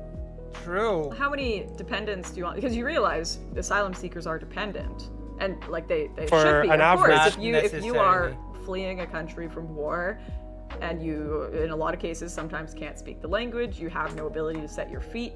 Some people will be. That's bullshit. Ukraine has shown this to be bullshit. Millions of refugees from Ukraine went to Europe, and it's fine.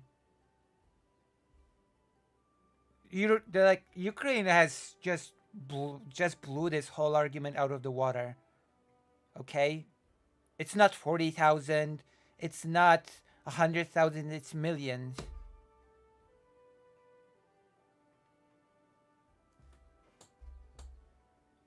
So what are we even talking about here? Like, this is so great that, I mean, not great, but this whole argument has been, yeah, don't even try. Single mothers fleeing, that can't work. They're going to be dependent. And again, the process in the UK is supposed to be 6 months. I think that's the average. The problem is that there's a work ban on claimants that I think should be lifted. I think they should be allowed to work straight away. True. So yeah, I agree. Yeah, I agree that they should be utilized as workers because True. they're good for that. Oh, yeah, I think your numbers are a bit low for the UK. I'll have to. Yeah, they probably are, but again, like it's still like None the of numbers them that we will take are reach still millions. low. I'm Even when I'm sorry. looking at this, like with None of them will receiving reach 26,000 millions. applications in 2021, that's quite low for a year. Yep. I just don't know if I agree with And they that. do want to work. Like that's quite I mean, because typical you're of stupid. refugees. I'm like sorry. they do work. You're just I stupid. I don't think know there's if- many like. I don't really know the What can I rates tell of you? like refugees What do who I get tell accepted you, and then claim Lauren? welfare. I've never heard that. Even right wingers have never mentioned that as a trend. What? Of course. What? Well, of course they get assistance initially. Of course, like that makes sense. Yeah, they if get you are a assistance, yeah. refugee, well, yeah, so you don't have to claim welfare because you're getting assistance as an asylum seeker initially. Yeah, but that's well, the assistance is only 6 months, and the assistance in the UK it's £5.64 for food, so it's quite low. Lauren Southern. Yeah, it looks like we'll have to. I'm gonna get those UK rates as well. Journalists that Also, the how much whole did you say? documentary on this topic. They get £5.64 a day for food, sanitation, and clothing. That all of this sounds sus. How much? This is from your Money. source. This is from the same UNHCR UK. Oh my god. So sus. Why is that sus? £5.64 a day for food. That sounds pretty typical of the way UK treats refugees. No, that does sound Not for- sus. Unless they're feeding not them for- as well. Like, what? No, I said for food. I No, said for food. Okay, asylum support. So they You get get housing, but 40 they don't. pounds for each Journalists. person per household. I'm on the UK Gov website Top now. tier journalists. Yeah, $39.63 per week per person, which makes $5.64 a day for food, sanitation, and clothing. But yeah, this was the source that you got the. that Okay, you got the asylum refugee support, numbers uk.gov.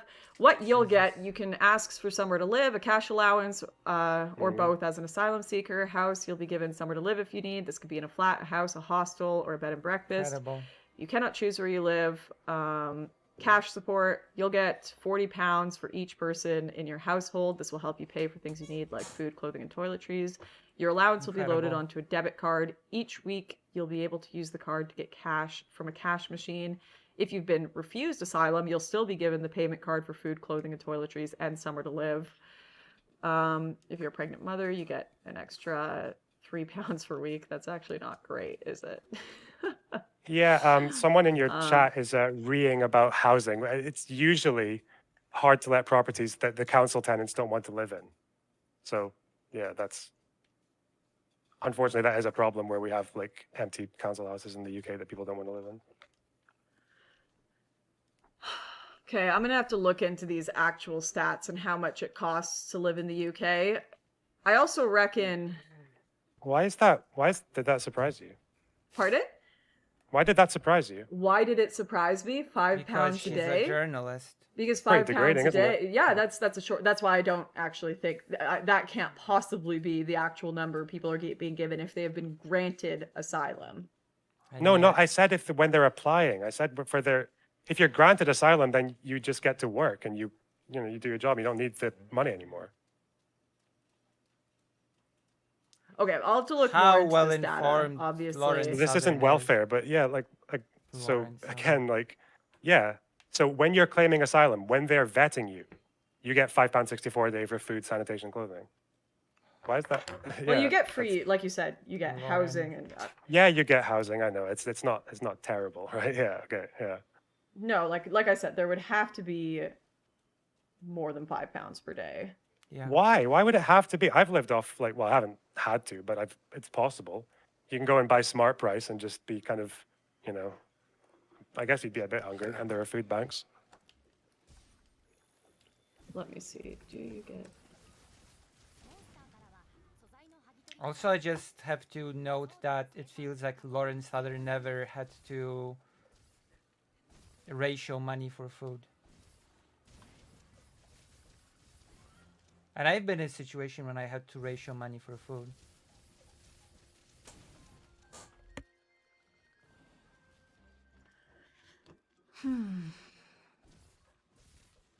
Sorry, I'm just doing some reading.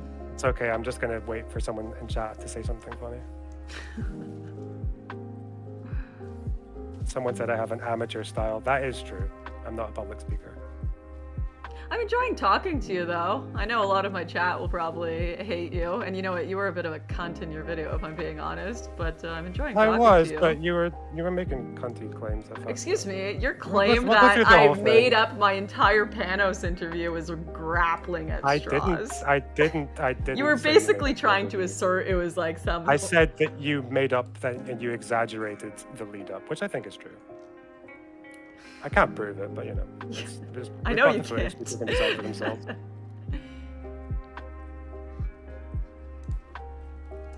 And I definitely don't think the lawyer admitted to money laundering to a pair of strangers. But Absolutely did. I know. did you send it to the police then? We did actually. Yeah. Did you see the well, you said you've seen that part of the video, right? Or have you only watched whatever you No, watched? on I've stream? never watched my video. Oh, you mean your video? I My watched video, yeah. I watched that bit. I whatever we watched on the stream. Yeah, I think I watched a tiny bit past that where you mentioned Have something you about been Panos how charges. I'm just interested. Did you be able to find anything about Panos like after 2018? Because It's really, hard to find It's like articles on him. shocking, hey? I know. I was looking up. All I could find was the two, which I find really tragic, is the two younger ERCI kids that are being charged, but not Panos, who is in control of the whole thing. For some reason, that's why Panos' the- stuff disappeared, but the two kids are on trial for ERCI. Well, it's because the money laundering charge was linked to their fundraising campaign. So Panos is actually implicated in that because it's his NGO. They raised funds for him.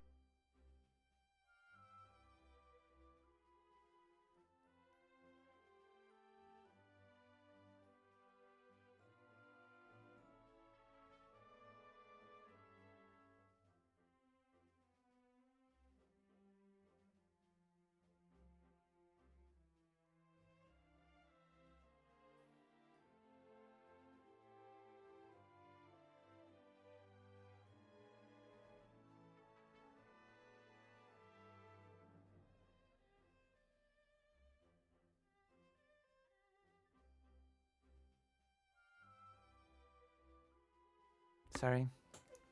What I've said was, when I was muted, that I basically, when I had to ration, I've lived off $3.5 per day, daily.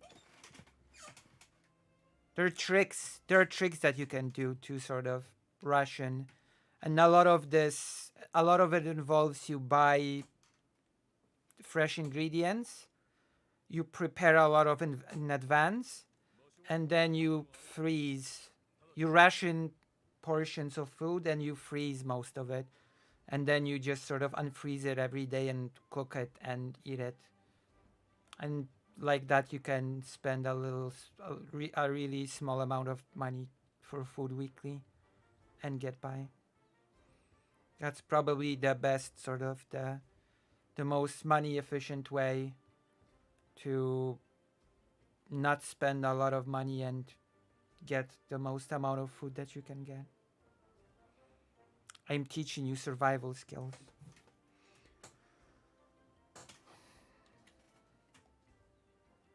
Yeah, you spend one day to prepare basically meals for the whole week. You portion them into small little rations for each day. And then you freeze most of it. Yeah, it's rough. I know, because I've done it. I know it's rough. I've done it. I'm not happy that I've done it. It's not a happy time to do it, okay? Oh boy. It's like I was like, oh yeah, I can't wait to defrost this piece of bread with a bit of cheese on it as my meal. Whoa. Whoa. You know? Okay, let's go. Oh. Oh boy. Oh boy. Yeah. But yeah, it was those two. And that's why, because I think the latest I found was Amnesty International did a review of the case in 2020. And they said that the investigation into those two people's bank accounts didn't uncover any wrongdoing. I should so get that's in some 2020 so far. They haven't uncovered any subscription. wrongdoing. The case is still ongoing. That's I the know, only I thing I know. could find. And apparently, and this doesn't surprise me because this was something that Ariel had kind of hinted at, Right. was using military radios and military plates to get into restricted areas to pick up these migrants and to kind of collude and find out where they were. illegally. That was one of the charges on them. They're claiming that Sorry. it was a completely Sorry. legal radio and they were just like able to get on military channels Challenge legally. So mode. that's the claim. Challenge So we'll see accepted. what Is she goes charged? into But that. now I'm Yeah, a big she is, successful she is, streamer. I'm just I'm a skimming big some stuff on her now. successful streamer She now. got a lot of death threats after that video. Who did? Ariel. Did she? I didn't. If that's true, I don't support that. But Yeah, did she so- actually? Like, Yeah, apparently. I think so where's many the- people like make that up 24/7. It's hard to believe. It's like DGG sent me death threats. Here's these fake screenshots. So I really- don't know, right? When a bunch of Nazis like raid my Discord, that used to happen when I made like more alt-righty videos, and they never target me. They never DM me. They never at me. They always at the people in my server with female profile pictures. Oh, gotta get the They fem. come into my okay? Discord they come into my Discord to attack women. It's really weird. And I just get left alone. All right, so I'm finding a few bits of information that are saying it's higher. So I'm gonna have to sit here and be boring after this stream and look into all the information on migrant housing and benefits. I wouldn't. Journalist. Everybody. Top tier journalist. It can depend though. My kitchen isn't big enough for that, and my freezer is way too small to keep multiple meals and portion frozen in it. Jesus will fork. Oh, those don't get me. Don't get me. Okay, I think I'm creating some sort of a false image in your heads. A single portion of the food that I'm referring to portions. I think I've created a false image in your minds. I'm referring to a single portion that is basically this big. That was a single portion, okay? That's the single portion size of what I was referring to. This, between my fingers, was the portion.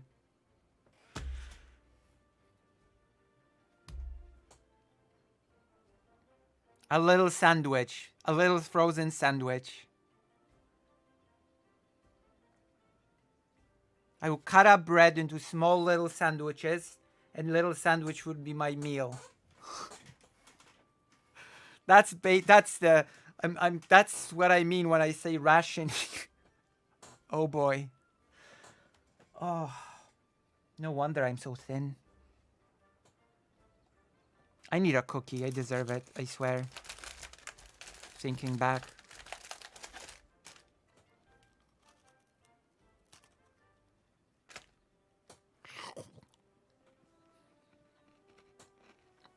I mean, DGG has not targeted me yet.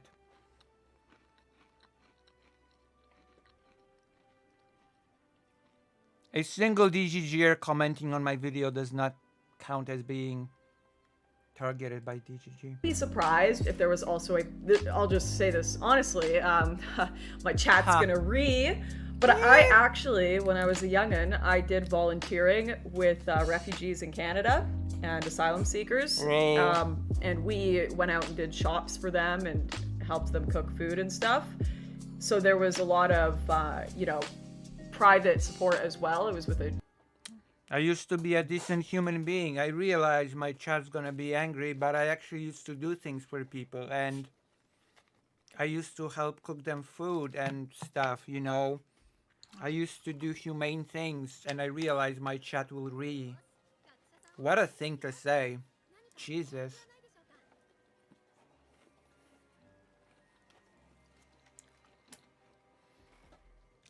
I realize my chat is gonna but I used to actually feed homeless kittens. I know.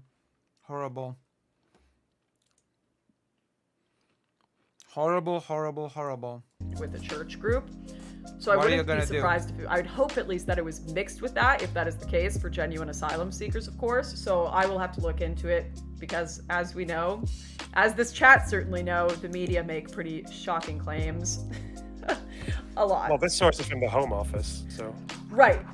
And Jesus. I'm going to look into if there are compounding factors to that, if there is food given to them as well on top of that. This does say that, sorry, I'm opening. I mean, I'm not making like a What am I supposed to even say to that?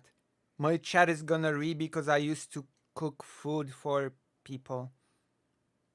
massive moral claim about the money. I was just interested that it surprised you so much. They can probably go to Yeah, of food course, banks. because I've lived in the UK and £5 is not much. Maybe that's what happens when you like past the age of 87. Maybe past the age of 87, your humanity just sort of drifts away.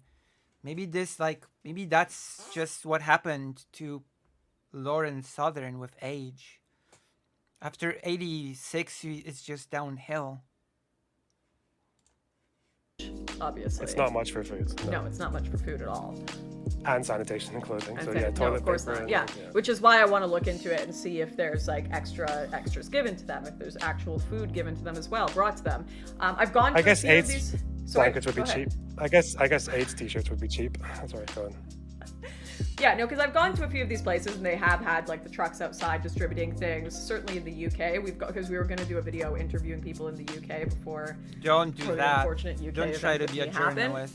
So I will have to do a bit more research to that. But if that is true, if it is that they only get £5 and they are legitimate asylum seekers that have like gotten status and everything, that's messed up. If it's just people that have applied and it's a bunch of Freeloaders. people that have just came in on boats and they have no idea, I can see how it could be difficult to support. Boat I think they've got tourists. like nearly at Just a one bunch point it of was like boat 800 to 1,000 coming in per day. I could see how that would be a really difficult system to support and why they would have to decrease the amount they're giving to people. Still, even just housing those people would be really challenging. Can you at least acknowledge that? What if it's how many people a year? It was 800 people per day coming over the channel. Yeah, of course that would be challenging. But again, there's a surprising amount of empty housing in the UK, and again, it's like the sooner that these people get processed and something's decided with them, the sooner they are allowed to work and actually pay their own way, the better. So.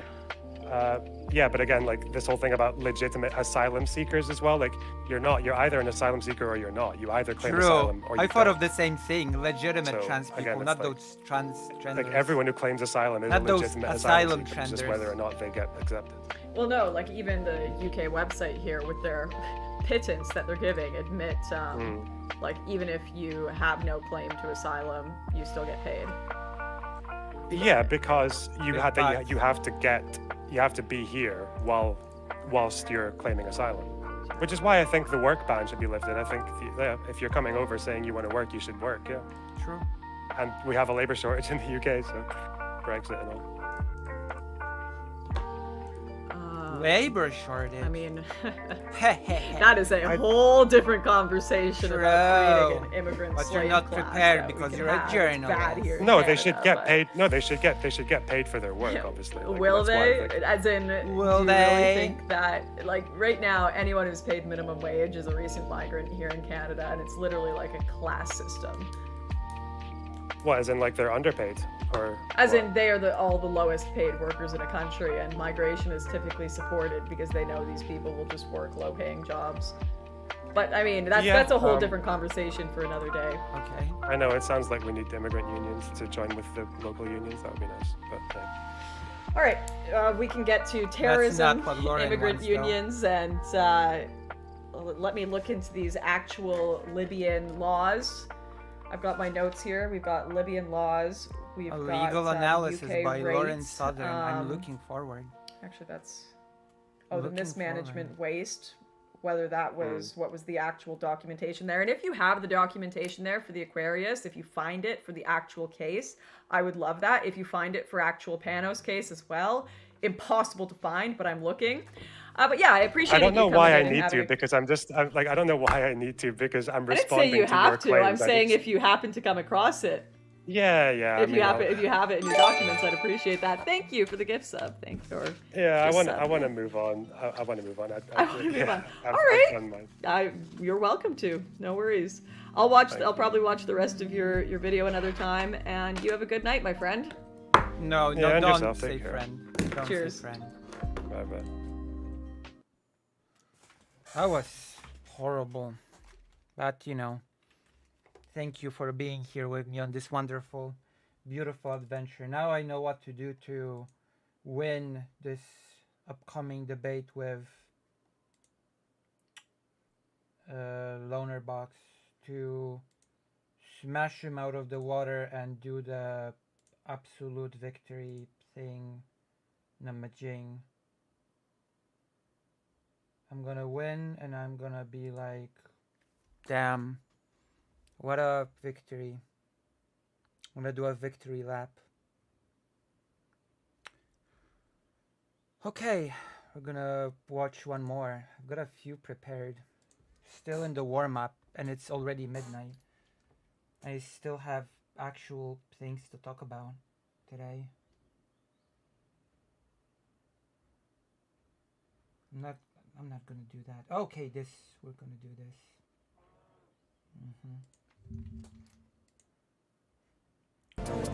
We're gonna do our favorite trans debater, because that is how we roll. Where is the debate? Where is the debate of Loner Box?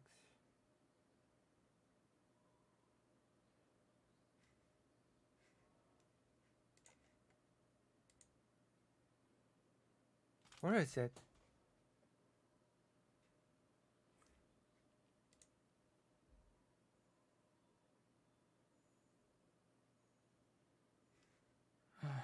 God.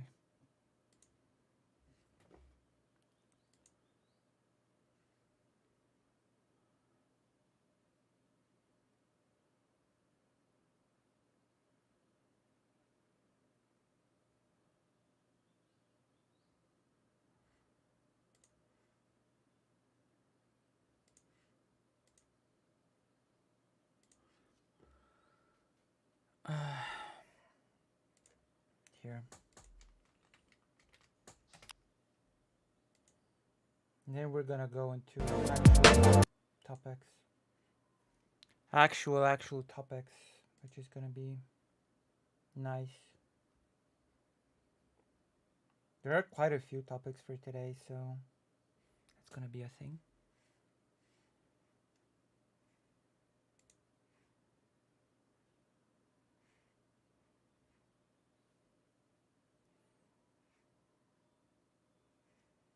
Wait, let's go to React. Okay.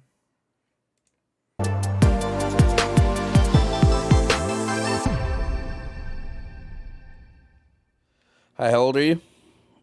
10. 24. All right. That's and all what do you right. lose by calling trans women women? My soul. Science? Oh, I lose science. Intelligence? That's new. What oh, science? You lose intelligence.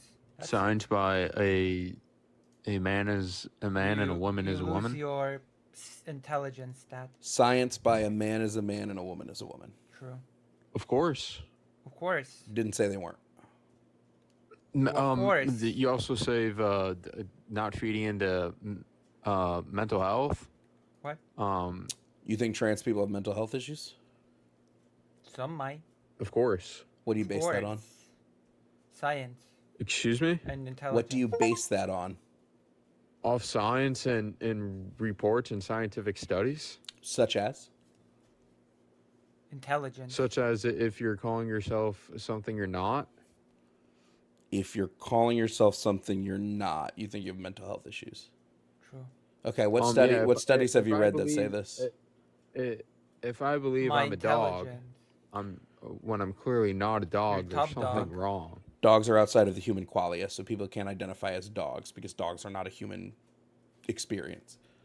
Do you know what qualia Well, is? same thing. If I call myself Gender's a woman, gender's inside of the human qualia. but if I call myself a woman, but I'm absolutely a isn't. 6'2" grown man with an extremely good looking body, by the way, I doubt it. I clearly have something wrong with me. Yeah, you said you based this around like scientific studies. Do you have those studies? Of course, look it up. Of course, look it up. Do you have those studies? I think one study I'm is. not gonna is- search for a needle in a haystack. What would be the name of the study? Well, I think the Sure, name of the I can. article Woof, woof. is transitioning What's linked that channel? to a mental health crisis? It's called. Is transitioning linked to a mental health? It's called Joe Van Bradley. Joe Van Bradley.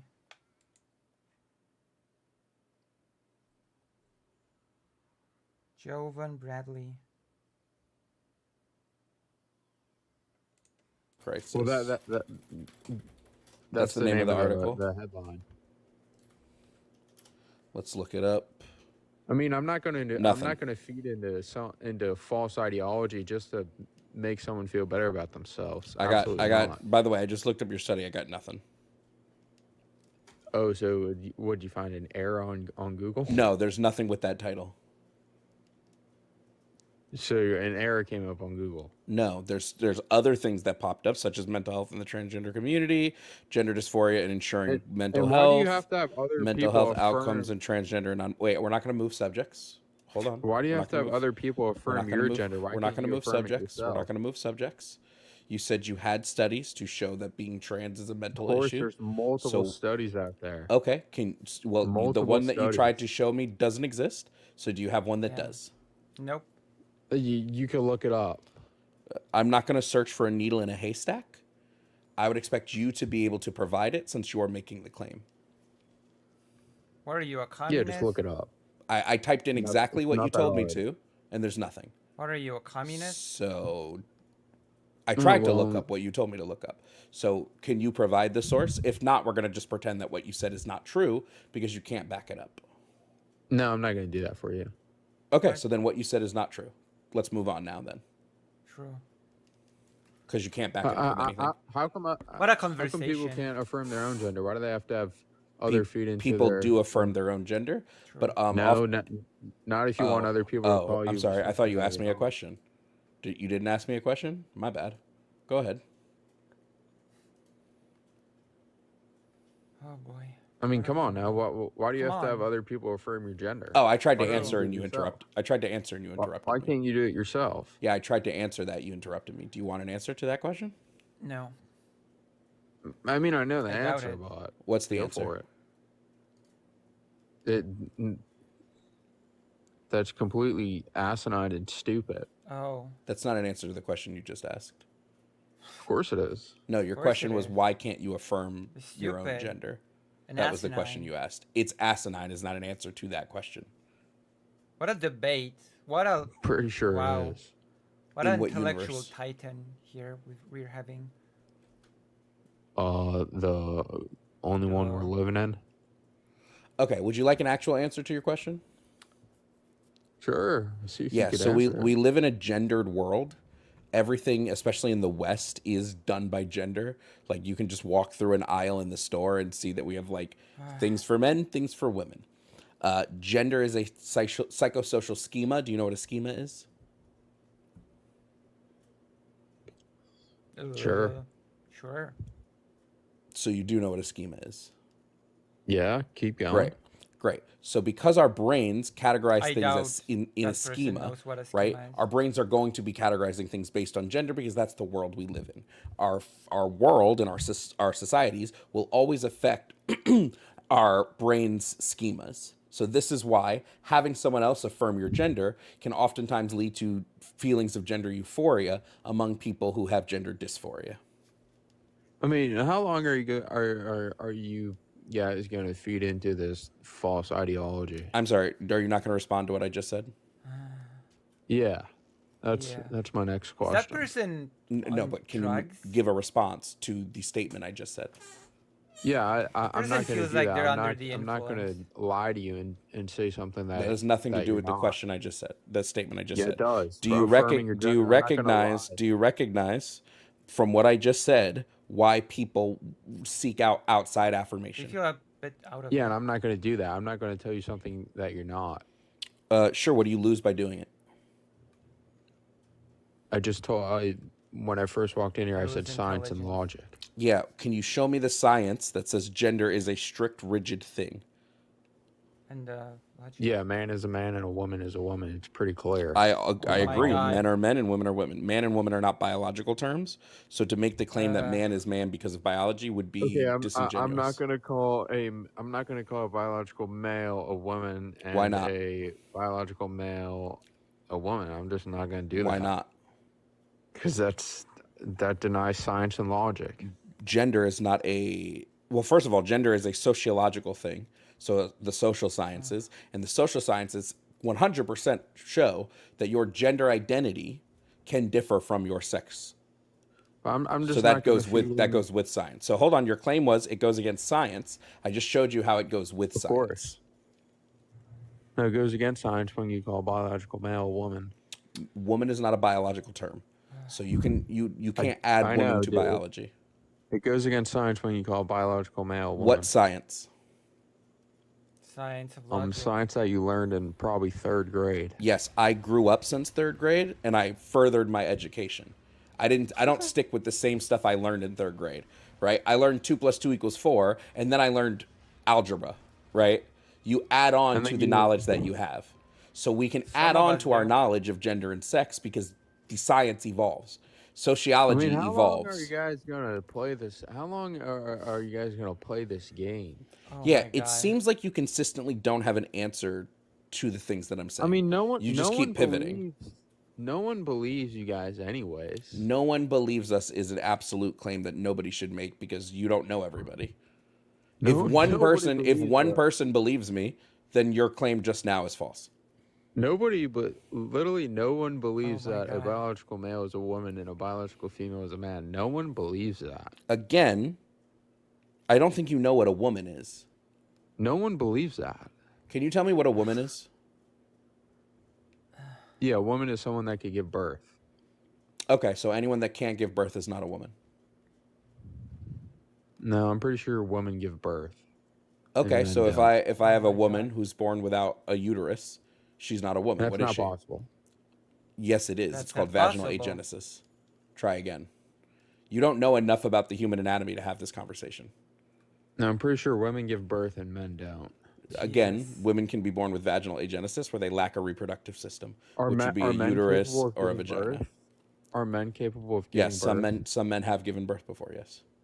A guy with a penis has given birth.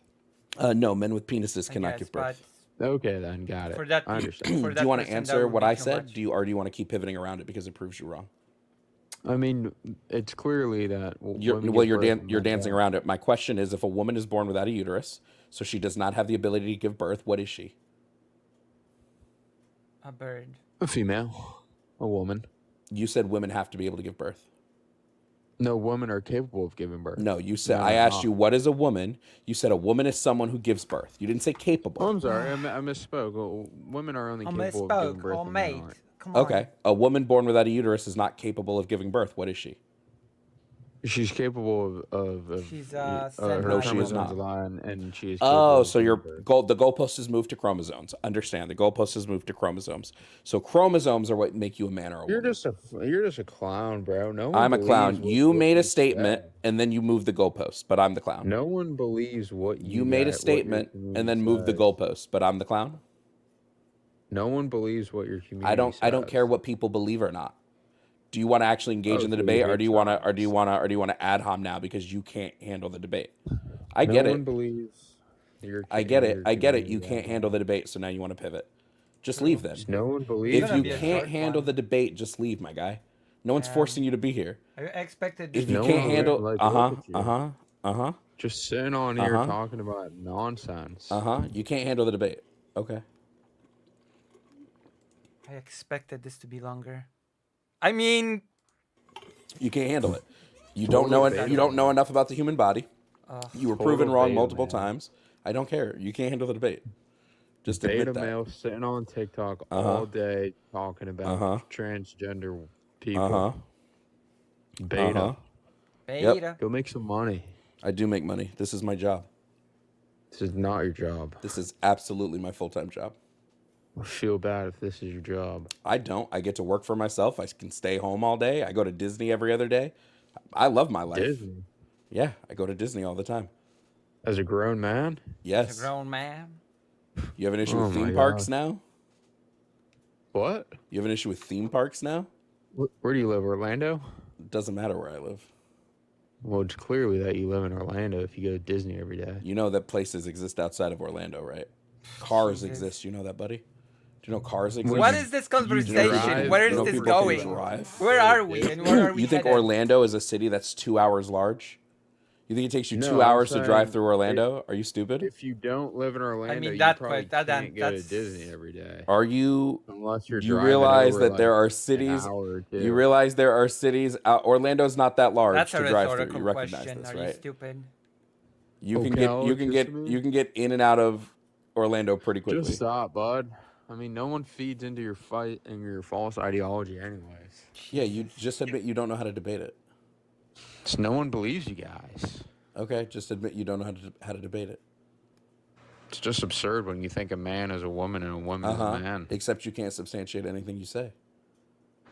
I mean, it's third grade science. Yes, I know. You stayed in third grade and you never learned anything past that. We recognize this. Everybody listening And I'm pretty understands sure it. You just pretty said sure it I went takes to 2 college. hours to drive. You just said it takes 2 hours to drive through Orlando. I don't think you went to college. I'm pretty sure I got my college degree last spring. Damn, they just be giving those to everybody, don't they? And well, if you pay for it, then yeah, pretty much. How? Yeah, you bought a degree. Was it with mommy and daddy's money or your own? No, Oh, by the snap. state money, Uh-huh. scholarship. So you can't debate the points, right? No, I can't. I'm just not going to feed into your false ideology and feed your mental health crisis. So you can't debate the points. Got it. No, I'm just not. I was gonna just feed into making your I was mental just making health. sure that you couldn't debate the points before I moved on. Is this It's the always end? so funny. It's always so funny how quickly they resort to ad homing when they physically can't argue your points, right? When they physically can't argue them, they'll move to an ad hom, right? So, for instance, I brought up the fact that some women don't have uteruses. He shifted his goalpost to say, well, it's chromosomes. He wouldn't make a definitive on that. It's just always so interesting to me. Is it? Okay. So interesting. Well, where's my target? I want to do this mission, but I'm lost. Let me do the mission. I want to get to the segments, but I'm stuck on the mission in Monster Hunter because I'm not very smart or whatever. Help me. Help me. Help me do the mission. Oh my god. I'm gonna go full screen for a bit. Because what the hell is happening even? I wanna fulfill my ambition of actually doing the mission. Ambition of the mission. But I cannot. Because I'm stuck. And the time's gonna run out. And then it's gonna be all over for me. We've got so many topics. How do I get stuck on a basic mission in Monster Hunter? Which the mission is basically find a guy. Find a guy on this map. I assume it's a guy. It could be some other gender. Where are you, scientist? How much time left? 25 minutes? I've been screwing around too much. I've been wasting too much time. Scientist, come on, like... Oh, please, please. No, of course not.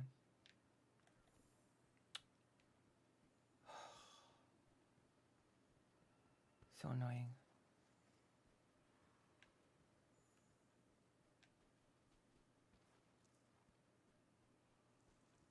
Where's the scientist? Is he supposed to be somewhere around here? Oh, I think I found him. No? Could have sworn that I saw a red quest mark. But no, Or it's just my brain playing games on me. It's 3 hours to drive across London.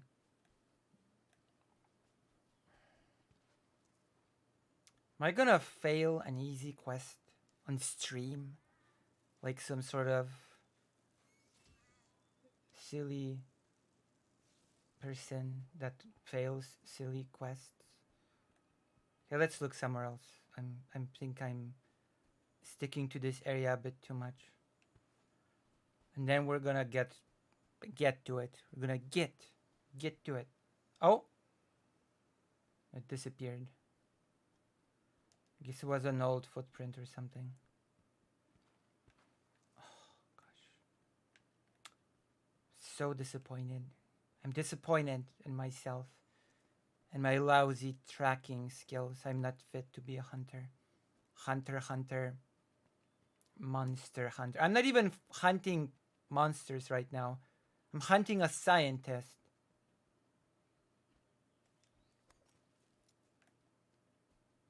This game is not called Scientist Hunter. It's called Monster Hunter. Why am I hunting a scientist?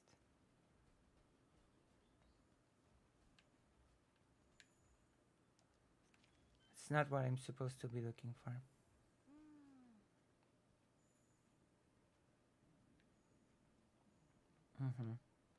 Even the game's giving me a hint that I'm on the wrong track.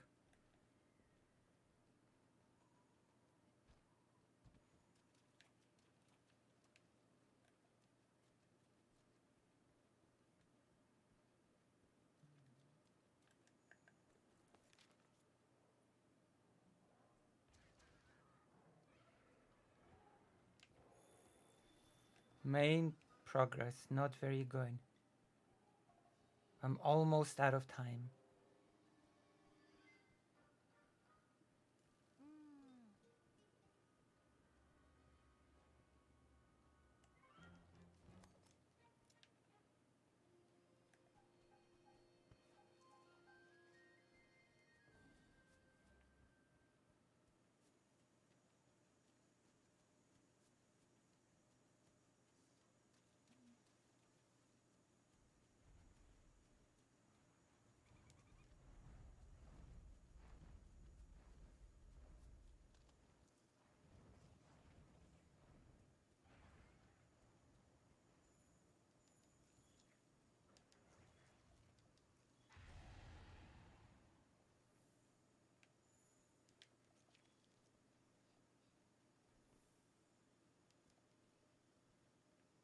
Oh, no. Nope.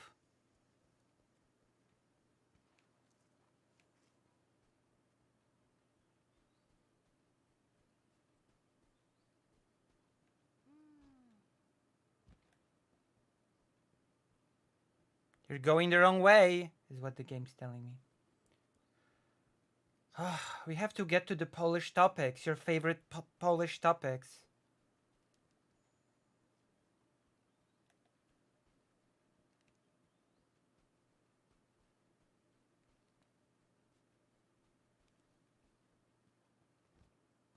Jesus.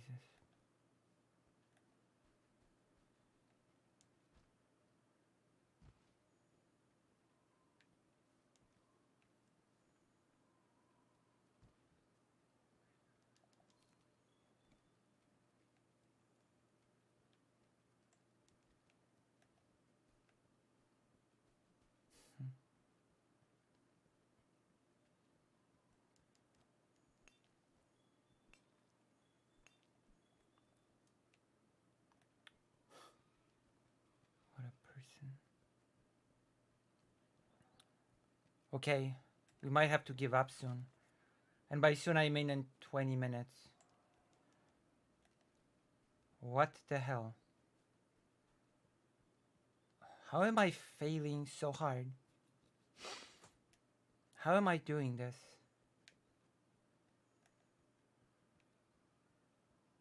There has to be something for me to follow. Some tracks. Come on, please, give me some tracks. Throw me a bone. スタミナの最大値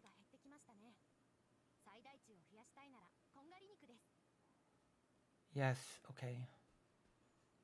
I don't need stamina right now. I need tracks to follow. Not these tracks. I need the question mark ones. Oh, what a... Things are not good.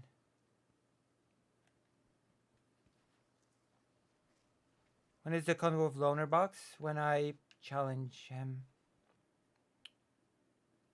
Why is Loner Box like... Is Loner Box like... What's it called? Oh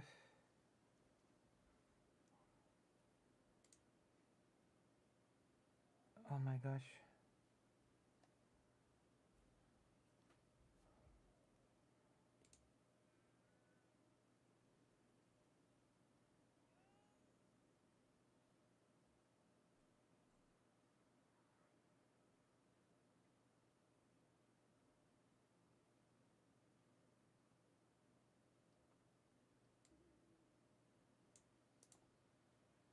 One moment.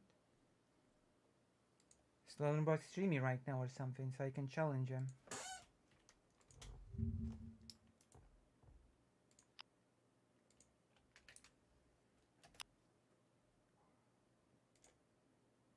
That is the wackiest. What the heck?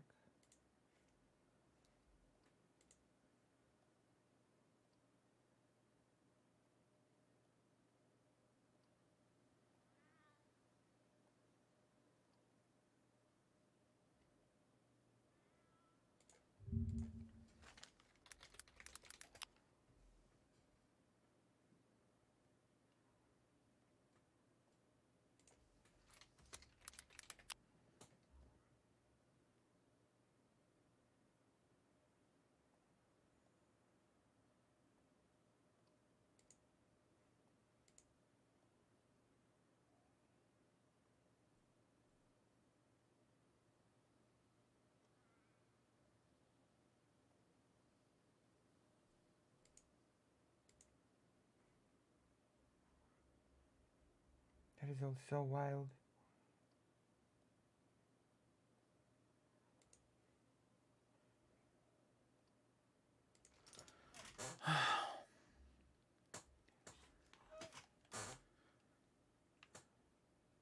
Why can't I finish this quest? Can somebody explain to me? Help me. Can you help me? Please. Please, I beg.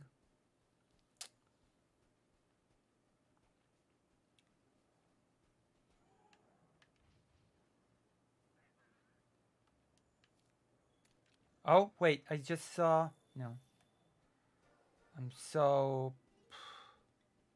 I'm so silly. I'm a silly, silly person.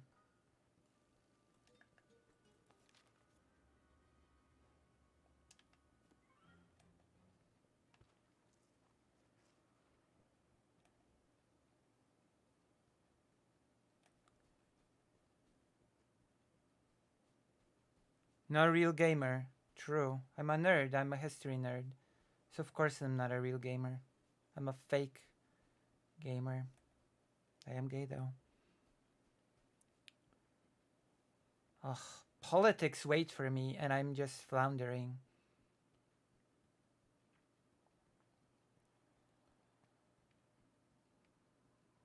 Politics are awaiting for me to do an amazing segment. And I'm just failing everybody. Including you, of course. Or maybe first and foremost you. To which I apologize for failing you again. I have failed you again.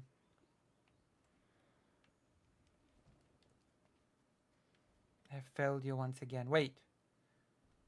Question mark bone pile?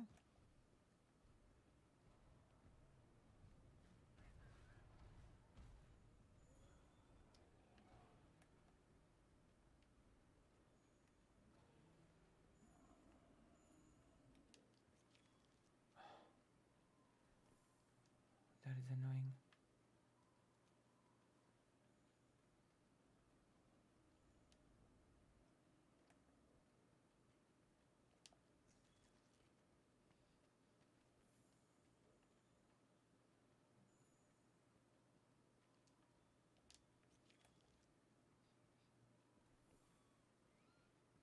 Fact that I'm about to fail a mission like this. Oh, you like history nerds? Thank you. Oh my. You're pissing me off. You're annoying me. Where's the missing scholar? Not this. Oh.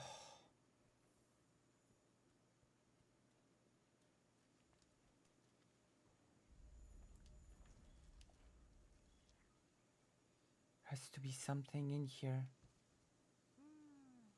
No more? Or then where are the tracks?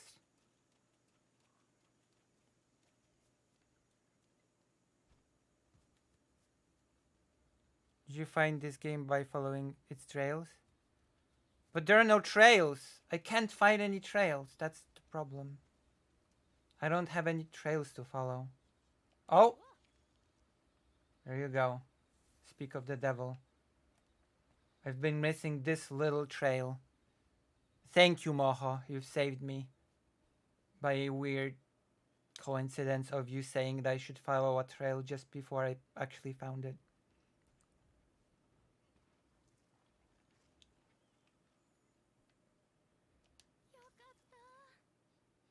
That's true. Thank goodness. So I was getting mighty impatient with this crap. I was getting mighty impatient with this crap.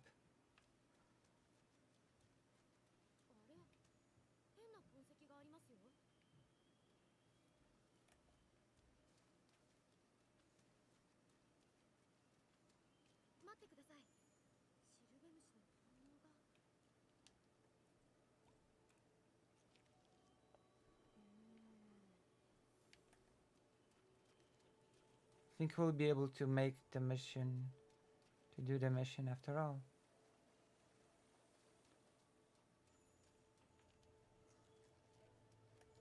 Let's go, missing scholar. I've got your address. Or whatever. And then we're going to segments. We've played enough video games. We've been playing video games for like 3 or 4 hours. I'm a serious political streamer. Supposedly.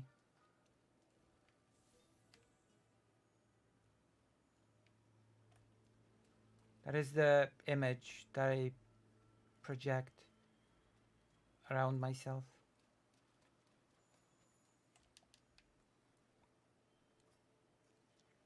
And that is what you've gotten to know me. History. Oh, tomorrow we're doing languages. There's just no way. There's no way we're not gonna do something language related tomorrow. There's just no way.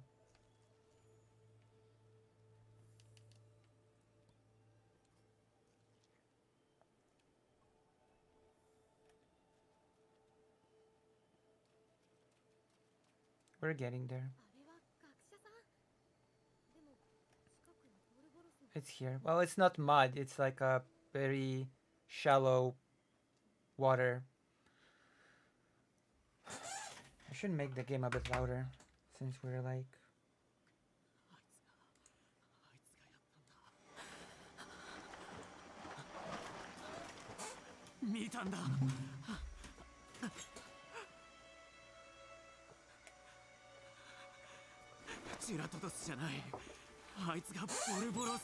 Damn.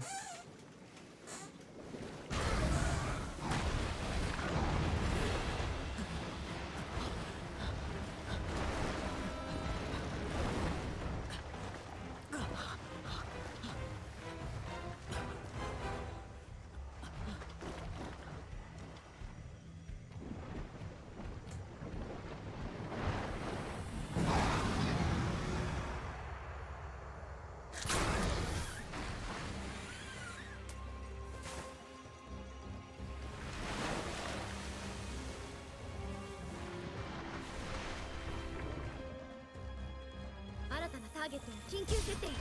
ジュラトドスを狩猟してください。 Do I have to kill it? I think I can kill it in less than 20 minutes. It's an easy monster. You can kill it. It's weak. And we've got a blast weapon, so there we go.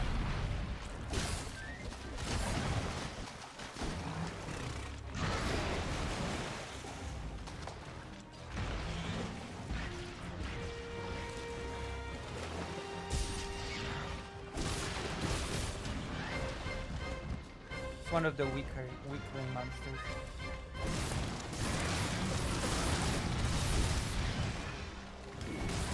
Ten minutes left. Well, I guess I'll just have to hurry.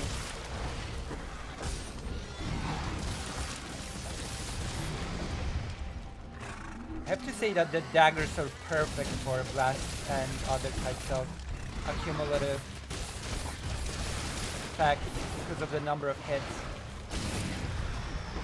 See, I did a blast already a second time, and technically speaking that meter gets higher every time, but because I get rapid fire, a lot of hits, it build it up really quick either way.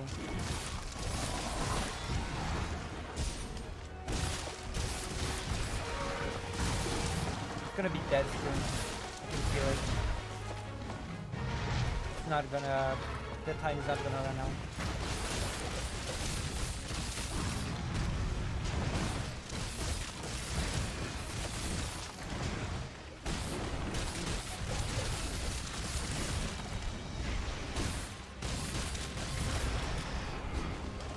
You're gonna be dead soon.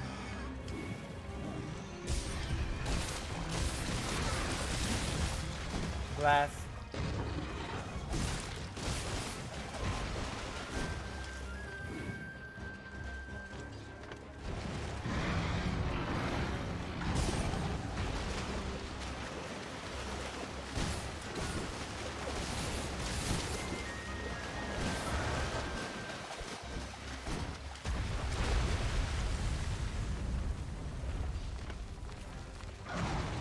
You're almost dead.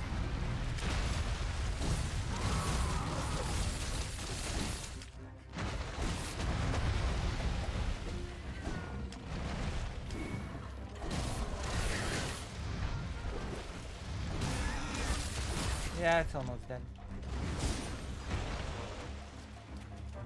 I think.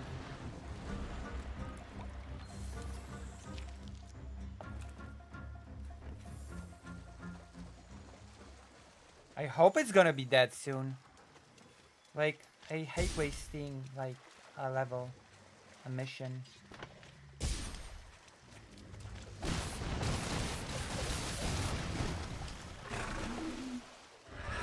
Oh, completed the assignment.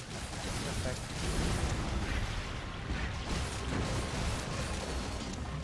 No, it's not dead yet. Oh, the assignment is gonna be complete once it's dead. There you go. We've done it. やりましたね。 That's right, we've done it. あの不気味なトゲは。 Don't complain.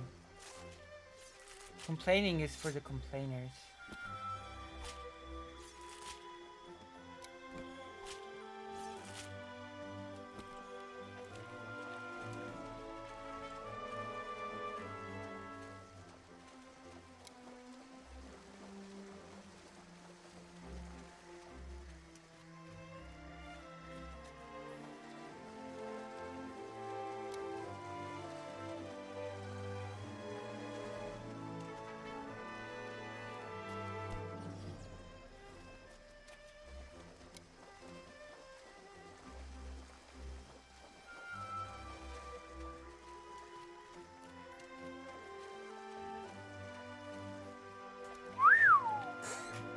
We've done it! Oh, my goodness. How does this happen? Hmm?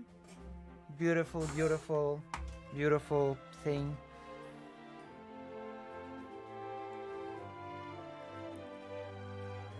Ah.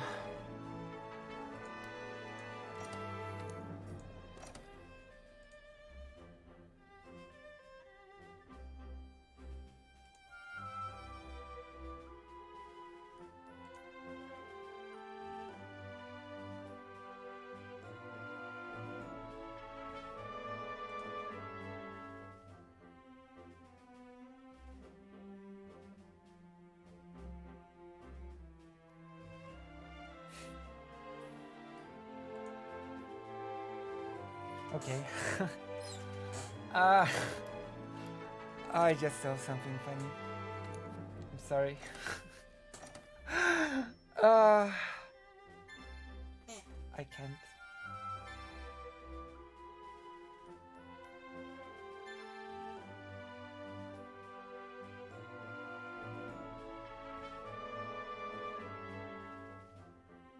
Oh wow, I've gained a new Kinsect thing.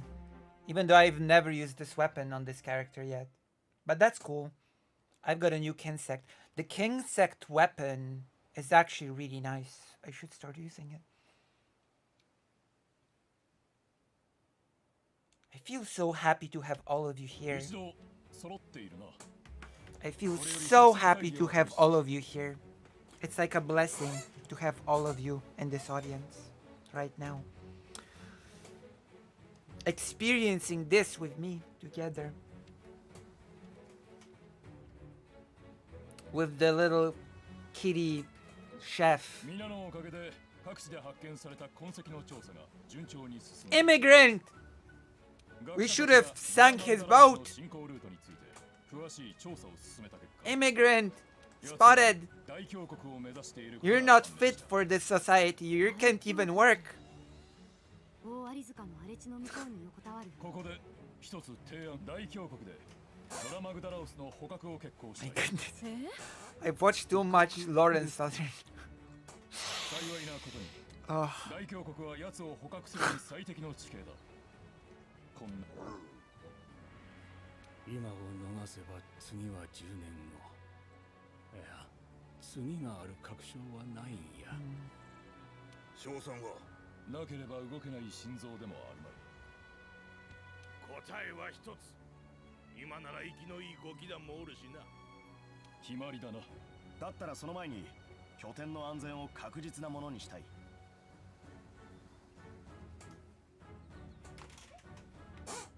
最近アンジャナフがこの近くをうろつくようになった。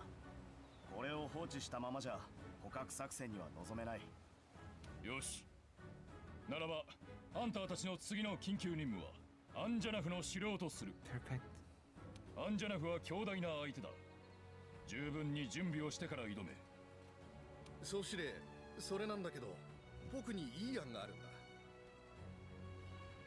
君、この後僕のところに来てくれないかな。あとは気になる報告が上がっていたな。調べに行ってくれるか。承知。承知しました。これよりゾラ・マグダラウスの捕獲を目標とする。おのおの準備を開始しろ。解散。以上、解散。以上、解散。以上、解散。植生研究所の所長さんから That's 話を right. 聞きませんか？以上、解散。That makes me full of happiness.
Oh.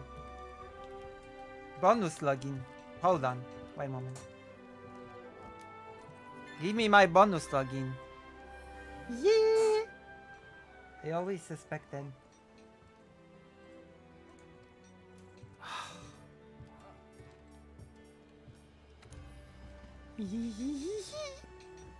What is it, you pervert?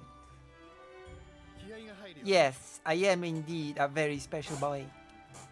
I have discovered the ways of the little bees, and you will be my little experiment. Come join me in my world, じゃあ頼むよ。 and I will teach you how to swim. Now that's weird.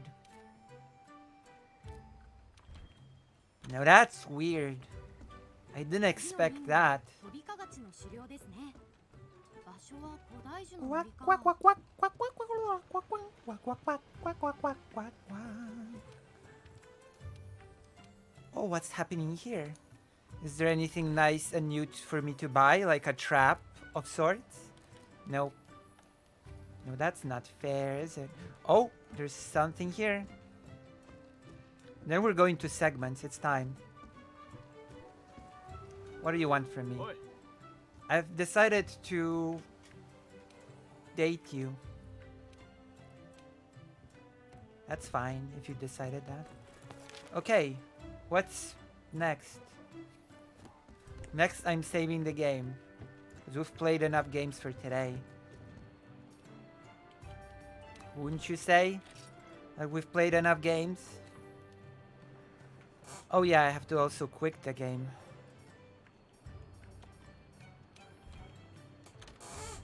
Yeah, I have to quit the game.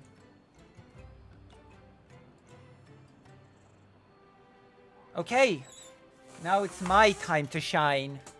Literally. I have an important message for you. It's vital that you internalize it. What's the message? What's the message? Tell me. Tell me the message. Please. Unless it's something mean. If it's something mean, then don't. It is that you are smart, kind, and pretty and real. Oh, that's not true, but thank you. It's not entirely true, but thank you. At least the smart thing is not true.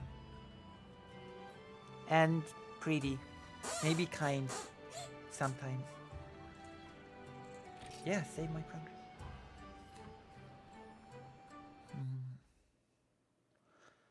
I wish I was kind and smart and pretty. I'm okay. I'm definitely smarter, kinder, and prettier than Northern Southern. Southern.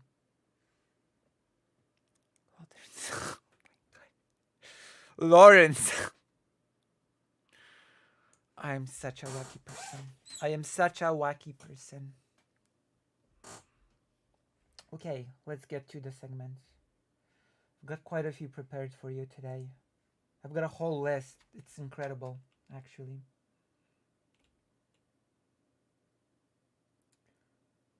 How do you say that in English?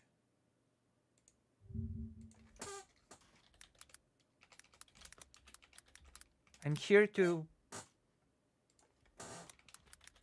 Jesus, how do you say that in English?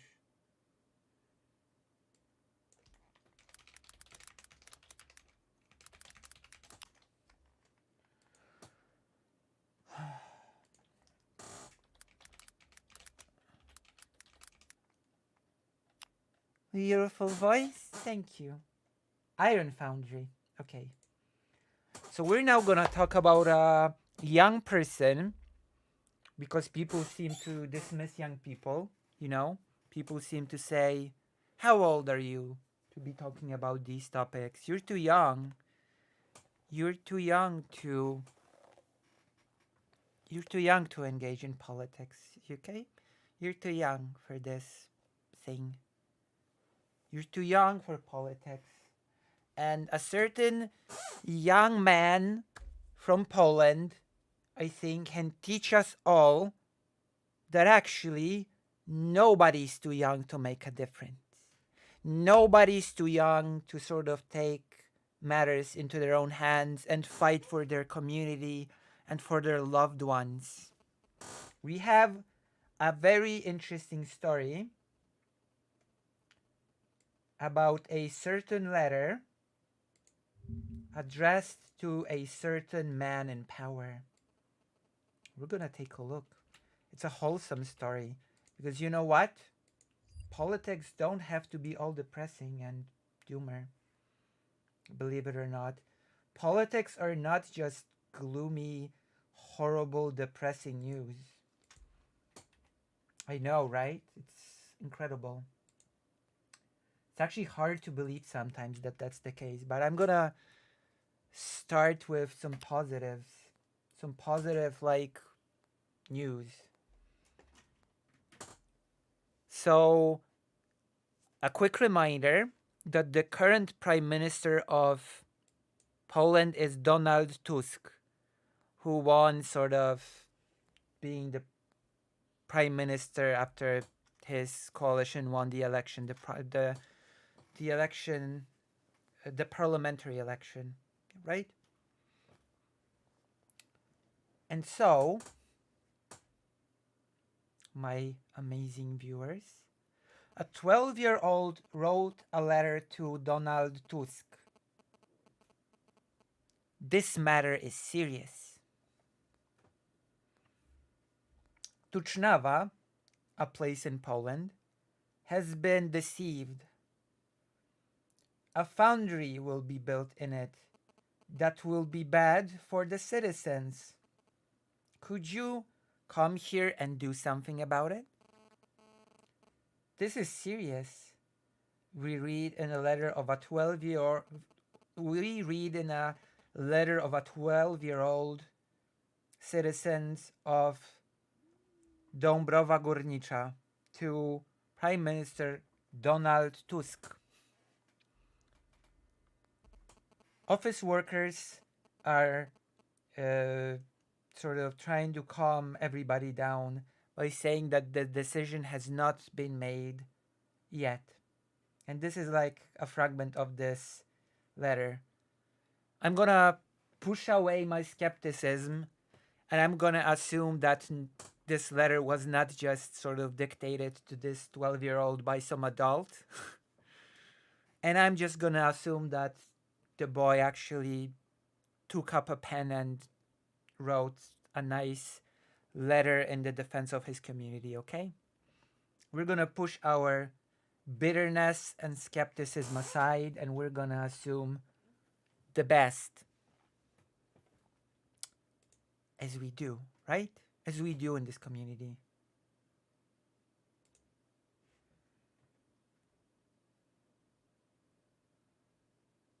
The protests of the citizens have been going from last year. The citizens feel betrayed. So Donald Tusk's office has received a letter. The letter is written by a 12-year-old citizen of Tucznawa. Tucznawa, I'm sorry, I can't even read in Polish. Tucznawa. A neighborhood in Dąbrowa Górnicza. It is about a planned construction of an iron foundry, to which the citizens do not agree.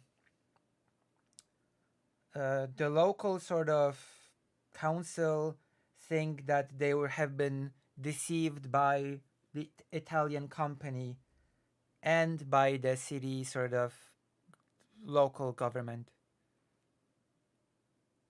Hello, Samrion. In our neighborhood, there was supposed to be a storage building, but Tucznawa has been deceived. Instead of a storage, we're supposed to get a iron foundry, which will be detrimental to the citizens and will be built 200 meters away from a school and a few hundred meters away from my house. I await a quick response, said the 12-year-old. And it says here that the protests have been raging from the end of last month. The question of the building of the of the foundry is controversial and has created a lot of mm, has led to a lot of sort of opposition from the local populace. They do not agree to the building of this foundry near their homes and schools. Well, school, singular school, there's only one school there. And they have sort of organized several manifestations, petitions, and information campaigns in order to stop this thing from happening. Because of course, there's something detrimental to your community, then you should fight tooth and nail not to let it happen. People already have suffered losses due to the building of this thing. Cracked walls and windows is only one of them. We worry if the awful smell from the foundry will sort of be with us all the time. And besides, the school is sort of placed in a lower area, so the children will just keep breathing the fumes from the foundry in. Comments Bartosz Sobczyk from a forum of the Green Terrains. That's the name of the forum. One of the organizers of the protests.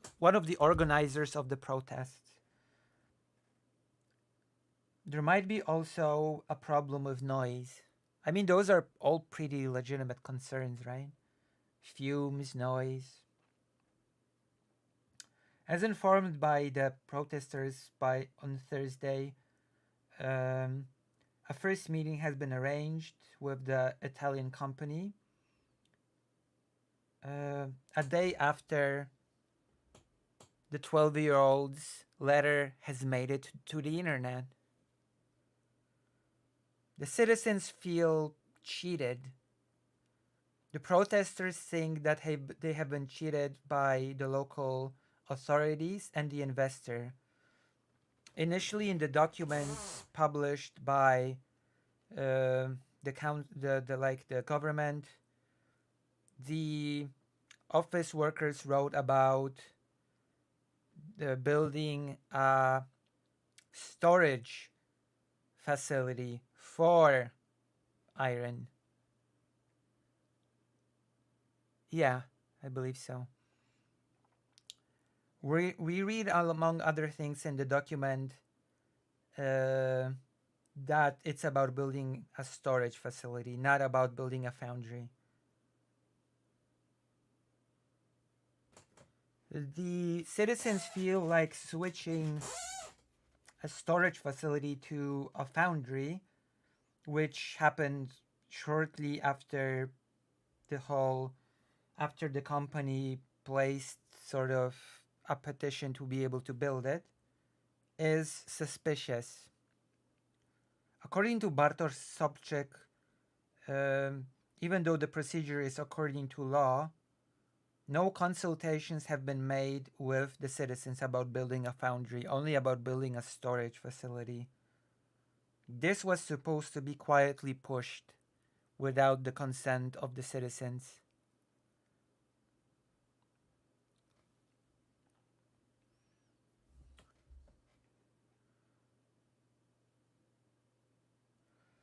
The local authorities do not agree with the protesters' accusations about being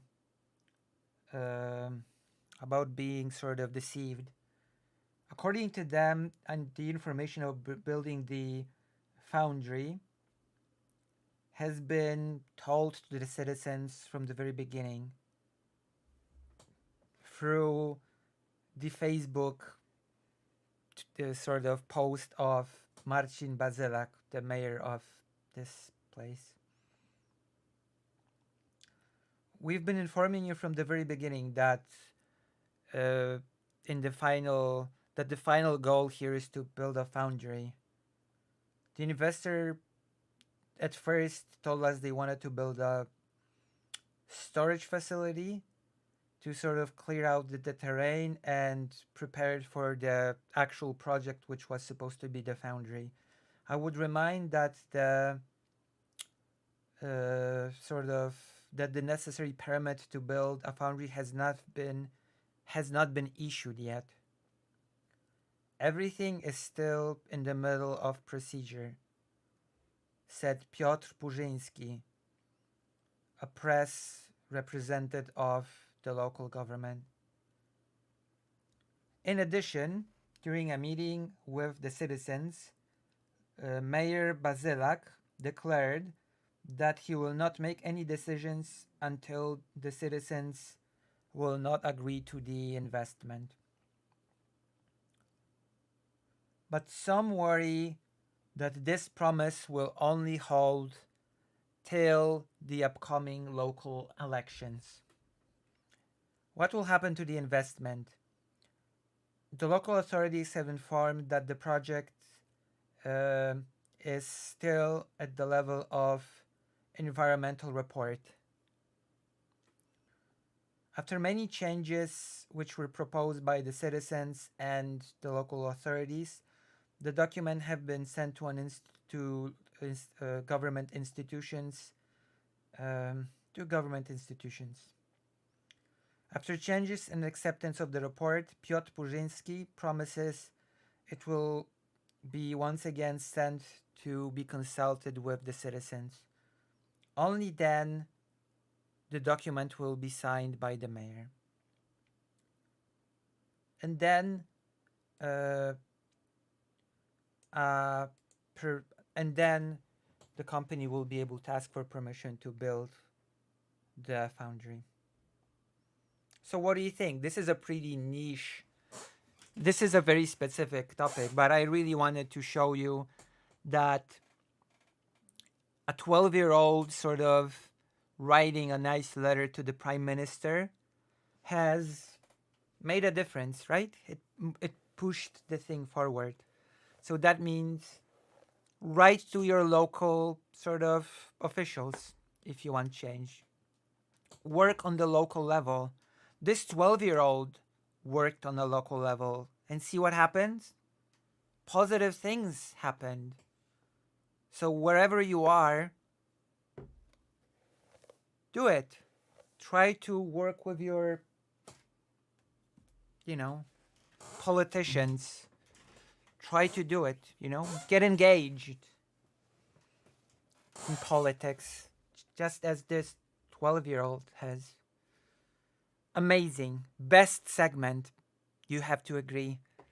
You have to agree you've not expected this to happen. You've not expected a segment quite like this. Babies. True. Political babies. They're not babies anymore. They're politicians now. Political babies. But it's true. It is so true, in fact, that truer things could not be true. Okay. Sorry. I apologize. I shouldn't have said that. That was silly of me.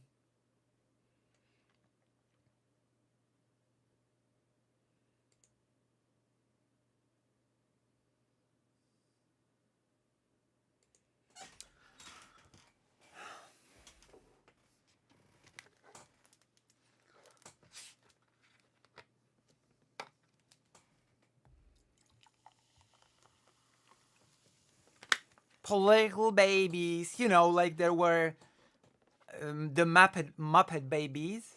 There were the Muppet babies, and now you have the political babies. Political babies, blah, blah, blah, blah, blah. I probably don't know even what I'm talking about with the Muppet babies thing. I bet nobody in the audience knows Muppet babies.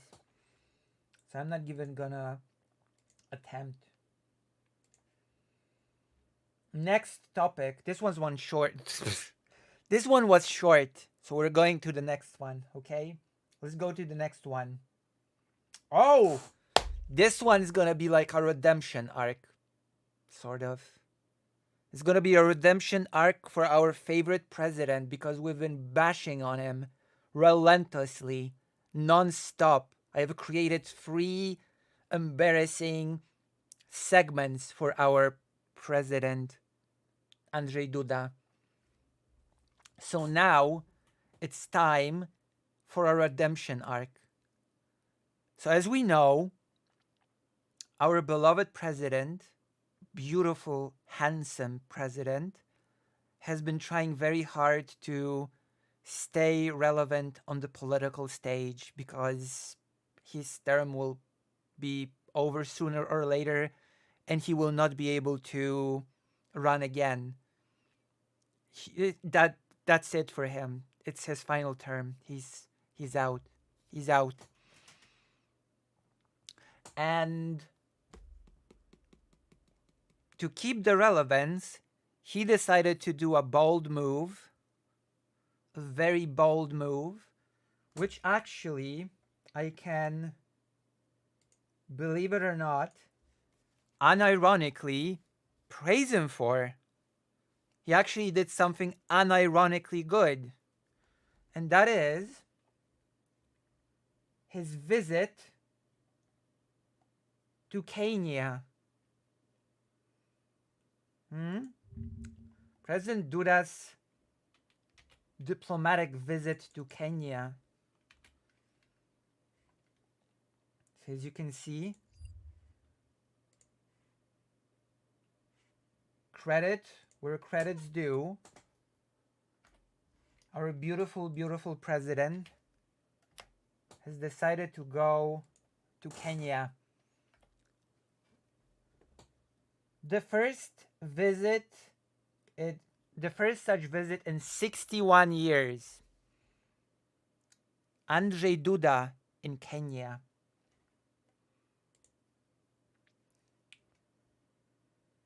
It is a first visit of a president of Poland in Kenya during the last 61 years of the relations between these two countries. So during the 61 of ongoing diplomatic relations between these countries, no president has visited Kenya.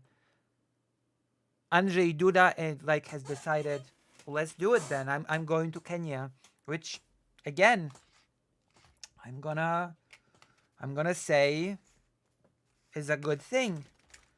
Keeping good relations with countries, building new opportunities. Credit where credit is due. So this is the first visit in 61 years of diplomatic relations, said Andrzej Duda during his visit in the Kenyan capital of Nairobi. A momentous occasion, true. The president of Poland has begun his tour of Africa from Kenya. He also plans to visit Rwanda and Tanzania. So it's not going to end with Kenya.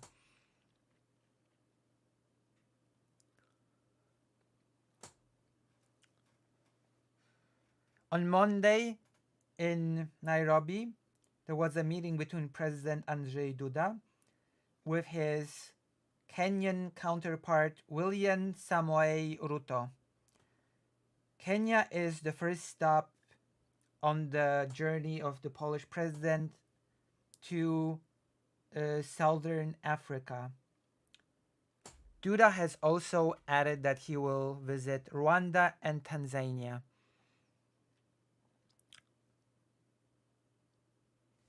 President of Poland has stressed many times during a joint conference that his visit in Kenya is the first visit of a Polish president during the last 61 years of diplomatic relations between the two countries. He also added that it brings with it a huge economical sort of opportunity and a lot of opportunities for the future of both countries. Duda stresses that the main topic of the talks with President Ruto were the topics of economy and directions of sort of the directions of how the development and future perspectives. Look at the photos. The president said in an organized the president talked about an organized very recently by the Polish investment agency and trade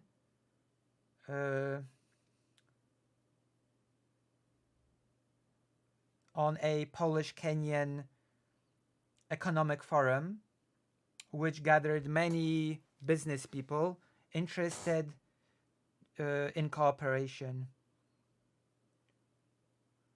He said on Monday, together with the leader of Kenya, they will take part in the opening of this forum, of this business forum. So they will inaugurate together this business forum to sort of open up business opportunities, Polish Kenyan business opportunities.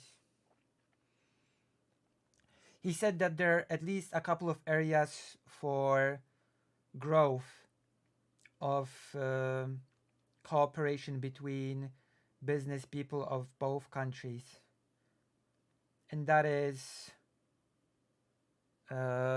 agriculture and the development of agricultural areas, the milk industry, new technologies when it comes to defending the environment, renewable energy, and a modern tax policy, the bank sector, and the medical sector. Those are like the places the president has declared Kenya and Poland can cooperate on. He added that among the topics which were sort of breached, there were worries about certain things happening in Africa, also in its southern parts. War situations in which Kenya has to deal with in its neighboring countries. The president also has said, and during his talk with President Ruto,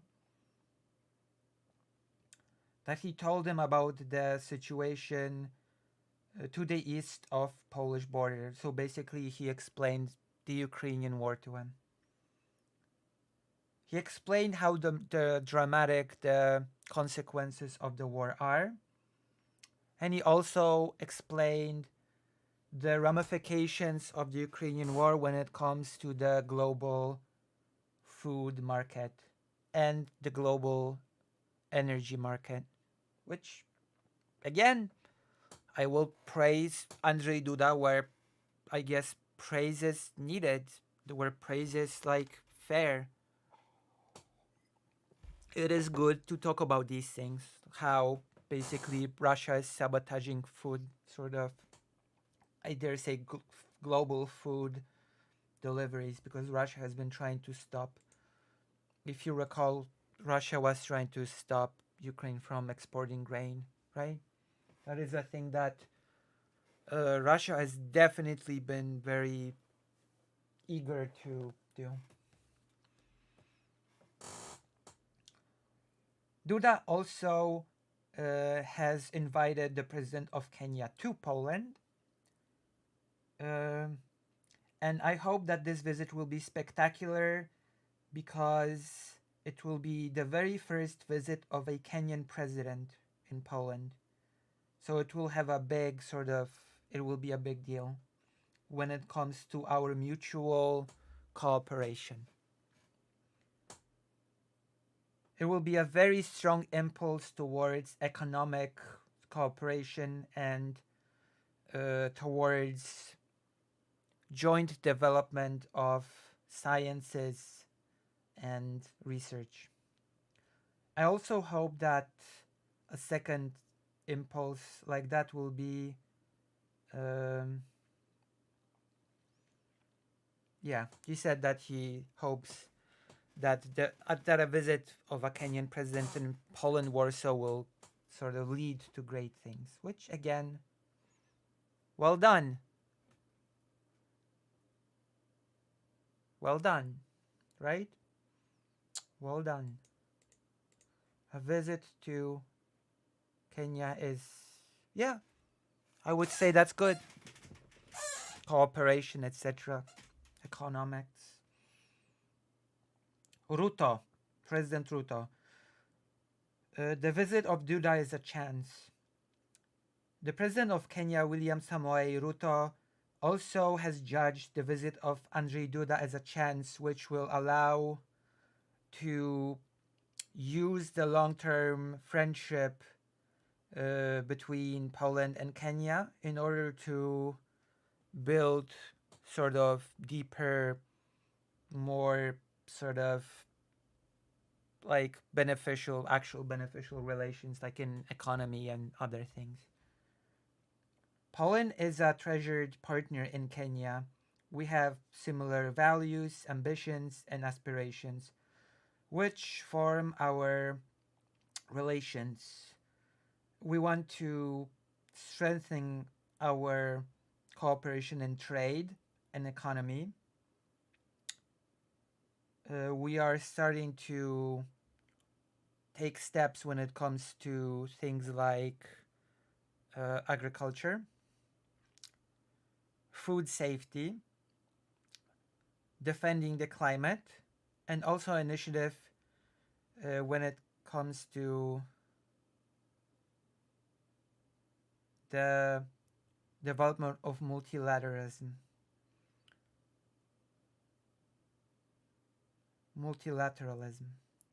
The president of Kenya said that during the talk with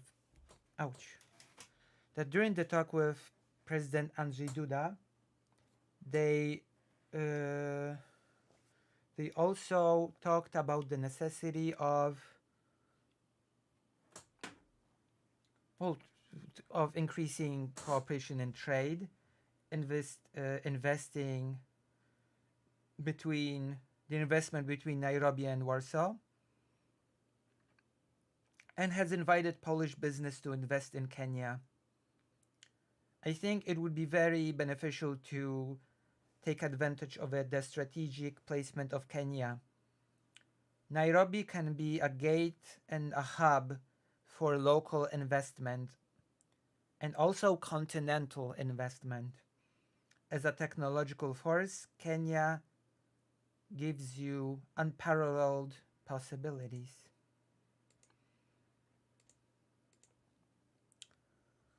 Kenyan leader added that topics were breached about agriculture, the milk industry, green energy, and that Kenya needs technology to to be able to I've just used the word in the last segment, oh my god, to store water and to sort of have better water management technology. And he also added that the word sort of the job market was discussed as well. We have many highly skilled professionals, and Poland is a country which has a worker shortage. So we could sort of arrange specialists from Kenya going to Poland to work, which, yeah, that would be great. And the president's two memorandums have been signed, which was about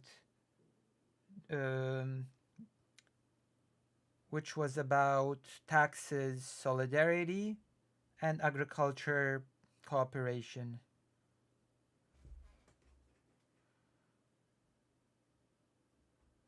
So what do you think about this? Was that interesting or was this super boring? Interesting or boring? You decide. You decide, because if it's boring, then I guess I'm not gonna do a segment like that ever again. And if it's interesting, then I'll just continue making segments like that in the future. So I guess it's your call. It's your call, chat, if you want it or not. Neat. Does that mean you want more? You want more segments like this? You're craving segments like this? You have to tell me. You have to tell me, like, right away.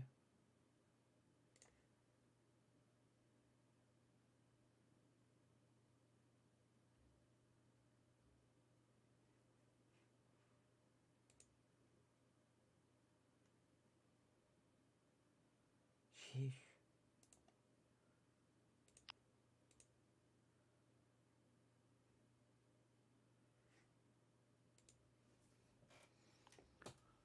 I liked it. Okay, good. Then we're gonna do more of this. That's a segment. I've got a few more. Some of them are really, these are like lightweight segments, I feel. But you're learning about Poland and what Poland's up to, not just, you're learning about Poland's various global shenanigans. I think that would be good. Cooperation with Africa.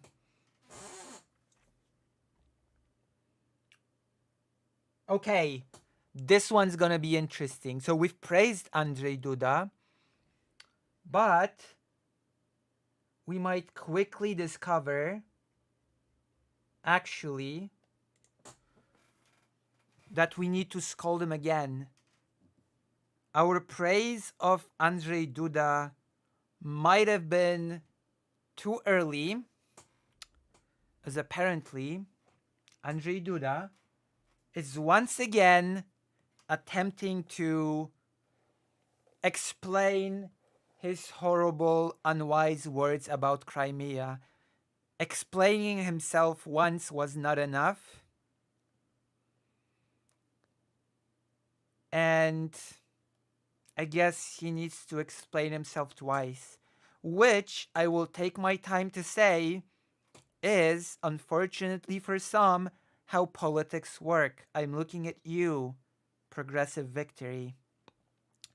If you say something silly, it will follow you.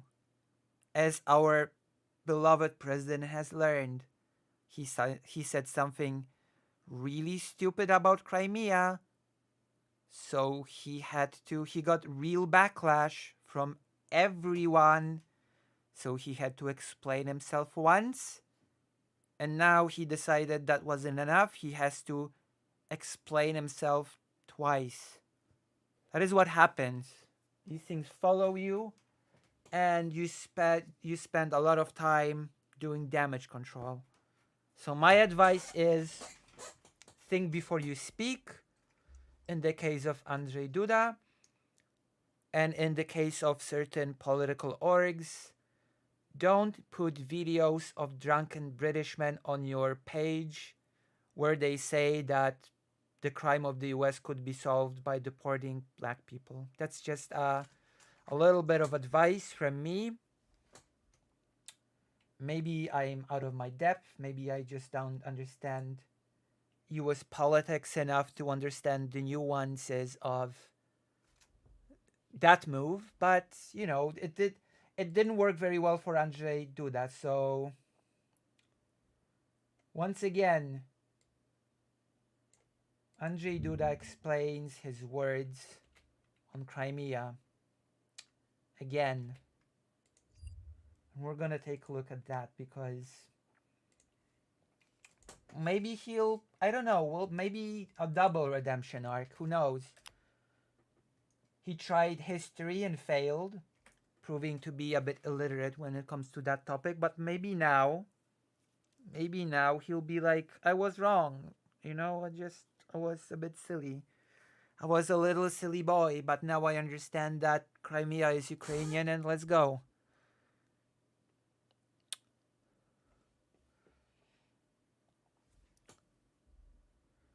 Russian imperialism has to be stopped and scolded.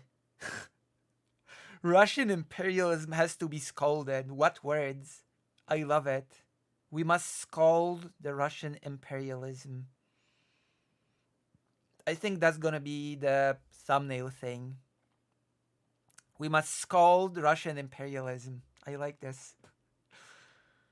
Oh, see, our president has like honey mouth. He knows what to say.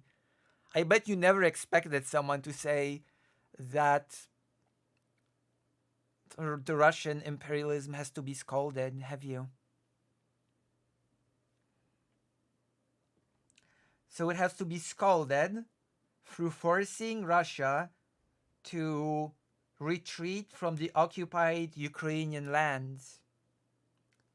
And war criminals have to be punished, said Andrzej Duda, the president.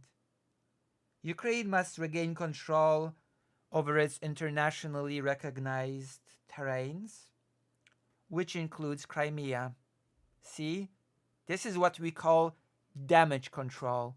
It started with, I don't know if they'll get it back. Maybe. Then we had the damage control. Crimea is a special case. Historically, it's been Russian. And now we have Russian imperialism must be scolded and Crimea must be returned to Ukraine. See how simple it is?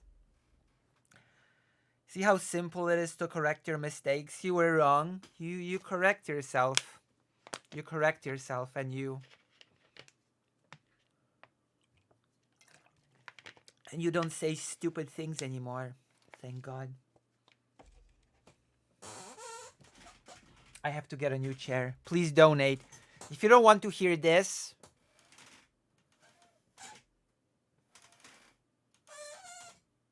if you don't like this sound, donate. Please. I beg. Oh. He stressed that Crimea must go back to Ukraine.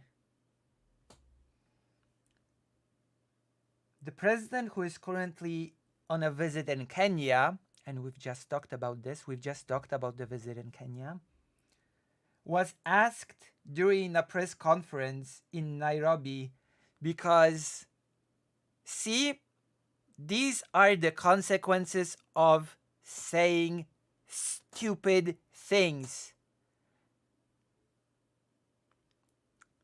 Andrzej Duda thought that he could go to Africa and that his stupid words would not follow him. Wrong. During a press conference in Kenya, he was asked about his stupid words about Crimea.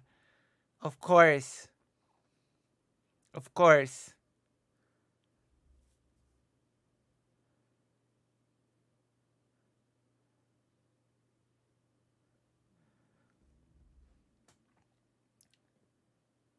So, he was asked about it. He was asked during his press conference in Nairobi about his talk on the ongoing aggression of Russia against Ukraine and about his statement about Crimea. Because, of course, you say something stupid, you face the consequences.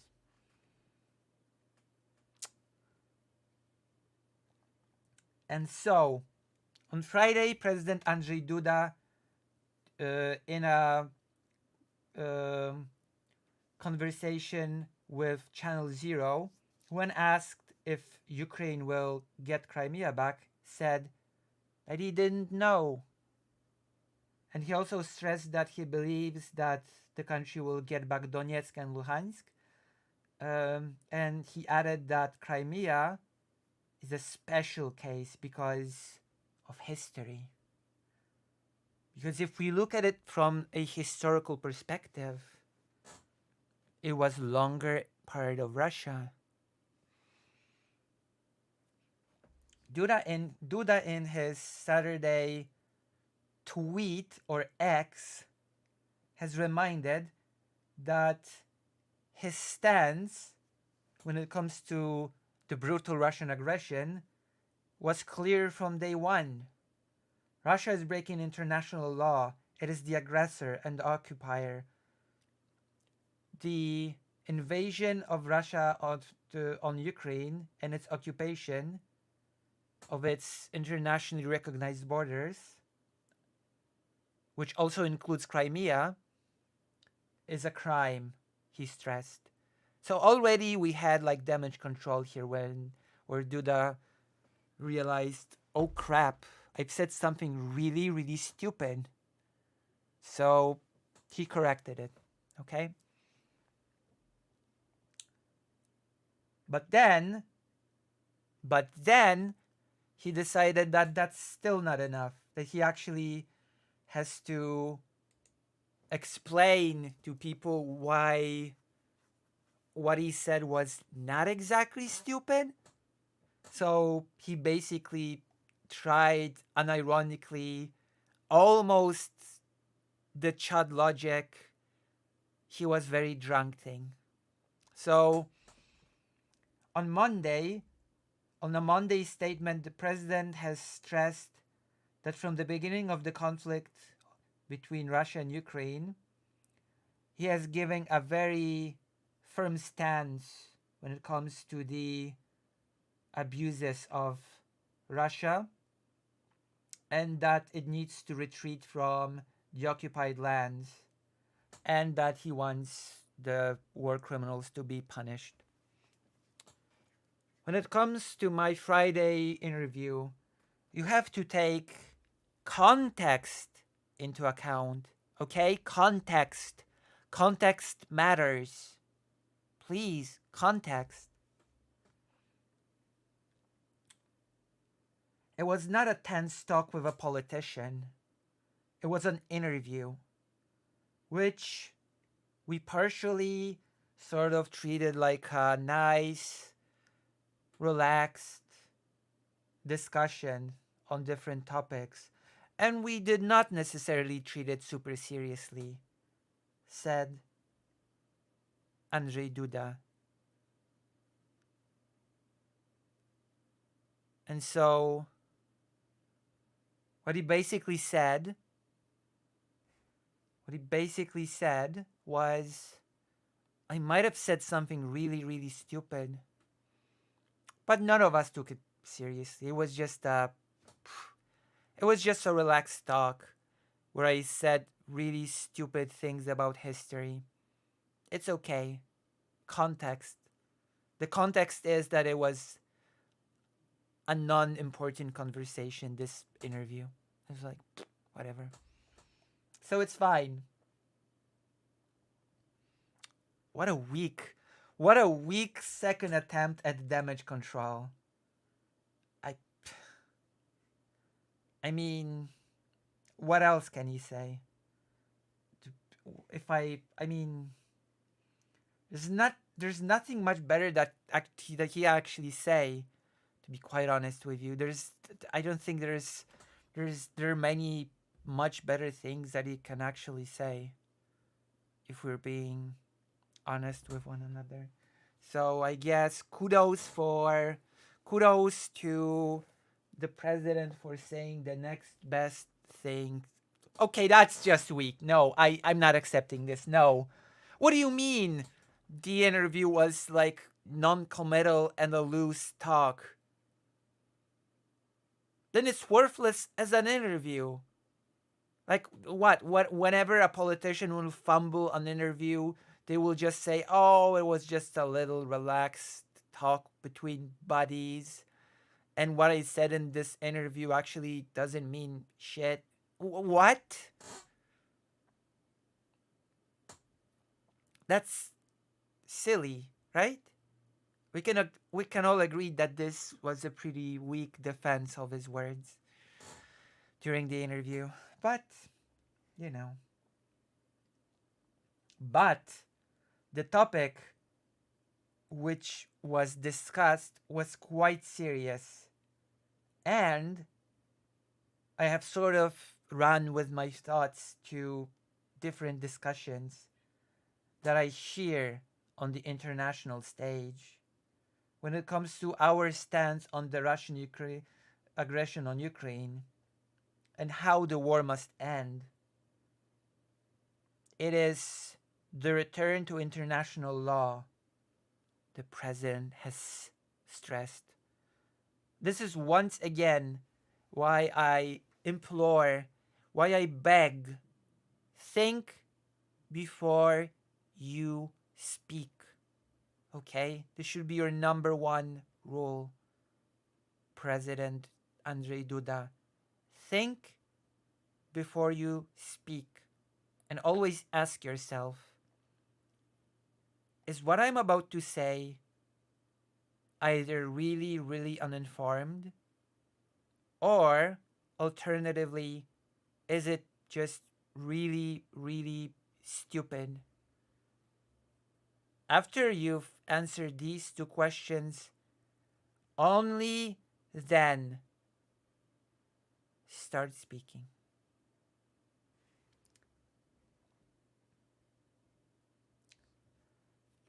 The return to this situation, as he accented, means the return of Ukraine to its pre-war in 2014, in this case, to its internationally recognized borders, to full control of its territories, which includes Crimea. Because he said something stupid about Crimea, now he has to add this specific thing over and over and over again. He has to keep saying, and that includes Crimea, and that includes Crimea, and that includes Crimea, blah, blah, blah, blah, blah. Because he later made it sound like, technically speaking, actually, Crimea should stay with Russia because it was longer Russian. Don't say such things, because later you're put in a position when every sentence you utter has to be followed by, and that includes Crimea, which is not ideal.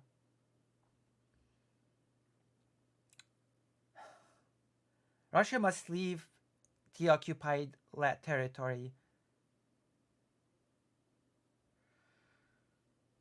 The war will end with Ukraine fully in control over its internationally recognized borders. Russia cannot win this war. If it wins, it will attack again. We Polish people say this with full responsibility. We know what Russian imperialism means. We have experienced it during the last centuries a few times.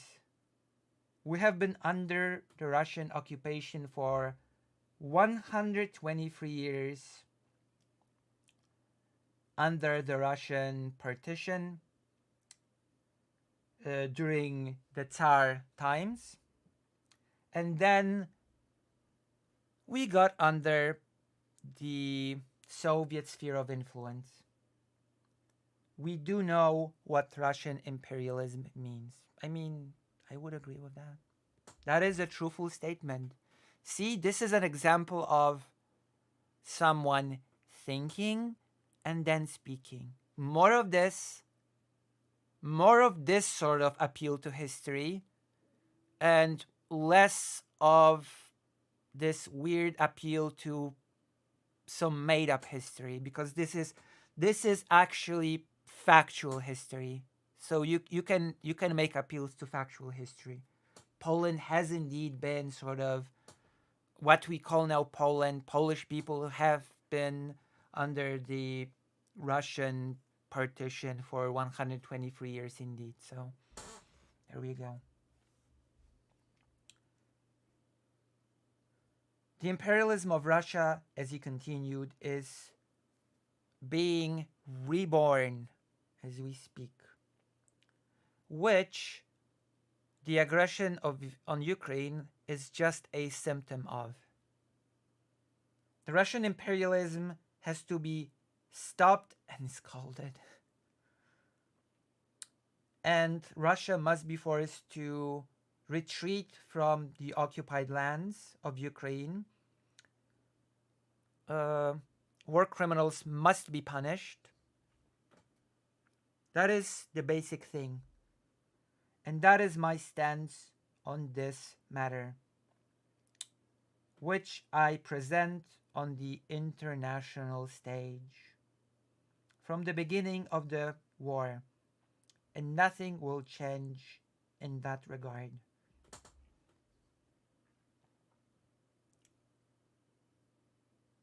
There we go.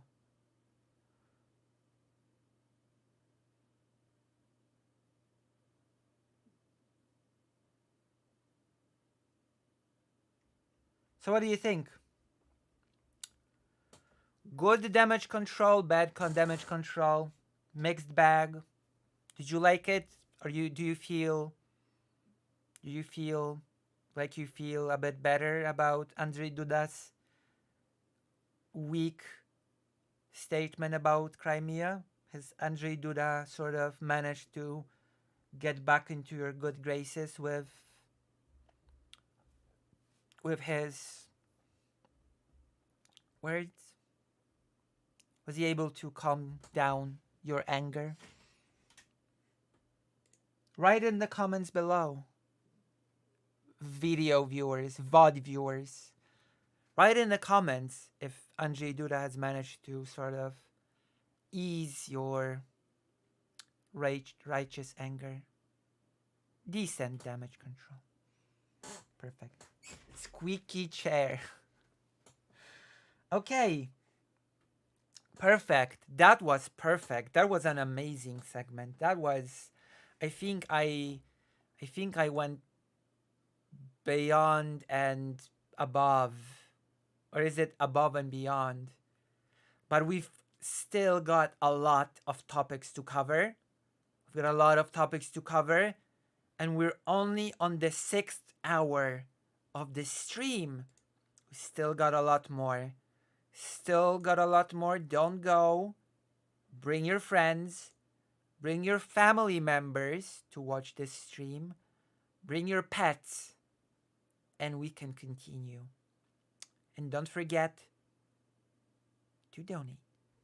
I'm gonna groom my hair. Because that is what I do. That is what I do with my hair. I groom it. But apart from just brushing it, I should just wash it from time to time. I should wash my hair. Should I wash my hair? Write yes or no in the comments. Okay, I'm ready. I'm ready to continue this silly Billy thing. The next topic will be like boom. Oh, this one will be dark. It's very strange because whatever topic about Poland I seem to be covering, it all sort of ends up being in some way related to President Andrzej Duda, which is freaky and it scares me. I actually do try to wash my hair once a week as well. I do it once a week. I heard that's the healthiest way to do it.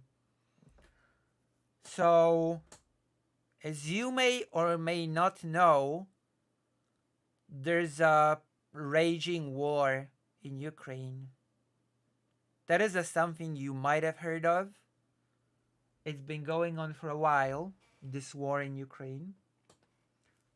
And a really worrying thing is that countries are actually preparing scenarios in case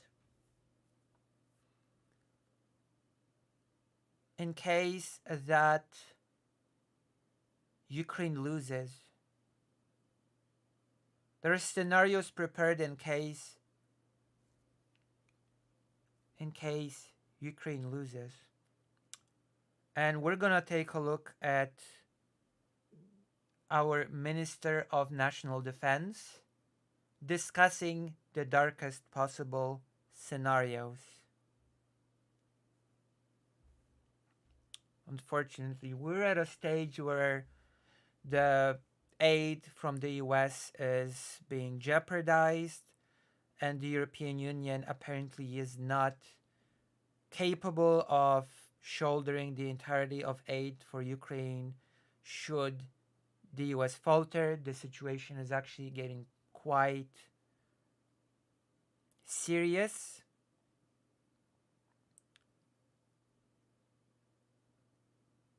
And, well, that means that the countries that are in the immediate danger zone, which includes Poland, are forced to start considering scenarios.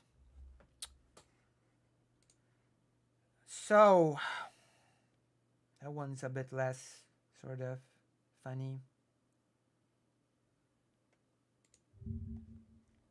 The name of the current Minister of National Defense is Kosiniak Kamysz.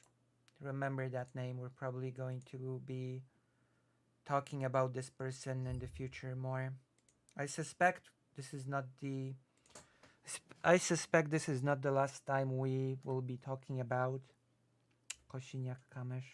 So I suggest that if you're interested in Polish politics, that you commit this name to memory.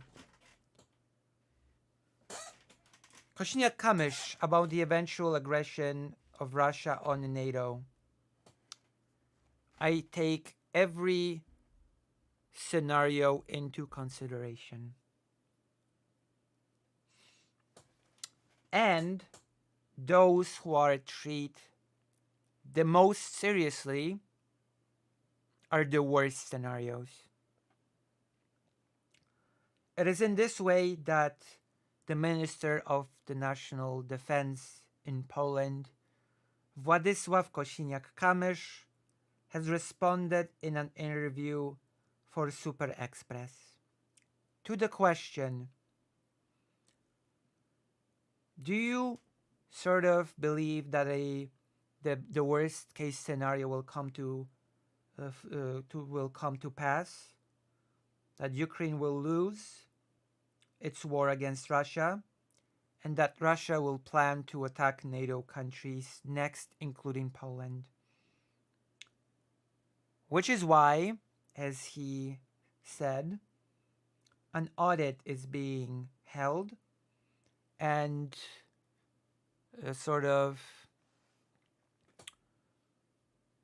we draw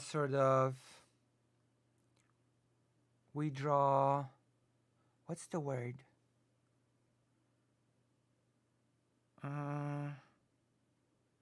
We draw conclusions from the audits and the talks, and our lacking in military gear is being we are working on our lacking in military gear. We are arming ourselves.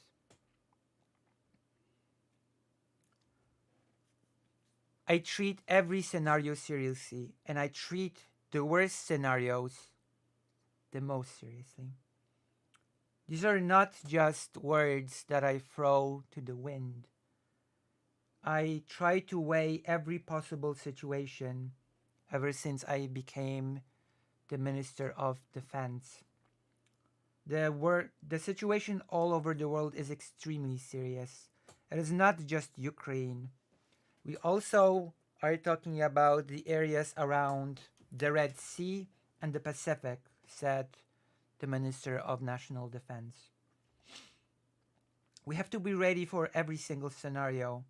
This is why we are conducting an audit, we are drawing conclusions, and we are filling our deficiencies when it comes to gear.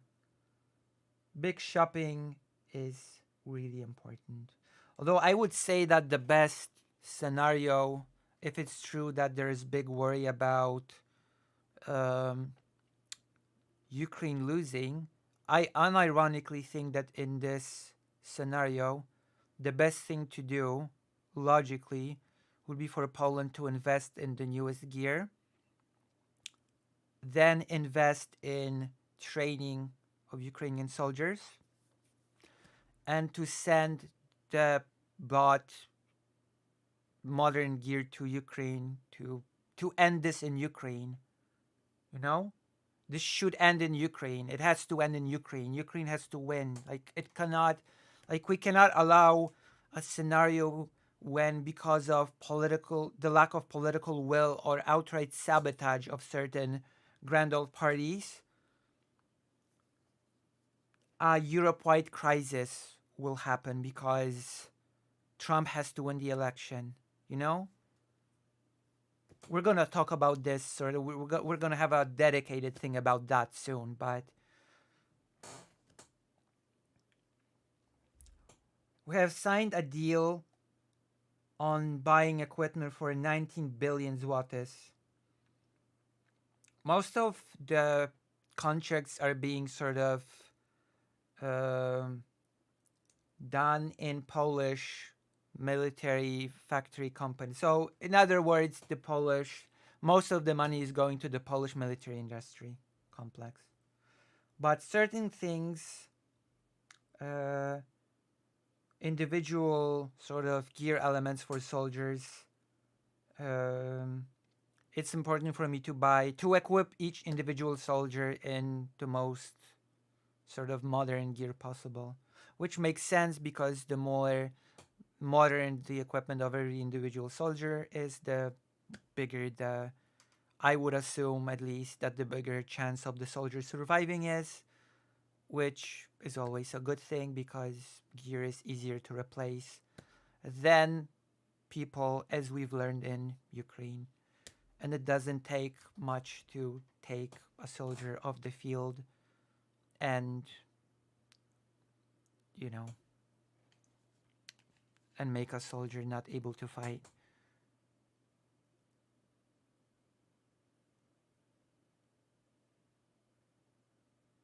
Wait, random streamers say that it's not worth it, so like they should give up now?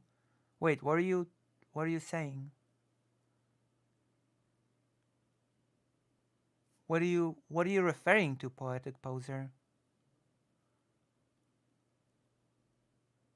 Are you referring to something specific? What are you referring to? I don't know what you're I actually don't know what you're referring to. Kuchniak Kamysh added during his last visit to Brussels that he declared that in 2024-2025 Polish units will be fully ready and they will be ready to create units to react fast within the European Union. Poland is a very important part, sort of. It has an important role within the European Union when it comes to sort of geography.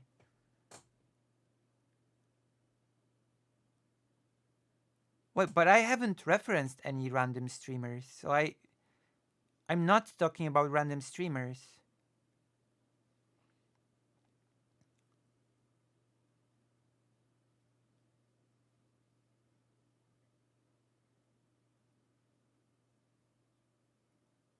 I'm not talking about random streamers.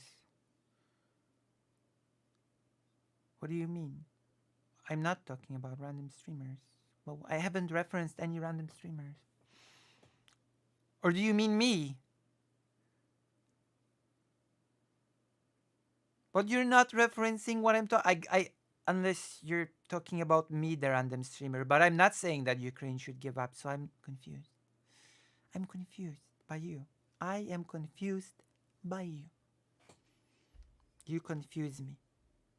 You leave me dazzled with confusement. The topic is the Minister of National Defense worrying about dark scenarios, not random streamers. The Polish Minister of National Defense is not a random streamer. I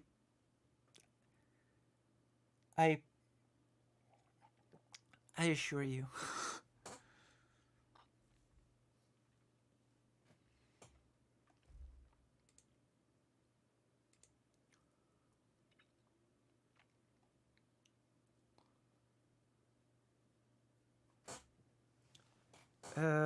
The chief of the Ministry of National Defense was also asked about cooperation with the president Andrzej Duda. So, again, all roads in Poland, at least recently, seem to lead to Andrzej Duda. So, I met the president a few days ago in the Defense Bureau, not the National Defense Bureau. We talked for a long time. We might have different topics when it comes to contemporary Polish politics topics, but when it comes to national defense, there is no disagreement between us, which is good, I would say. It is good at least that the president of the Law and Justice Party is not trying to sabotage the Polish national defense. I must admit that I was a bit worried about it, and that I sort of sigh with relief, because, well, that might sound mean, but when it comes to the US, at this point, it would not surprise me if the Republicans would not jeopardize the US direct national security in order to get one over Biden. Oh, the US is about to be invaded? Well, that just means Biden didn't do a good enough job, did he? So we're just gonna block the legislation or whatever to allow the US to defend itself. Take that, Biden, you ass. I mean, that is something that I unironically would expect of the Grand Old Party at this point. But we're gonna talk about this later. We're not talking about the GOP now. We're talking about Poland.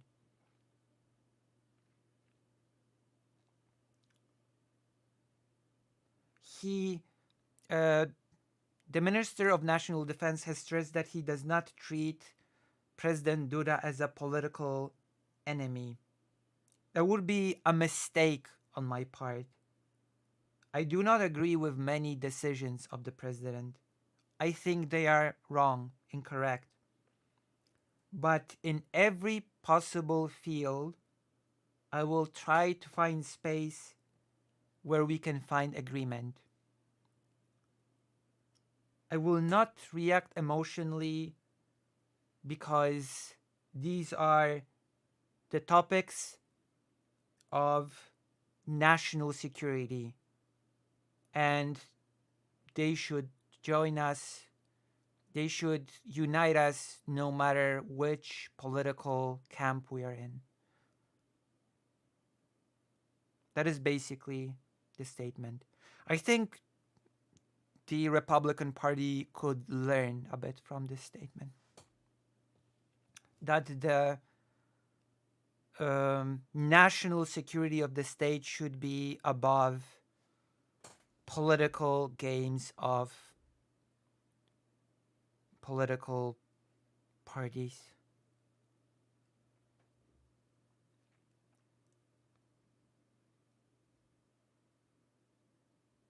And that's it.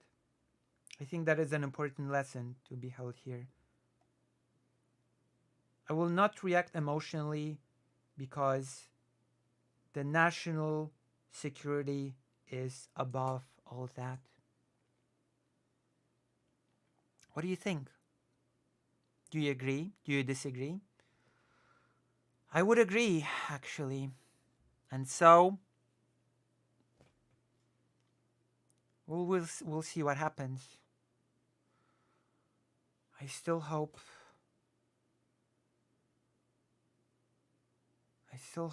that the worst, it's good to be prepared, but as you can imagine, my hope is that the worst case scenarios will not come to pass. I'll just say that. That would suck. That would suck. And I would not be very happy. I think that goes without saying.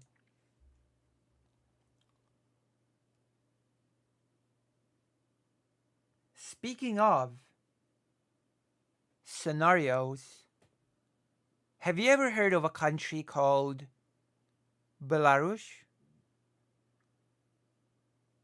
Have you heard of Belarus?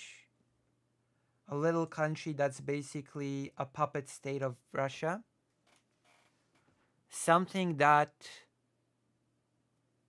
Russia tried to turn Ukraine into before Russia decided that the Ukrainian nation must just be destroyed. Something that was supposed to happen in 2014.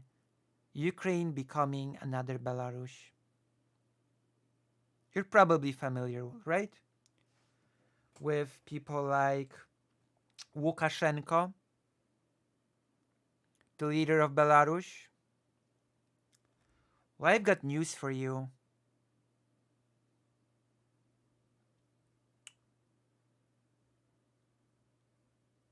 I got news for you. Amazing news. You'll be so excited to hear it.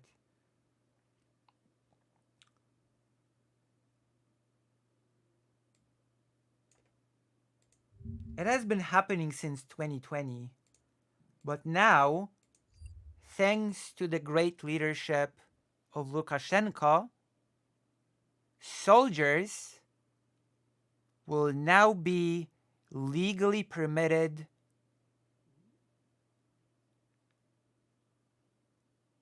to shoot to civilians.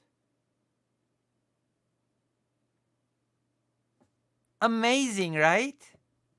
Finally, we've been waiting for this. Finally, it's been enshrined into law that Belarusian soldiers will be just able to shoot and kill civilians or wound them or whatever. They'll be able to finally shoot civilians, and it's enshrined into law, even though they've been doing it since 2020. But that's neither here nor there. Now they can. Now it's been officially enshrined into law. Amazing news. Finally, the shackles of liberalism have been like, what? You don't want to let us shoot some civilians? Liberal? Well, now we're the liberals, okay? Now it's according to the letter of the law. What do you have to say now? We're the liberals now, and we can shoot you. Cool? Cool. Very cool.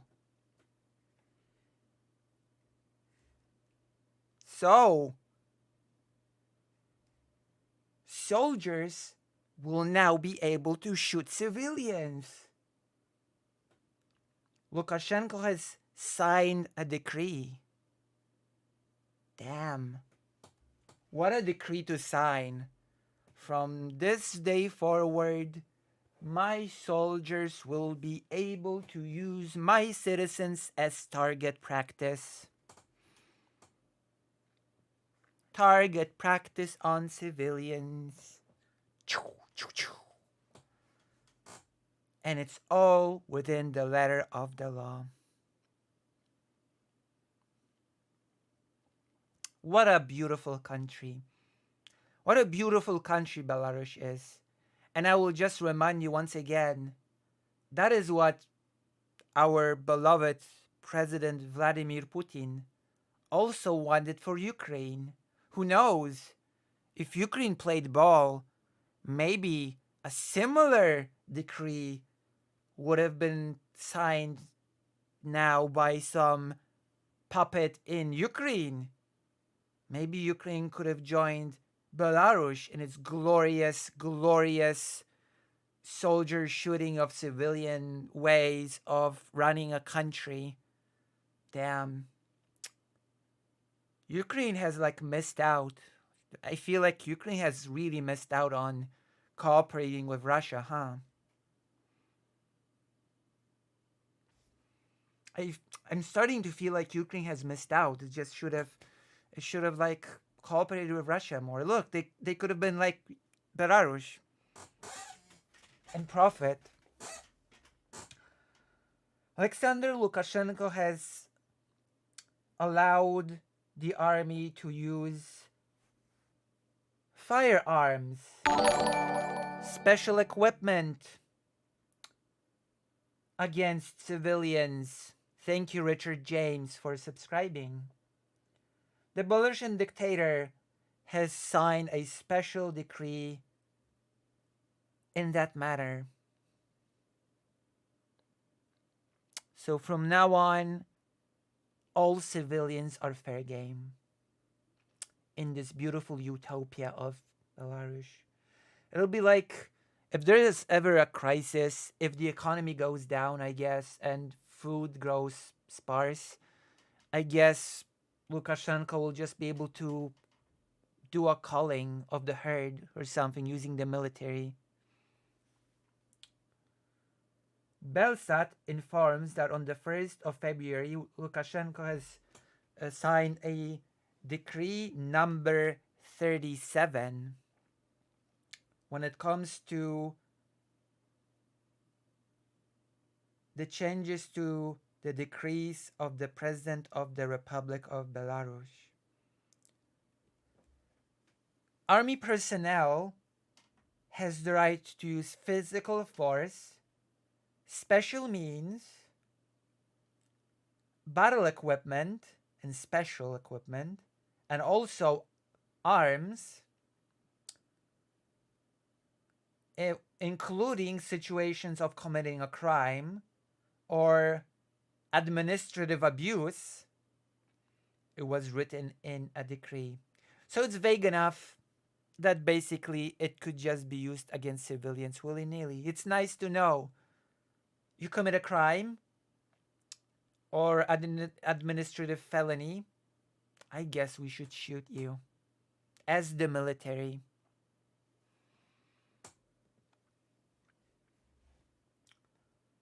Very nice. As they added, the person who is about to be shot has to be informed that there is a possibility that they might be shot and give them time to react appropriately and within the bounds of the law. So basically, it's like when the US cops warn their victims that they're about to shoot. And you know that depending on the race of the person receiving the warning, the mileage in the US will vary on whether or not the person will get shot or not. Well, Belarus has simplified this procedure. Belarus has very much simplified this procedure. You don't have to be of any particular race in Belarus. You just have to be a citizen. Amazing. That is great. That is the future that I want. That is definitely the future that I want brought to Poland by glorious Mother Russia. Because, let me remind you, at the end of the day, Belarus is very much just a puppet state of Russia. Russia tried to turn Ukraine into a second Belarus. If it will be given a chance, it will want to turn Poland into a Belarus, which basically means that is the future that it wants for us all. They want me to get shot by a soldier or something. That is what they want from me, very, very badly. Is Belarus a GTA lobby? I mean, it is a good game. Maybe Lukashenko likes it and just decided that, hey, just because it's a video game doesn't mean that you cannot implement some good ideas, right? Just because it's a video game, it doesn't mean it does not have anything nice to say about matters, okay? Don't dismiss video games. Oh my god, what is even happening? But there's good news. Oh, okay, so there are exceptions to this rule. There are exceptions to this. There are situations in which the soldiers will not have to warn civilians before opening fire. And those exceptions are where not opening fire will create a danger to the life of the soldier. So basically, I didn't need to warn. My life was in danger. I felt that I was in danger, so I just had to shoot. There we go. Easy peasy lemon squeezy.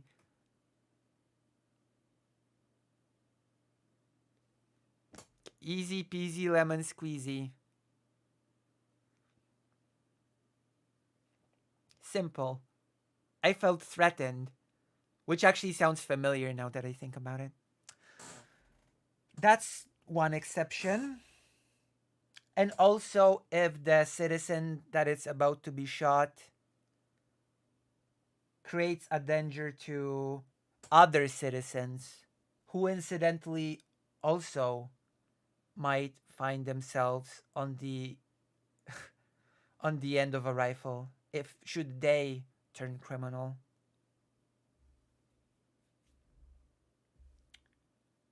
Or now this is as vague as it gets. The first one actually tell me something. So they don't have to warn you before they shoot you if you threaten the life of the soldier or any other citizen. But the last one is like, what? The last one is, or if their actions could lead to other serious consequences. What does that mean? Like it doesn't get any more vague than this.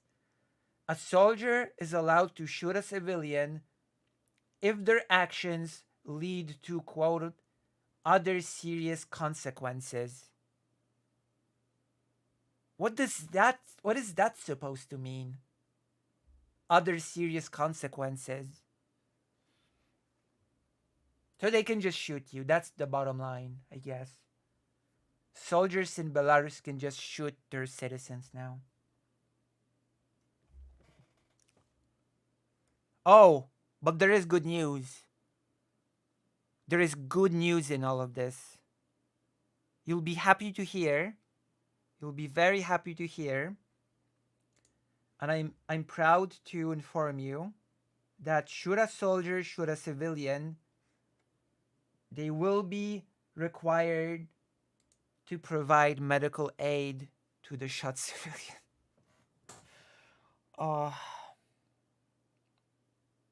What do I even say?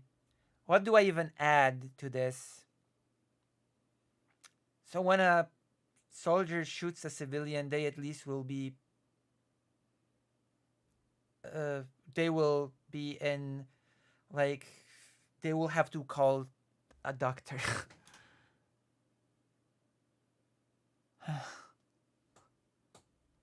So yes, they will be yes, the law demands for them to call a doctor after they shoot the civilian.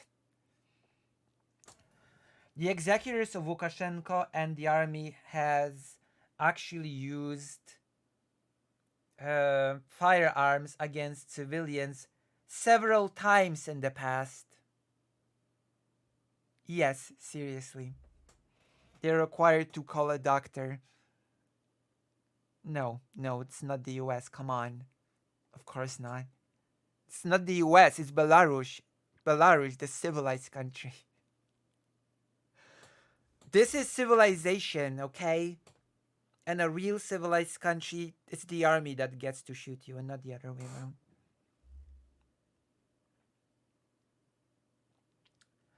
So, an independent media project called Belaruski Hayun has actually commented on this because it monitors the movement of the army on the territory of Belarus. As informed according to the new decree, soldiers will be able to use firearms against civilians um, without any legal consequence should a civilian be harmed or die. Which, of course, tends to happen when somebody gets shot. You either get harmed or die. So now liability has been lifted off the soldiers shooting the guns. What a relief. Finally, phew. Finally, some common sense. Damn. Finally. Finally. Before, the part about. Before, there was apparently some sort of legal liability. Using physical force, special means, weapons, and like weapon, like army gear. Oh, there we go. Using physical uh, special sort of arms, firearms, and any other sort of military equipment by soldiers because of abuse in power will lead to legal repercussions specified in the law. So they went from if a soldier abuses his power or their power, there are legal consequences to this. And now, after the special glorious decree of Lukashenko, nah, no responsibility anymore. Just whatever. I suspect that such a decree must be dictated by the fact that Lukashenko is really starting to be fearful of his, I don't know, of some sort of opposition popping up. Is he afraid of like a Euromaidan in Belarus happening or something? They decided to suddenly rush a decree in which the soldiers can just must execute civilians without any worry of legal repercussions. Like it does feel that way a bit. That Lukashenko is basically fearing a Euromaidan happening in his country. So he decided to sort of, get ahead of the curve and sign a special death decree. In recent years, the executors of Lukashenko and the army has actually many times used firearms against civilians, which ended in serious injuries and death. We get reminded by the independent Belaruski Hayun media. Lukashenko authorized the military to use weapons against citizens. Since 2020, they have used them repeatedly with his orders. The National Legal Portal published Lukashenko's Decree number 37, which among other things amends the Charter of Internal Service of the Belarusian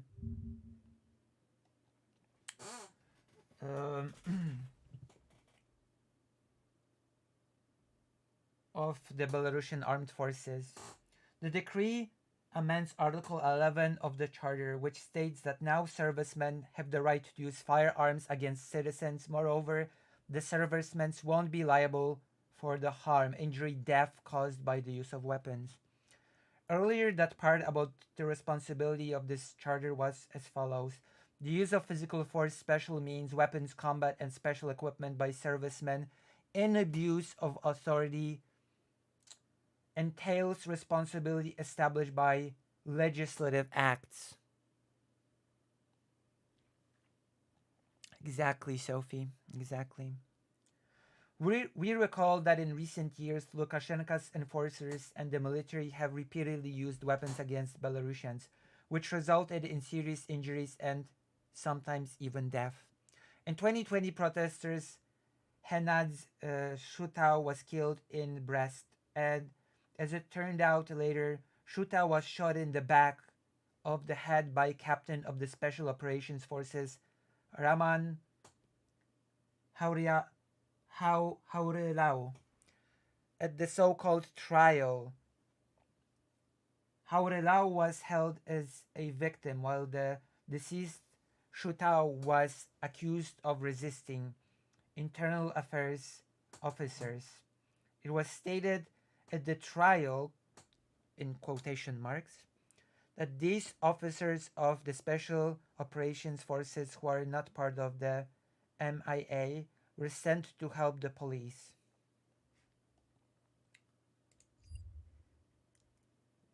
In 2020 in Brest, we already read this.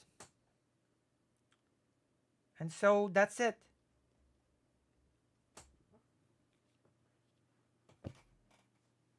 That is how the so-called allies of Russia operate. And I wouldn't even give Belarus a status of ally of Russia. Belarus is just a puppet of Russia. It cannot do anything without it. Especially at this point where basically there have been talks that Russia will just incorporate Belarus into Russia outright as like a region. So, yeah. What can I say? Do you like it when soldiers are able to shoot civilians without any legal consequences? Leave your opinions below. Start a conversation, you know? Maybe there are good points to be made that the army should just be able to shoot civilians.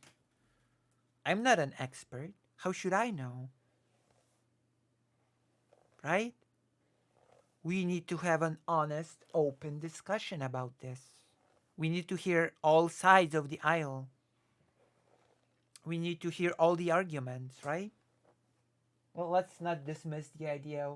Let's not just dismiss the idea out of hand just because we don't like the guy who signed the decree, right?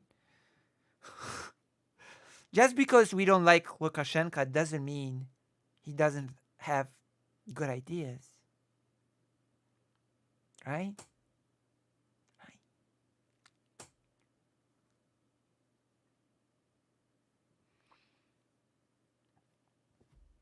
You're just liberals.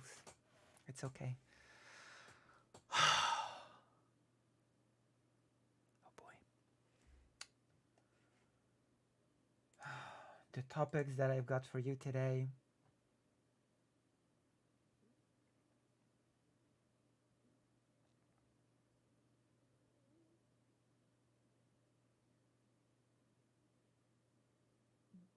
But I got great news for you. More good news.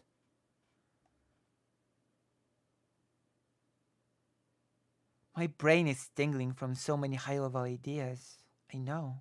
I'm here to make you think. Think. I love when the world gets just a little more dystopian than it already is. It just fills my heart with the will to live. Yupper, yes sir. Okay, so, great news. While civilians are being authorized to shoot on civilians in Belarus, Donald Trump urges Republicans to kill the Ukraine aid deal. Wow, how wonderful. How amazing. It seems like the grand old party, and who could have predicted that, have chosen Daddy Trump over global security. Like, I cannot even say that the Grand Old Party has chosen Daddy Trump over the interest of the US, because at this point that would be underselling it. No, the Grand Old Party has decided that Daddy Trump is worth more than not just the stability and the security of the US. He is worth more than the stability and the security of the entire world. Damn.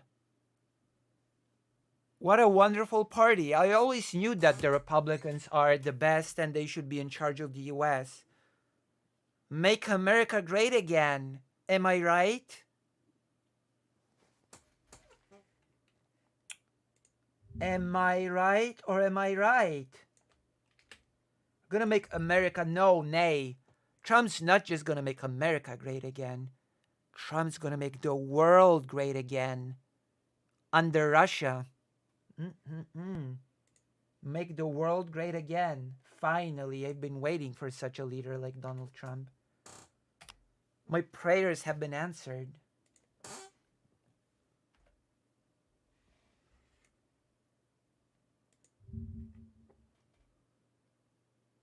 Oh, Jesus.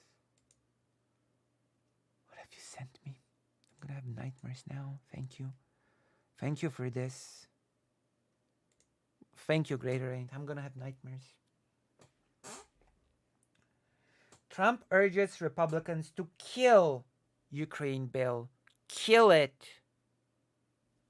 Kill it with a knife. Former U.S. President Donald Trump urged Republicans Monday to reject a bipartisan Senate deal trading tough new border security measures for $60 billion in Ukraine funding and another national security priorities. Don't be stupid! We need to separate border and immigration bill. It should not be tied to foreign aid and in any way, shape, or form, said Trump, who running for re-election and is desperate to deprive President Joe Biden of major legislative win ahead of the November. Who tied it? Who tied these things together? Wasn't it the Grand Old Party that tied these things together to begin with? And now Donald Trump of the Republican Party is complaining that these topics are tied? Is there something I'm missing? Am I missing something in the US political landscape? What the hell? You cannot tie topics together and then scream loudly that the topics should not be tied together. What is happening here? Am I missing some crucial information about who actually tied these topics together? Wasn't it actually the Republicans that tied the topic of the border to the topic of Ukrainian aid?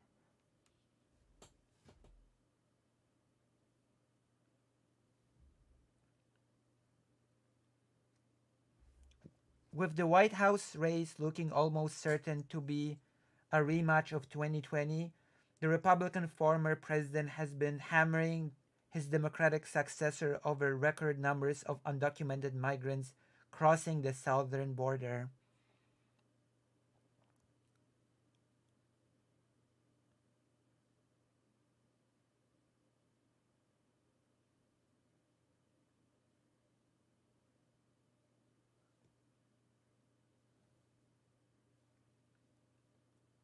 Senators unveiled one of the harshest immigration bills in a generation Sunday, including significant restrictions that Biden has committed to signing into law.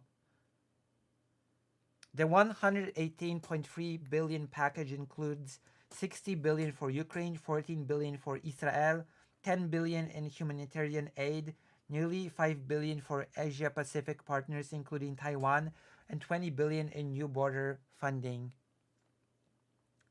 It would be a major win for immigration hawks, full of concessions that the Democrats would normally have strongly opposed, such the curbing of presidential discretion in allowing in refugees for humanitarian reasons, an expedited removal process, and a mandate to close the border when apprehensions reach 5,000 daily. This is a crazy bill. Jeez.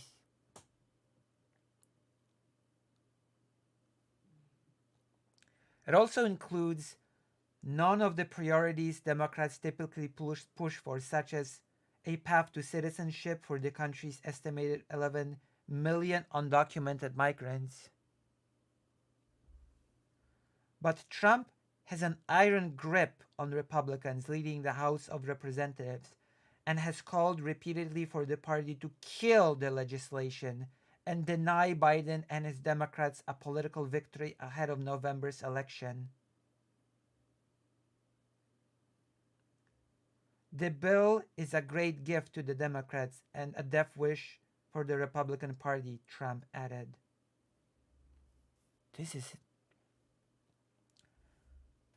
It takes the horrible job the Democrats have done on immigration and the border, absolves them, and puts it all squarely on the shoulders of Republicans. So there we go. The Republican Party. I don't know what the solution is for these folks, though. The solution is simple. The solution is for Trump to run on border things and win, and for him to do the border thing, not Biden. And then Daddy Trump would end the Ukrainian war in 24 hours, like he promised. You see, this is... I don't even know what to say to this.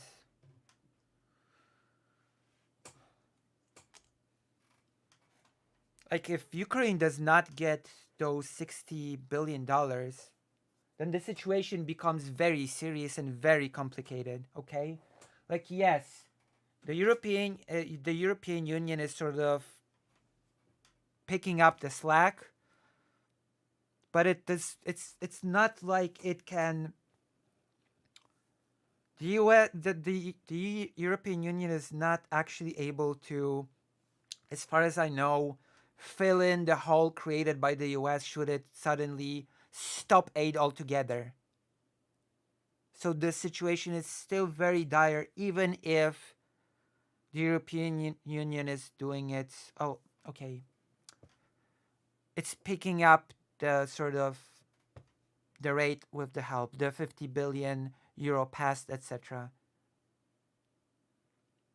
Like, I could see some alternative solutions, like European Union using additional funding to buy equipment from other countries and send it to Ukraine. I could see that, but there seems to be a consensus that the huge hole in help created by the lack of US funding will be very difficult for the European Union alone to fill, which means that the situation in Ukraine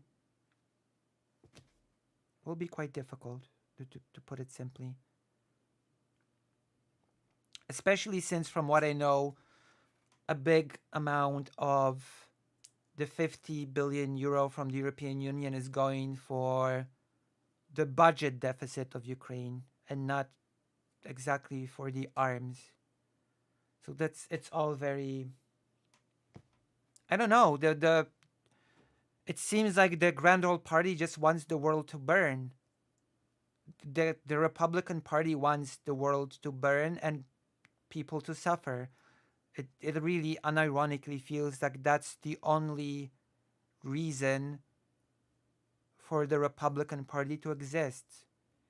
We want the homeless to suffer. We want the LGBT to suffer. We want the immigrants to suffer. We want Europeans to suffer from Russian invasions. Trump already has declared that he wants Taiwan to suffer should it be invaded. What the fuck? GOP? The GOP doesn't even seems to like the GOP doesn't even really care about the US itself. Like what does it care about in reality? Nothing. The GOP doesn't care about anything. Like they cannot even put up a pretense that they care about like the US. Like they care about the national interest of the US. They clearly don't. Like I don't even what is there to say?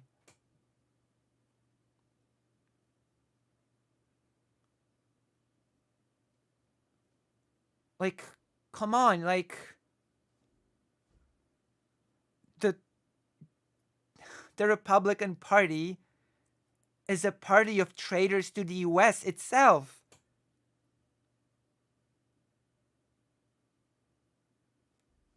It's plain and simple.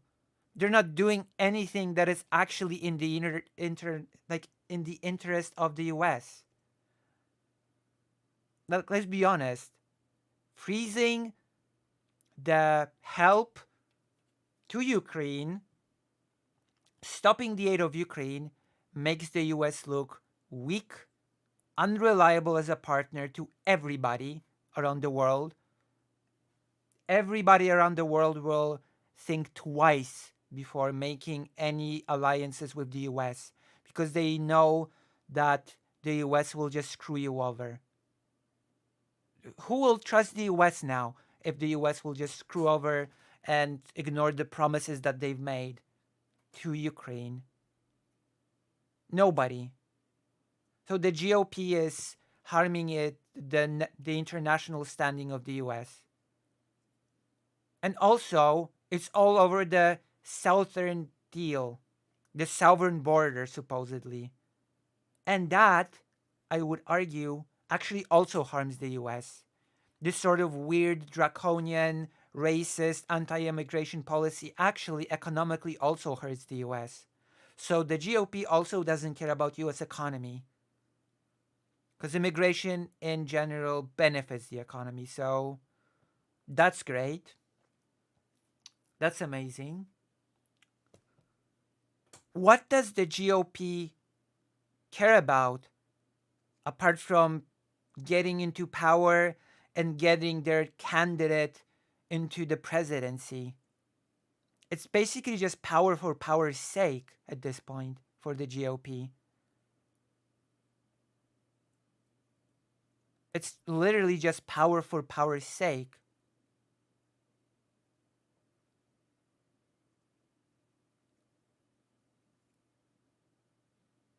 Like, and the worst thing is that all we can do is just get angry. And what can we even do? Nothing.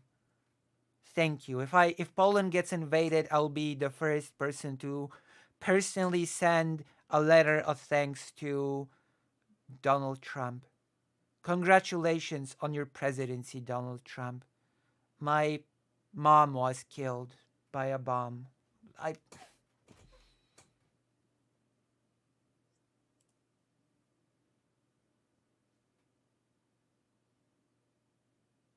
Is this the world we're gonna end up with? And to think that the segments before were so fun. Amazing.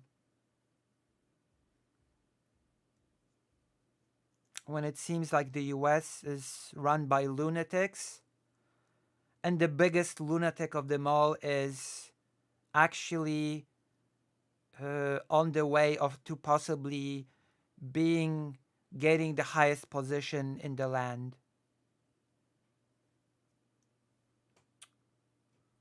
While screwing everybody over along the way.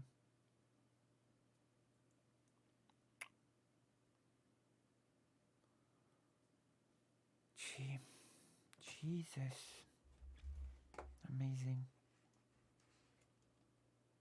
I very naively actually To be quite honest, for a long time, I very, very naively believed that the US would not do something like this.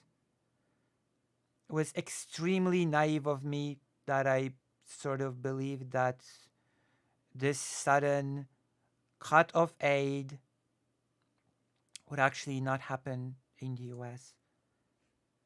I actually believed that the US understood how much of a threat Russia is. I sort of held this naive belief that the GOP would not shoot itself in the face in order to, I don't know, get into power in a ruined world.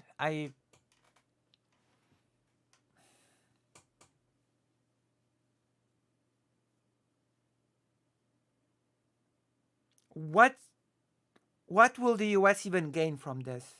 I can see no benefits for the US from this. Zero. Zero benefits for the US from these actions. Zero. Unless somebody in the chat can enlighten me. What are the benefits of what the US is doing right now? For video watchers, you can write me in the comments. What perceived benefits do you see from what the GOP is doing right now? Because I honestly can see none. Can see zero benefits.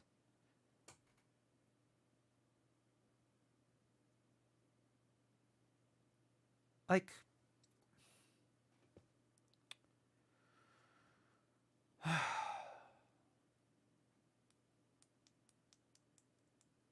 this is the worst news today, I think. I think this is the worst news because they're like the hardest hitting news. Like, this is huge. Freezing help like this. But I've got quite a few more topics actually for today. I'm not sure if we're not gonna have to move some of the topics to tomorrow. We'll see. We'll see how tired I'll be. We'll see how far we'll go. Okay. There are a few people watching today, so I'm happy that I can present the topics to an audience.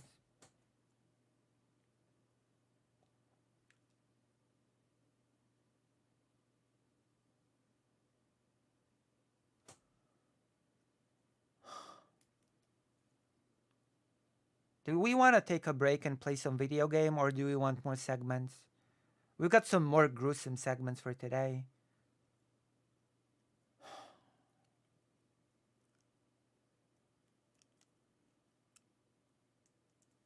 We've got some local Polish politics segments. I've prepared that for us to be able to properly actually follow the upcoming local elections. I actually have to introduce you to the candidates. And candidates are starting to emerge indeed in Poland for certain offices. Like there's a law and justice far right candidate for the presidency of Warsaw. Because in Warsaw you don't have mayors, you have presidents. You have the president of Warsaw. The only anti-Putin and pro-Ukraine former candidate for the presidency that was Republican was Nikki Haley, and the Republican despise her from damn.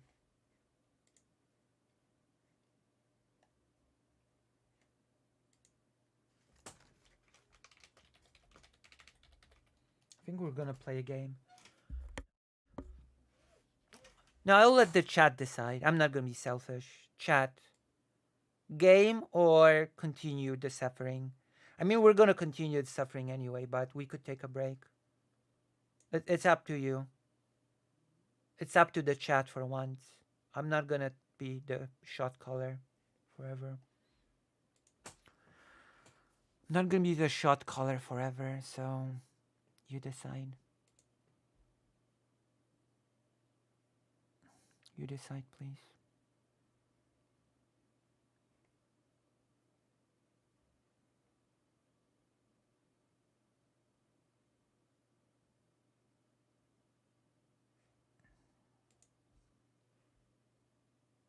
You should play Cuphead. It's your stream. Yeah, but you're the audience, so I listen to your... Listen, it's my stream. let me put it this way, okay? There's a limited time to a stream. I've got 50 things planned, so sometimes I can give you a branching path, okay? It's still prepared by me, but you get to choose your adventure, if that makes sense. You get a branching path. I have a segment prepared, or we can play a game. I've got enough planned that you can have a branching path, actually. I take my preparation very seriously because I'm trying to grow into the biggest leftist streamer. I'm gonna dethrone Hassan, and then I'm gonna be the one interviewing pirates. Have you ever thought about playing Sims? Actually, I have. Believe it or not, I actually have thought of playing Sims. Do I have Sims installed? But I've got the bad Sims installed, the Sims 4. Do you want me to play the Sims 4? I've heard that's the unpopular one. I could play it right now. Do you want me to play the Sims, even though I only have the 4th part? I've only got Sims 4.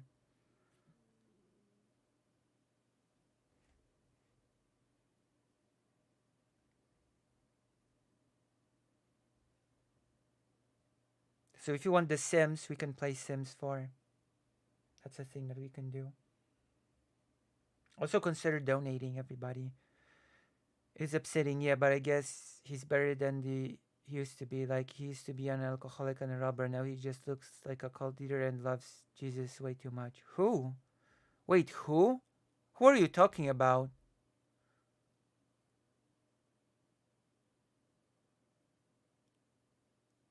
Oh.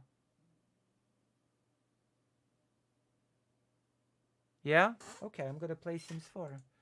Since I think I deserve a reward, and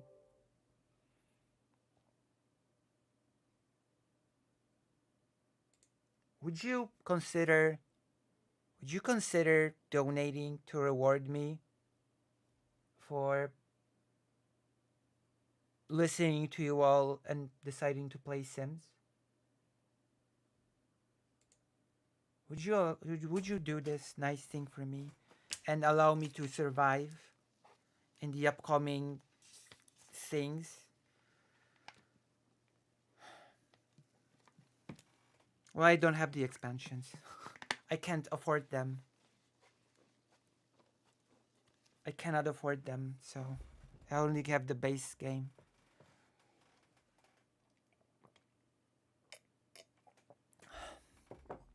I'm launching the game, and then I'm going to have to set it up on the thing.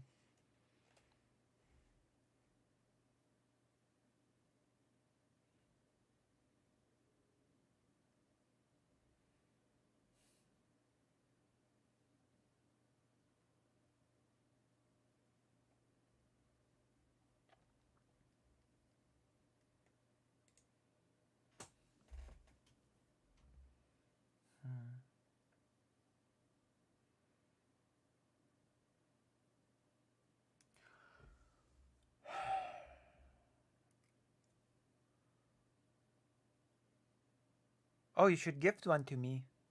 Well, thank you.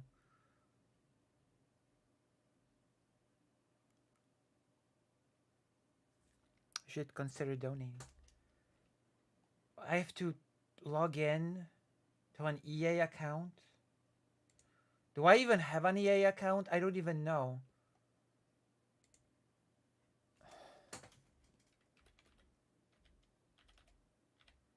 I don't even know if I have an EA account. What? I don't remember. Now I have to... Why does this game have to be so horrible? I mean, the game isn't horrible. I mean, the whole procedure of launching the game. Why does it have to be so horrible? Like, you have to enter some external account. I'm a human. The captcha thing is BS.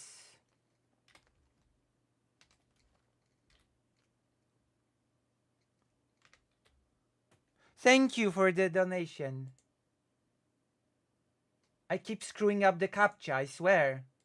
What the hell? How do I screw up the captcha?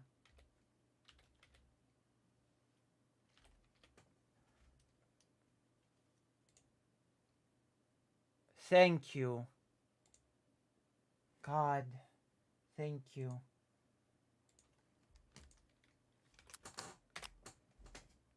I screwed up a simple captcha. Write the things. Oh, this is actually the email. Okay. Guess we're gonna be playing in a second. Here we go.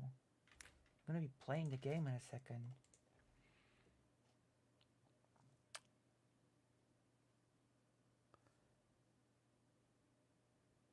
Oh, right.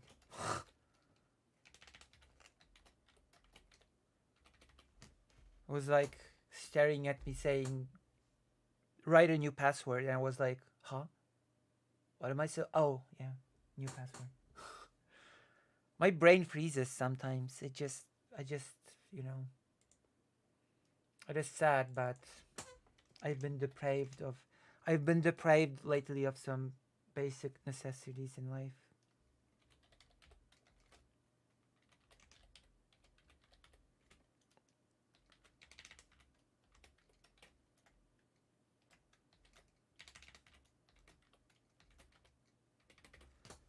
But that cannot be helped, unfortunately. What? Are you kidding me? I'm gonna...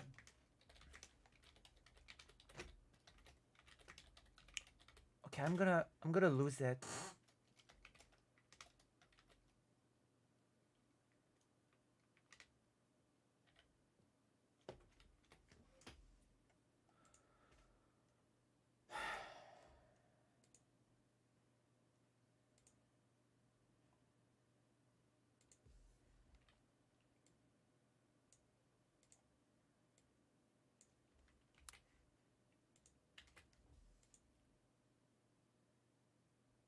Okay, one more time.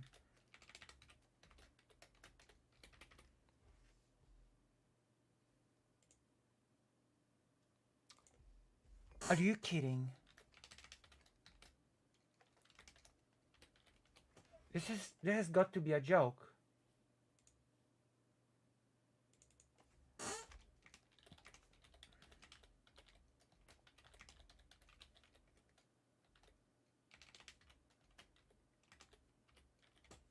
Okay. Thank you.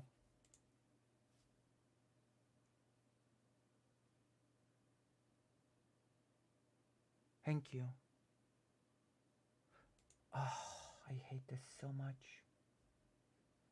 I hate this so much. So many hoops to jump through just to play a game. Yes, do it. Yes. Start the game. Finally. Oh. I'm gonna start a lovely family in Sims. It's gonna be glorious. It's gonna be beautiful.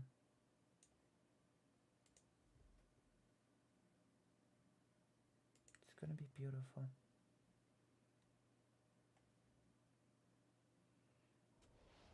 Okay, we're doing it. We're doing it. We're linking the game to the sound thing. Sims 4 game. I'm gonna add the game capture, add, boom, Sims 4, add source, specific window,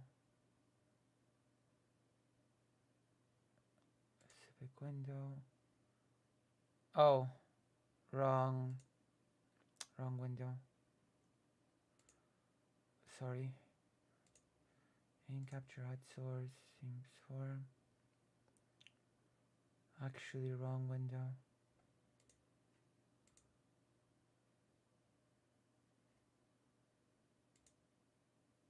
But it doesn't even show, so hold on.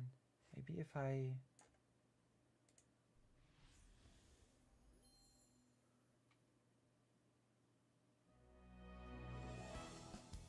will it show? Okay, good. Perfect, it worked. Playing The Sims.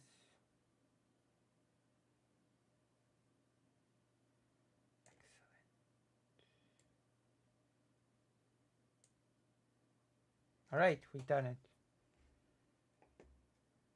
We've done it.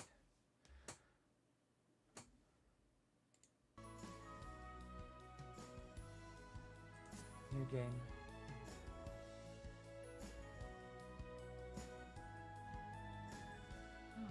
Sapoma Wabasi. Okay. Welcome to Create a Sim mode. My name is Emily. Choose to create a Sim story to take a personality quiz and gain a hard start on Sim skills. We can customize the Sim from scratch. We get a personality test. I love personality tests, don't you? You can help me. You can help me with that personality test. Let's start with an easy question. What age am I? Okay. Now that's rude. Okay. I'll let the chat decide on this one, cause I'm not touching this one. I'm not touching this one. Chat, I leave this to you. I leave this one to you. I'm not gonna move until someone answers correctly. If you answer elderly, I'm gonna lose it. So you better refrain.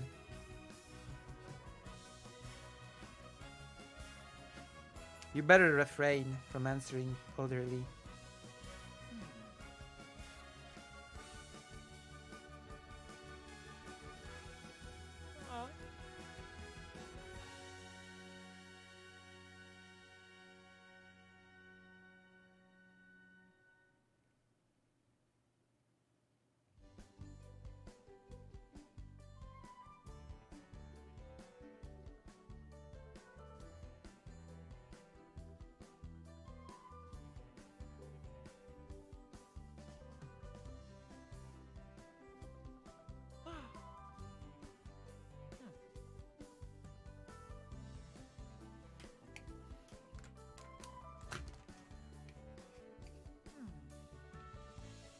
Lucy Sim. Young adult. That's right.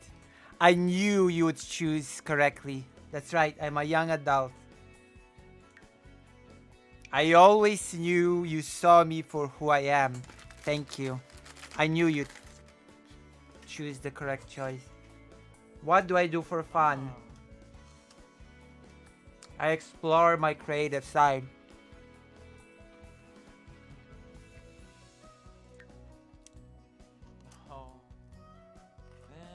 What role would I play in a criminal heist? The mastermind, of course.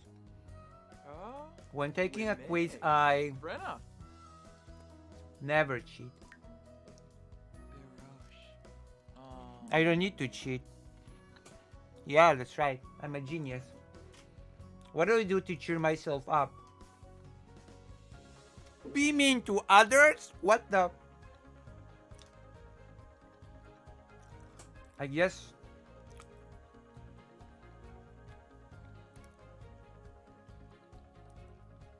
spend time with family, maybe.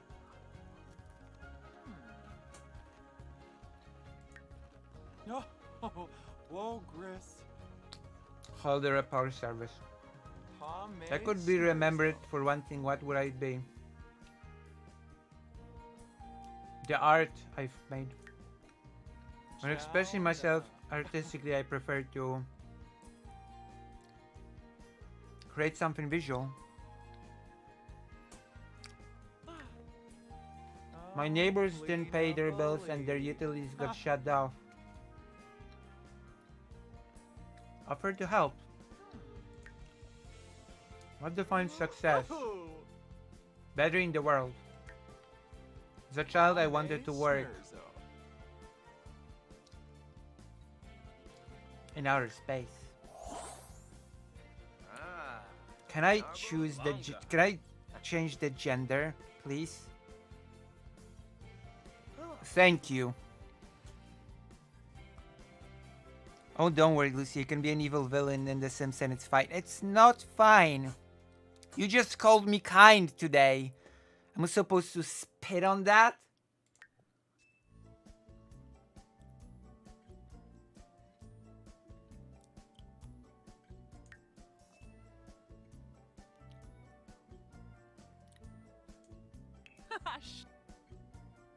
Okay, I want to change.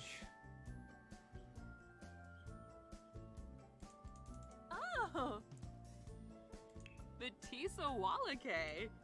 How do you? Yorbabe. Zamboom Inabosh. DeRoy Benarla. Yabosa. Quaxinas Vopea. Sarpava Chorg.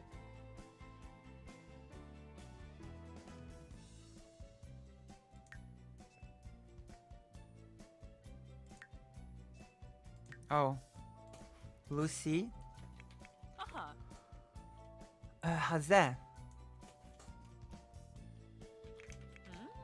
Yeah, that's right.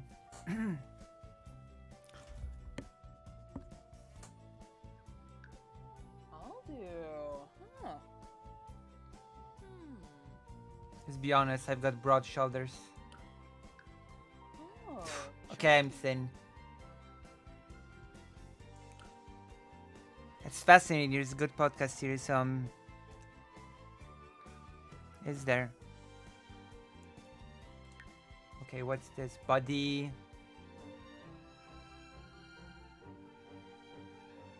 I'm white as heck. This is how white I am. This is the level of whiteness that I have. This is how white I am.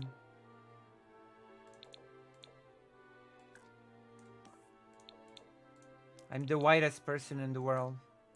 This is how white. This is just how white I am.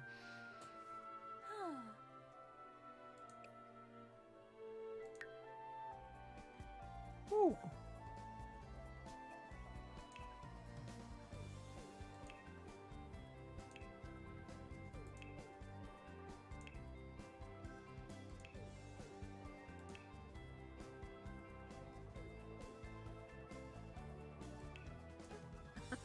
Ooh.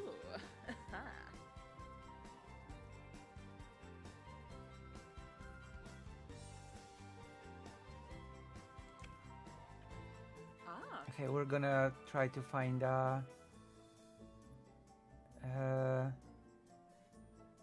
where are the turtlenecks? No turtlenecks. What is this? This sucks.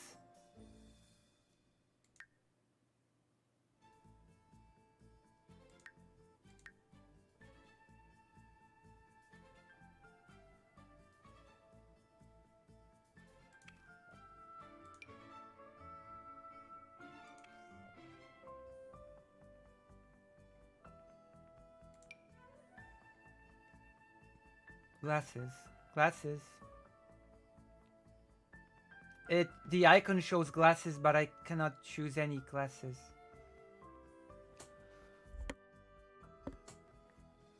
Being white is okay, only if you're me.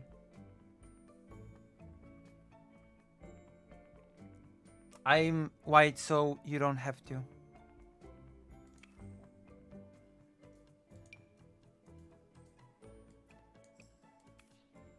I'm super white, so you don't have to.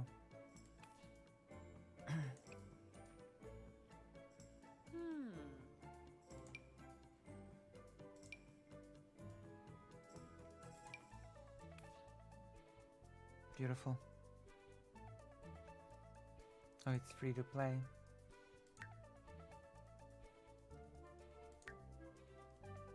Okay. Ah.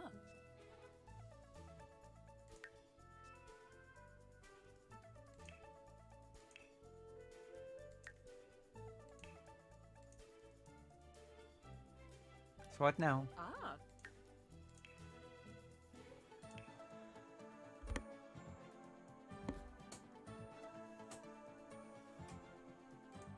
Starting fund.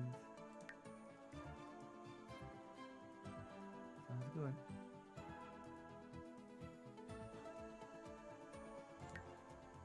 What now?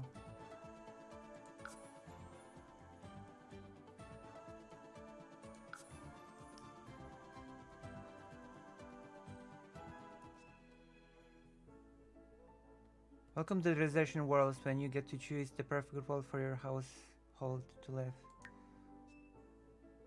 Recommended worlds. I recommend checking out Willow Creek or Oasis Springs. You can always get more info.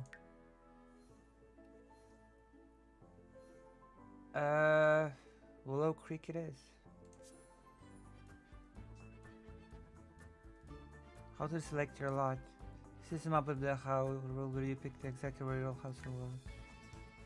Buying a new home can be stressful, but never fear. The lots, well, the bouncing icons are the perfect starter homes for you. Click on the one above.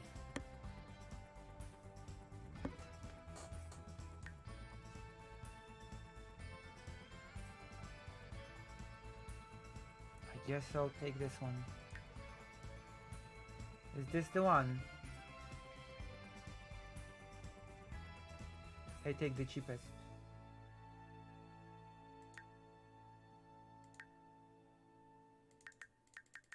What do I do now? How do I get it?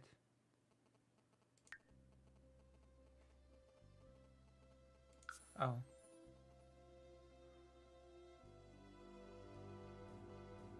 Are you saying King Charles has cancer? Absolutely.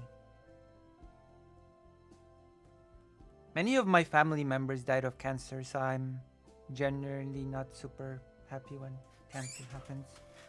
I'm generally not super happy when cancer happens.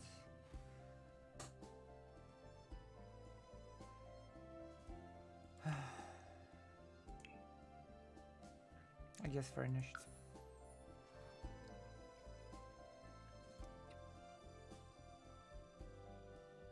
Okay, what do we do now?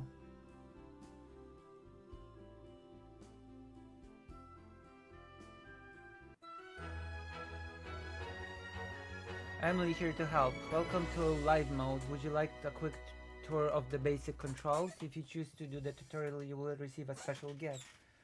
Yes, show me how.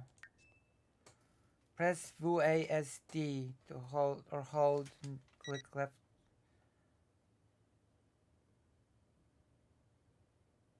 Okay. What are we doing?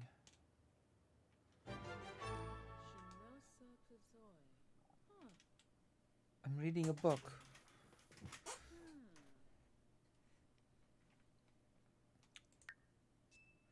Scroll the mouse wheel to zoom in and out. Okay.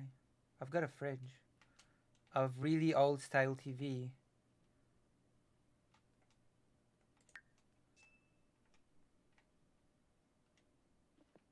I don't have many books.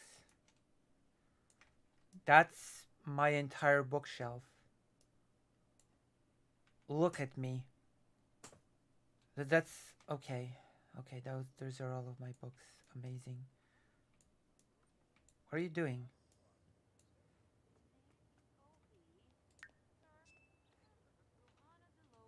Interacting with the world is how you play in The Sims. Click objects in the world and inside the house. Use the more beginner activities. Click on the refrigerator itself to cook a meal. Okay.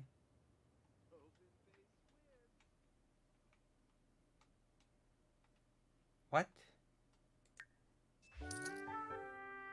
Oh wow. Amazing.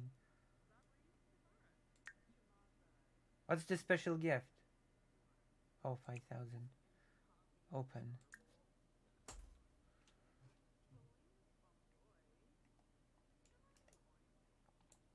Where's my sim? Come. Open. What the hell? She's not listening to me.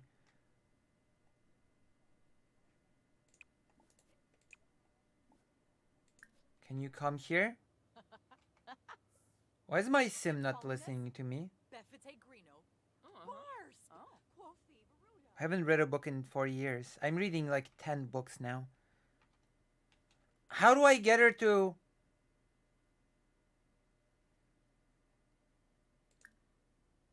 Okay. Ham and cheese sandwich. Sounds good. Oh, now you'll listen to me. Get off your phone. Oh my god, am I like this? Am I actually like this?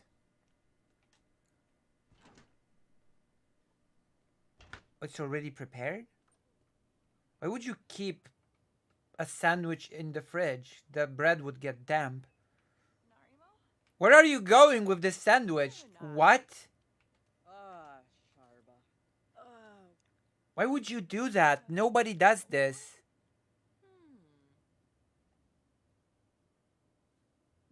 Why would you do this?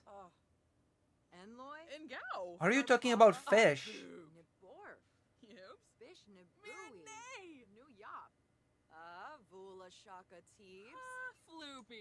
No, my brain is not good.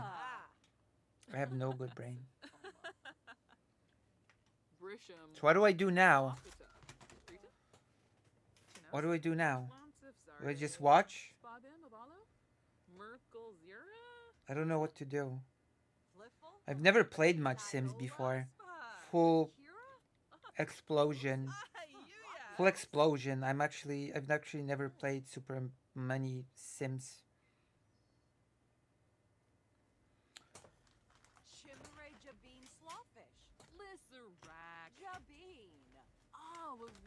Should I eat more?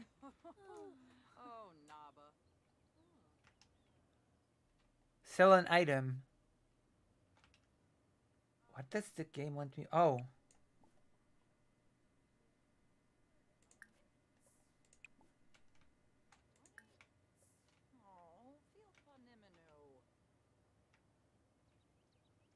Who am I supposed to chat here? With myself?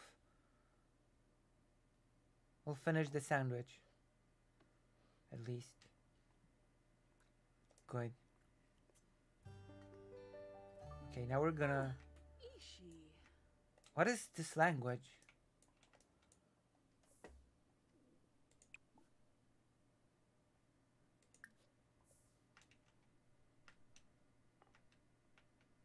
Read something. I cannot even choose what I read.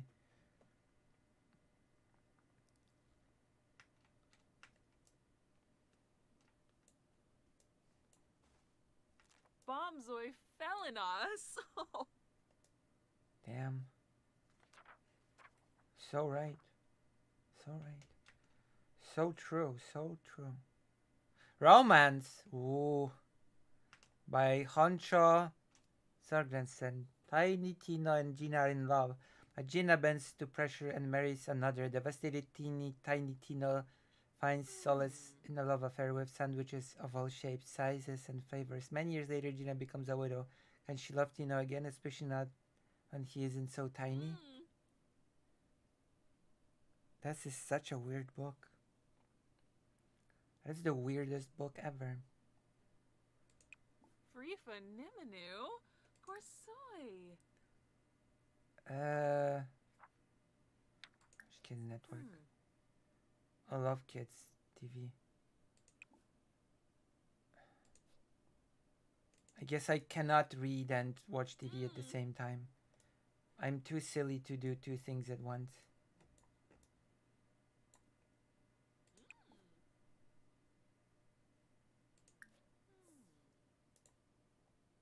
How long are you going to... How long is this character going to read? How long are you going to read? How do I make her stop reading?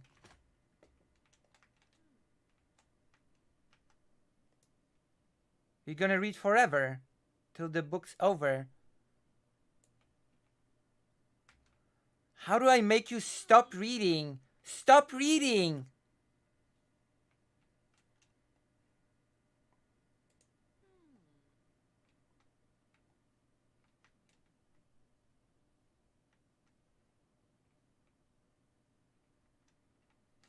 Oh my god, stop reading. What do I do?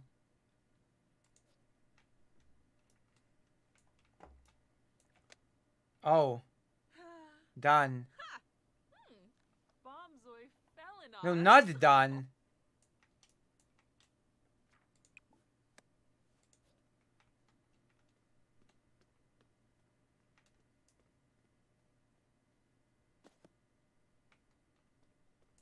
Oh. There we go. Children's TV.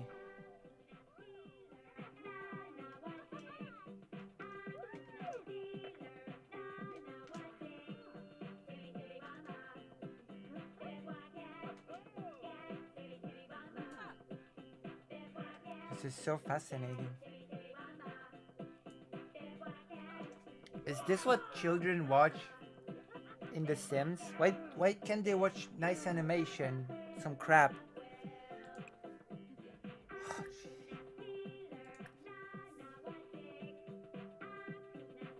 Changing the channel. Where are you going? Lumina. What are you doing?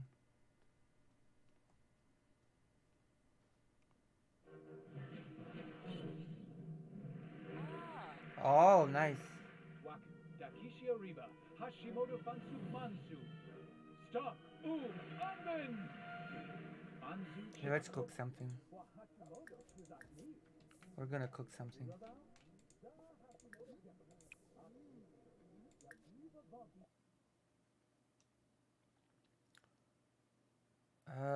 I feel like... Damn. Not cake, come on. Vegetarian.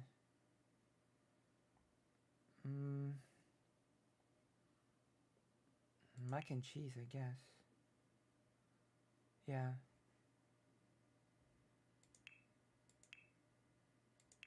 Yeah, let's cook. Cook it. Come on, cook it. Are you gonna cook it? Are you gonna cook? What is this meter? Is the character not gonna actually go and cook it?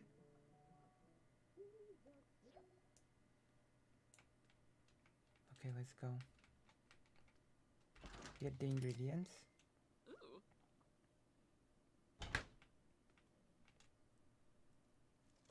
What the hell? Is this how you make mac and cheese? Is this actually genuinely how you make mac and cheese? You just take a lot of crap and pour it in the pan? Cooking is delectable. Flip those flapjacks. What? Toss the sauce. Lucy's in her element. Does she want to gobble up his opportunity to embrace that she likes cooking? I do like cooking, actually. God, I haven't cooked in so long. That's not how mac and cheese is done, I'm pretty sure.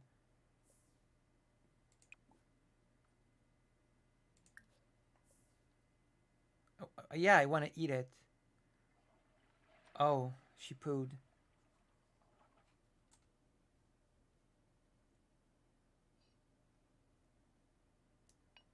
Not here. I want to eat it while watching the television. Whatever. Why are you eating with your hands? Deroy. Are you actually supposed to eat mac and cheese with your hand? I was pretty sure you ate that with... Okay, utensils. Thank you. I was like, what? Eating mac and cheese with your bare hand? I was quite shocked and surprised.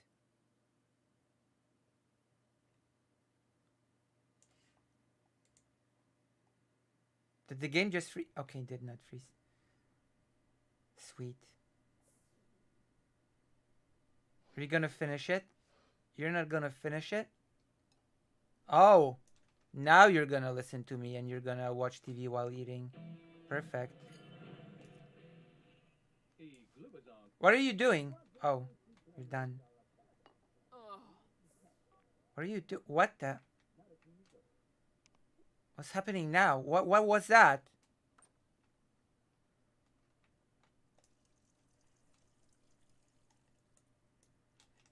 censored.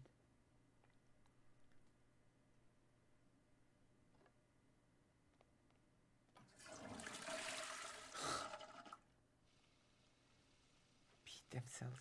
Wash your hands. Very nice.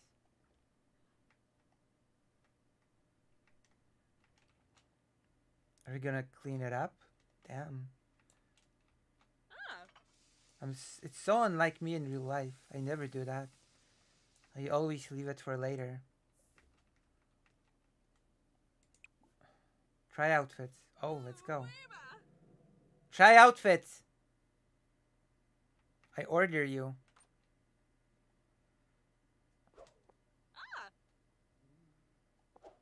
Oh, this sucks.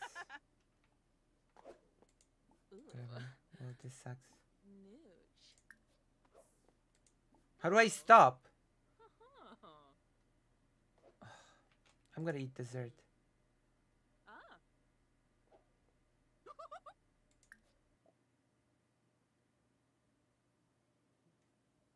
I'm getting out.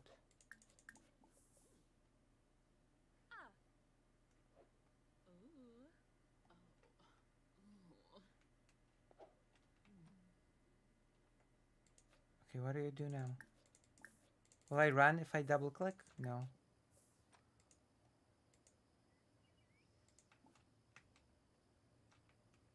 Can I romance a lady?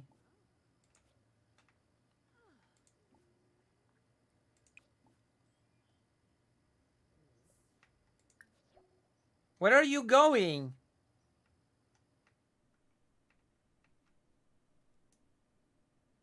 No! That's not what I...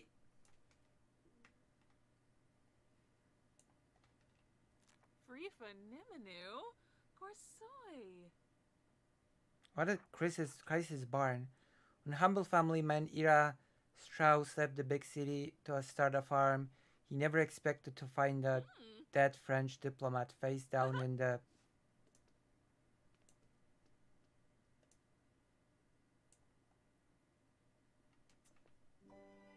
I can what?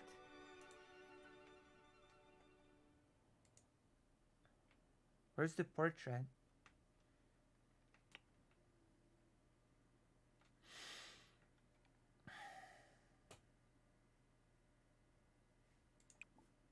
Come here. Go here.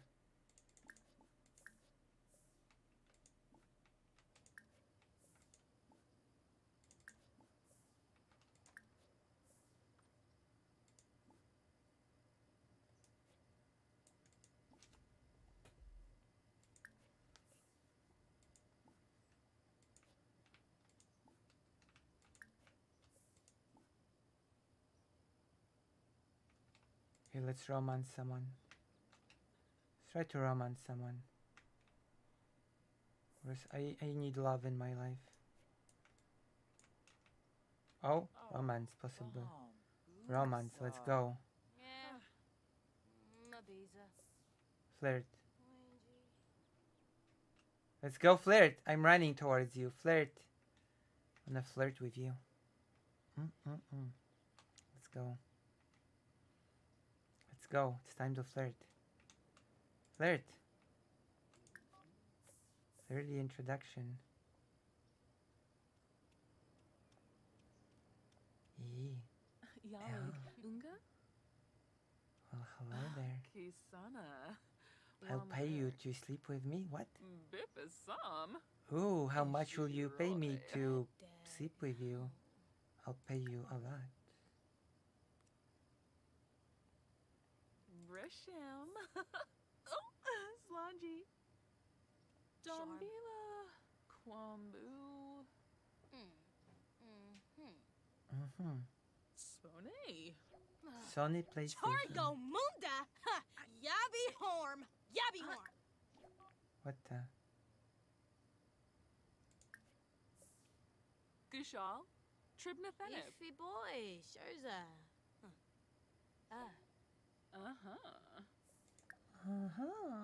Slangy. Nerba close. Binar. Pelka. Please love me. Fanay? Fanay? Duda Wallacay! Range! Wait, hold on, hold on.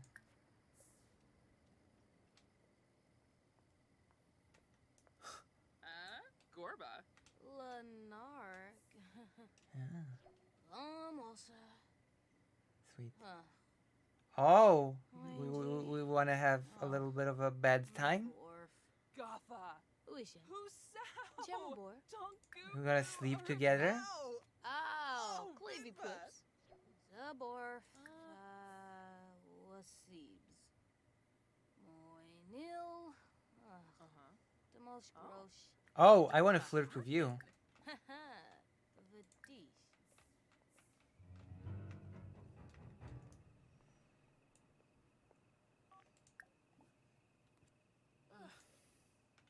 Karasha.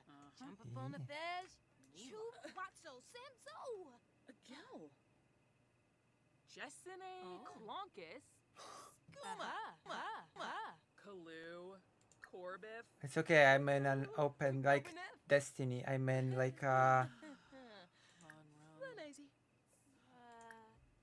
in a polyamorous thing. I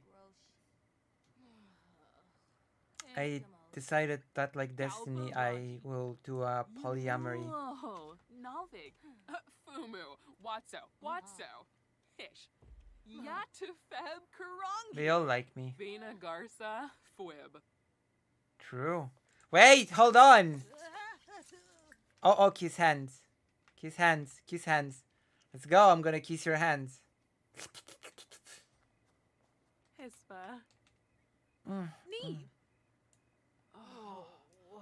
What did. Damn. Sexy pose. Quick. Sexy pose. Oh. Wait. Oh. Clotazor Dorna. It worked. Umbiquosa. Ooh. Umbris. Gasha Burbawingle. Ew. Zephyl. You. Yanabi. Self-deprecating joke. That is so my style. Self-deprecating joke. Oh, they don't like it. Damn, I'm using all my best tricks. Oh, come on. Wait, stay. Don't leave me. Oh, impersonate family member. That always does the trick. Come on. Let's go. I gotta win you back.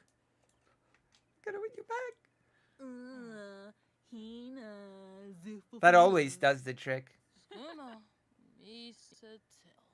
True. Oh, they actually liked it. Discuss color theory. Kiranga. Zafu. Kafoba. Kafoba. Pimka. Durfna. Frungigar. Kimalu. Giflador. True. Ina Beige. Oh. Larfage. What are you doing? Shamagra Gathara. Abivo. Wobi. Fweeznock. Toonie. Zarps.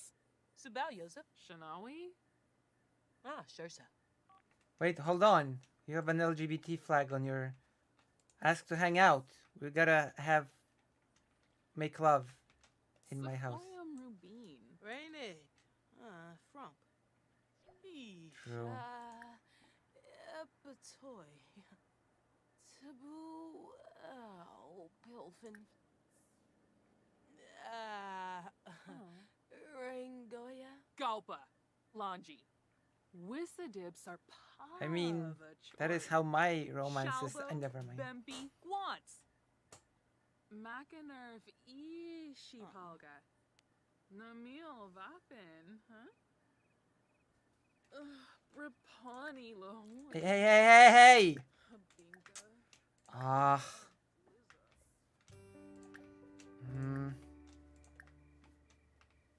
Call over. I'm calling you over. Okay, I'm going home. This has been a wash. Oh, she came. We're gonna have a round of oaks. Where were we? Where are you? You clumsy. Deep conversation. Let's go. Deep conversation. I love deep Shilo conversation. Penive Baima. That's not a deep conversation. Binfaheb? Ah, Defoino. Uh-huh. Damn. Nistivi Flina. Shelsh. Borbaso. Zobe. That's a deep conversation. Phoeba. Raboclets, huh? Did I misclick? Joke about politicians.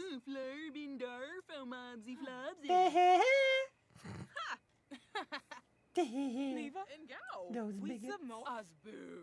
Asboob. Asboob? Ripple. Wait, don't go. Oh, whatever. I'm going home. I need to sleep.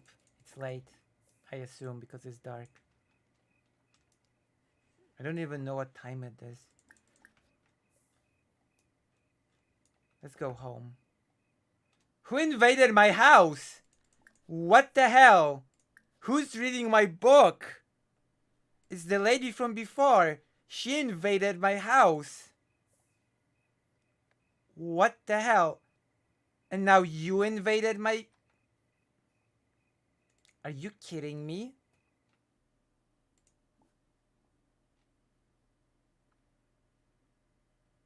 And you're just reading my books? Is this a joke?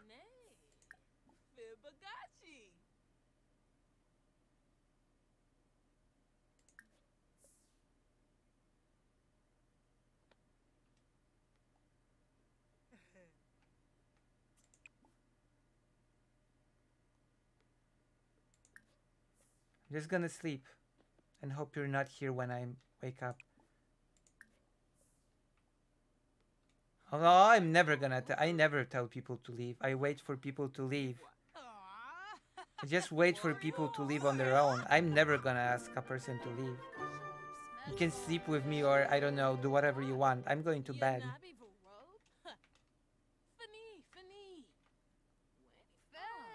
I'm going to bed.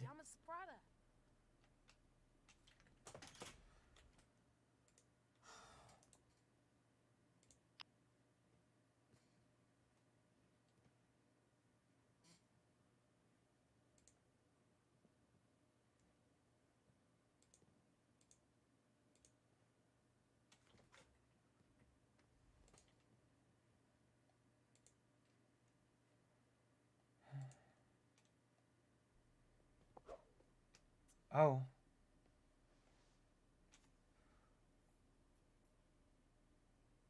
So what now?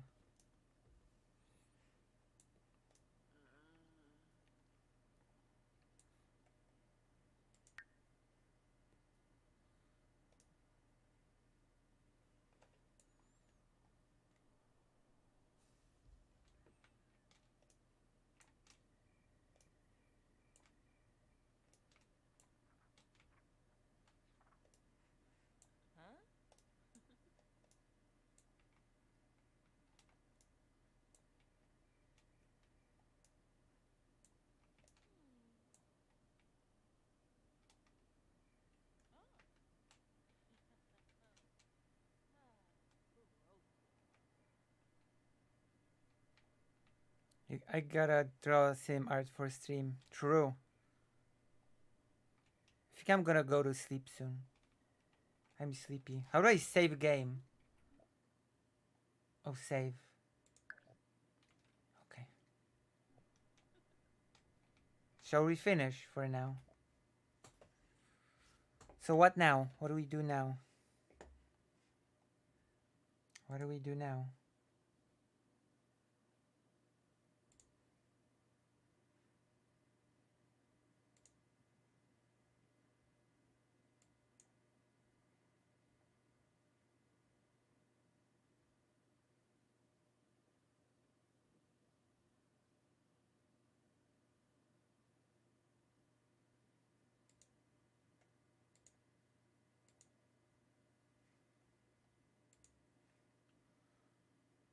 Sleepy Lucy. It's 4 a.m.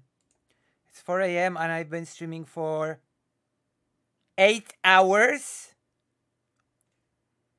I've been streaming for 8 hours.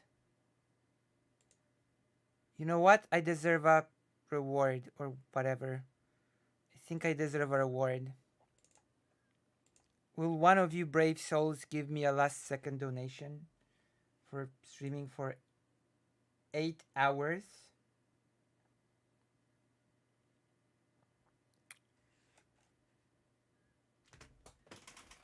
Oh my god, it's been a while since I've streamed for 8 hours.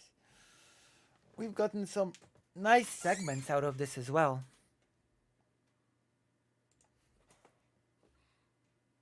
Some of them are horrid, I mean, horrible news, but yeah, you know.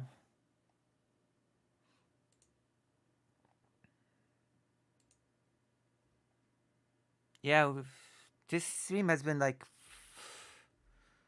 8 hours. I still have things to do. I still have work to do.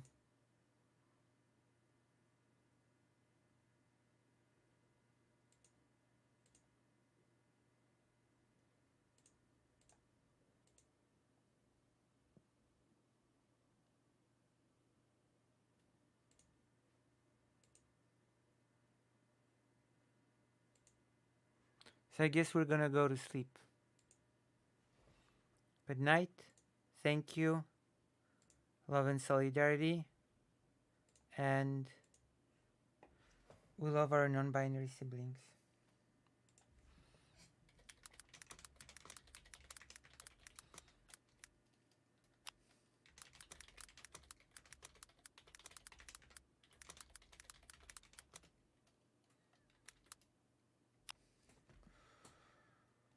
I must have a good brain. I do have a good brain. I try to have a good brain. Even though DGGers get angry at me. I do try. Okay, we finished stream. Nobody wants to do a last second donation.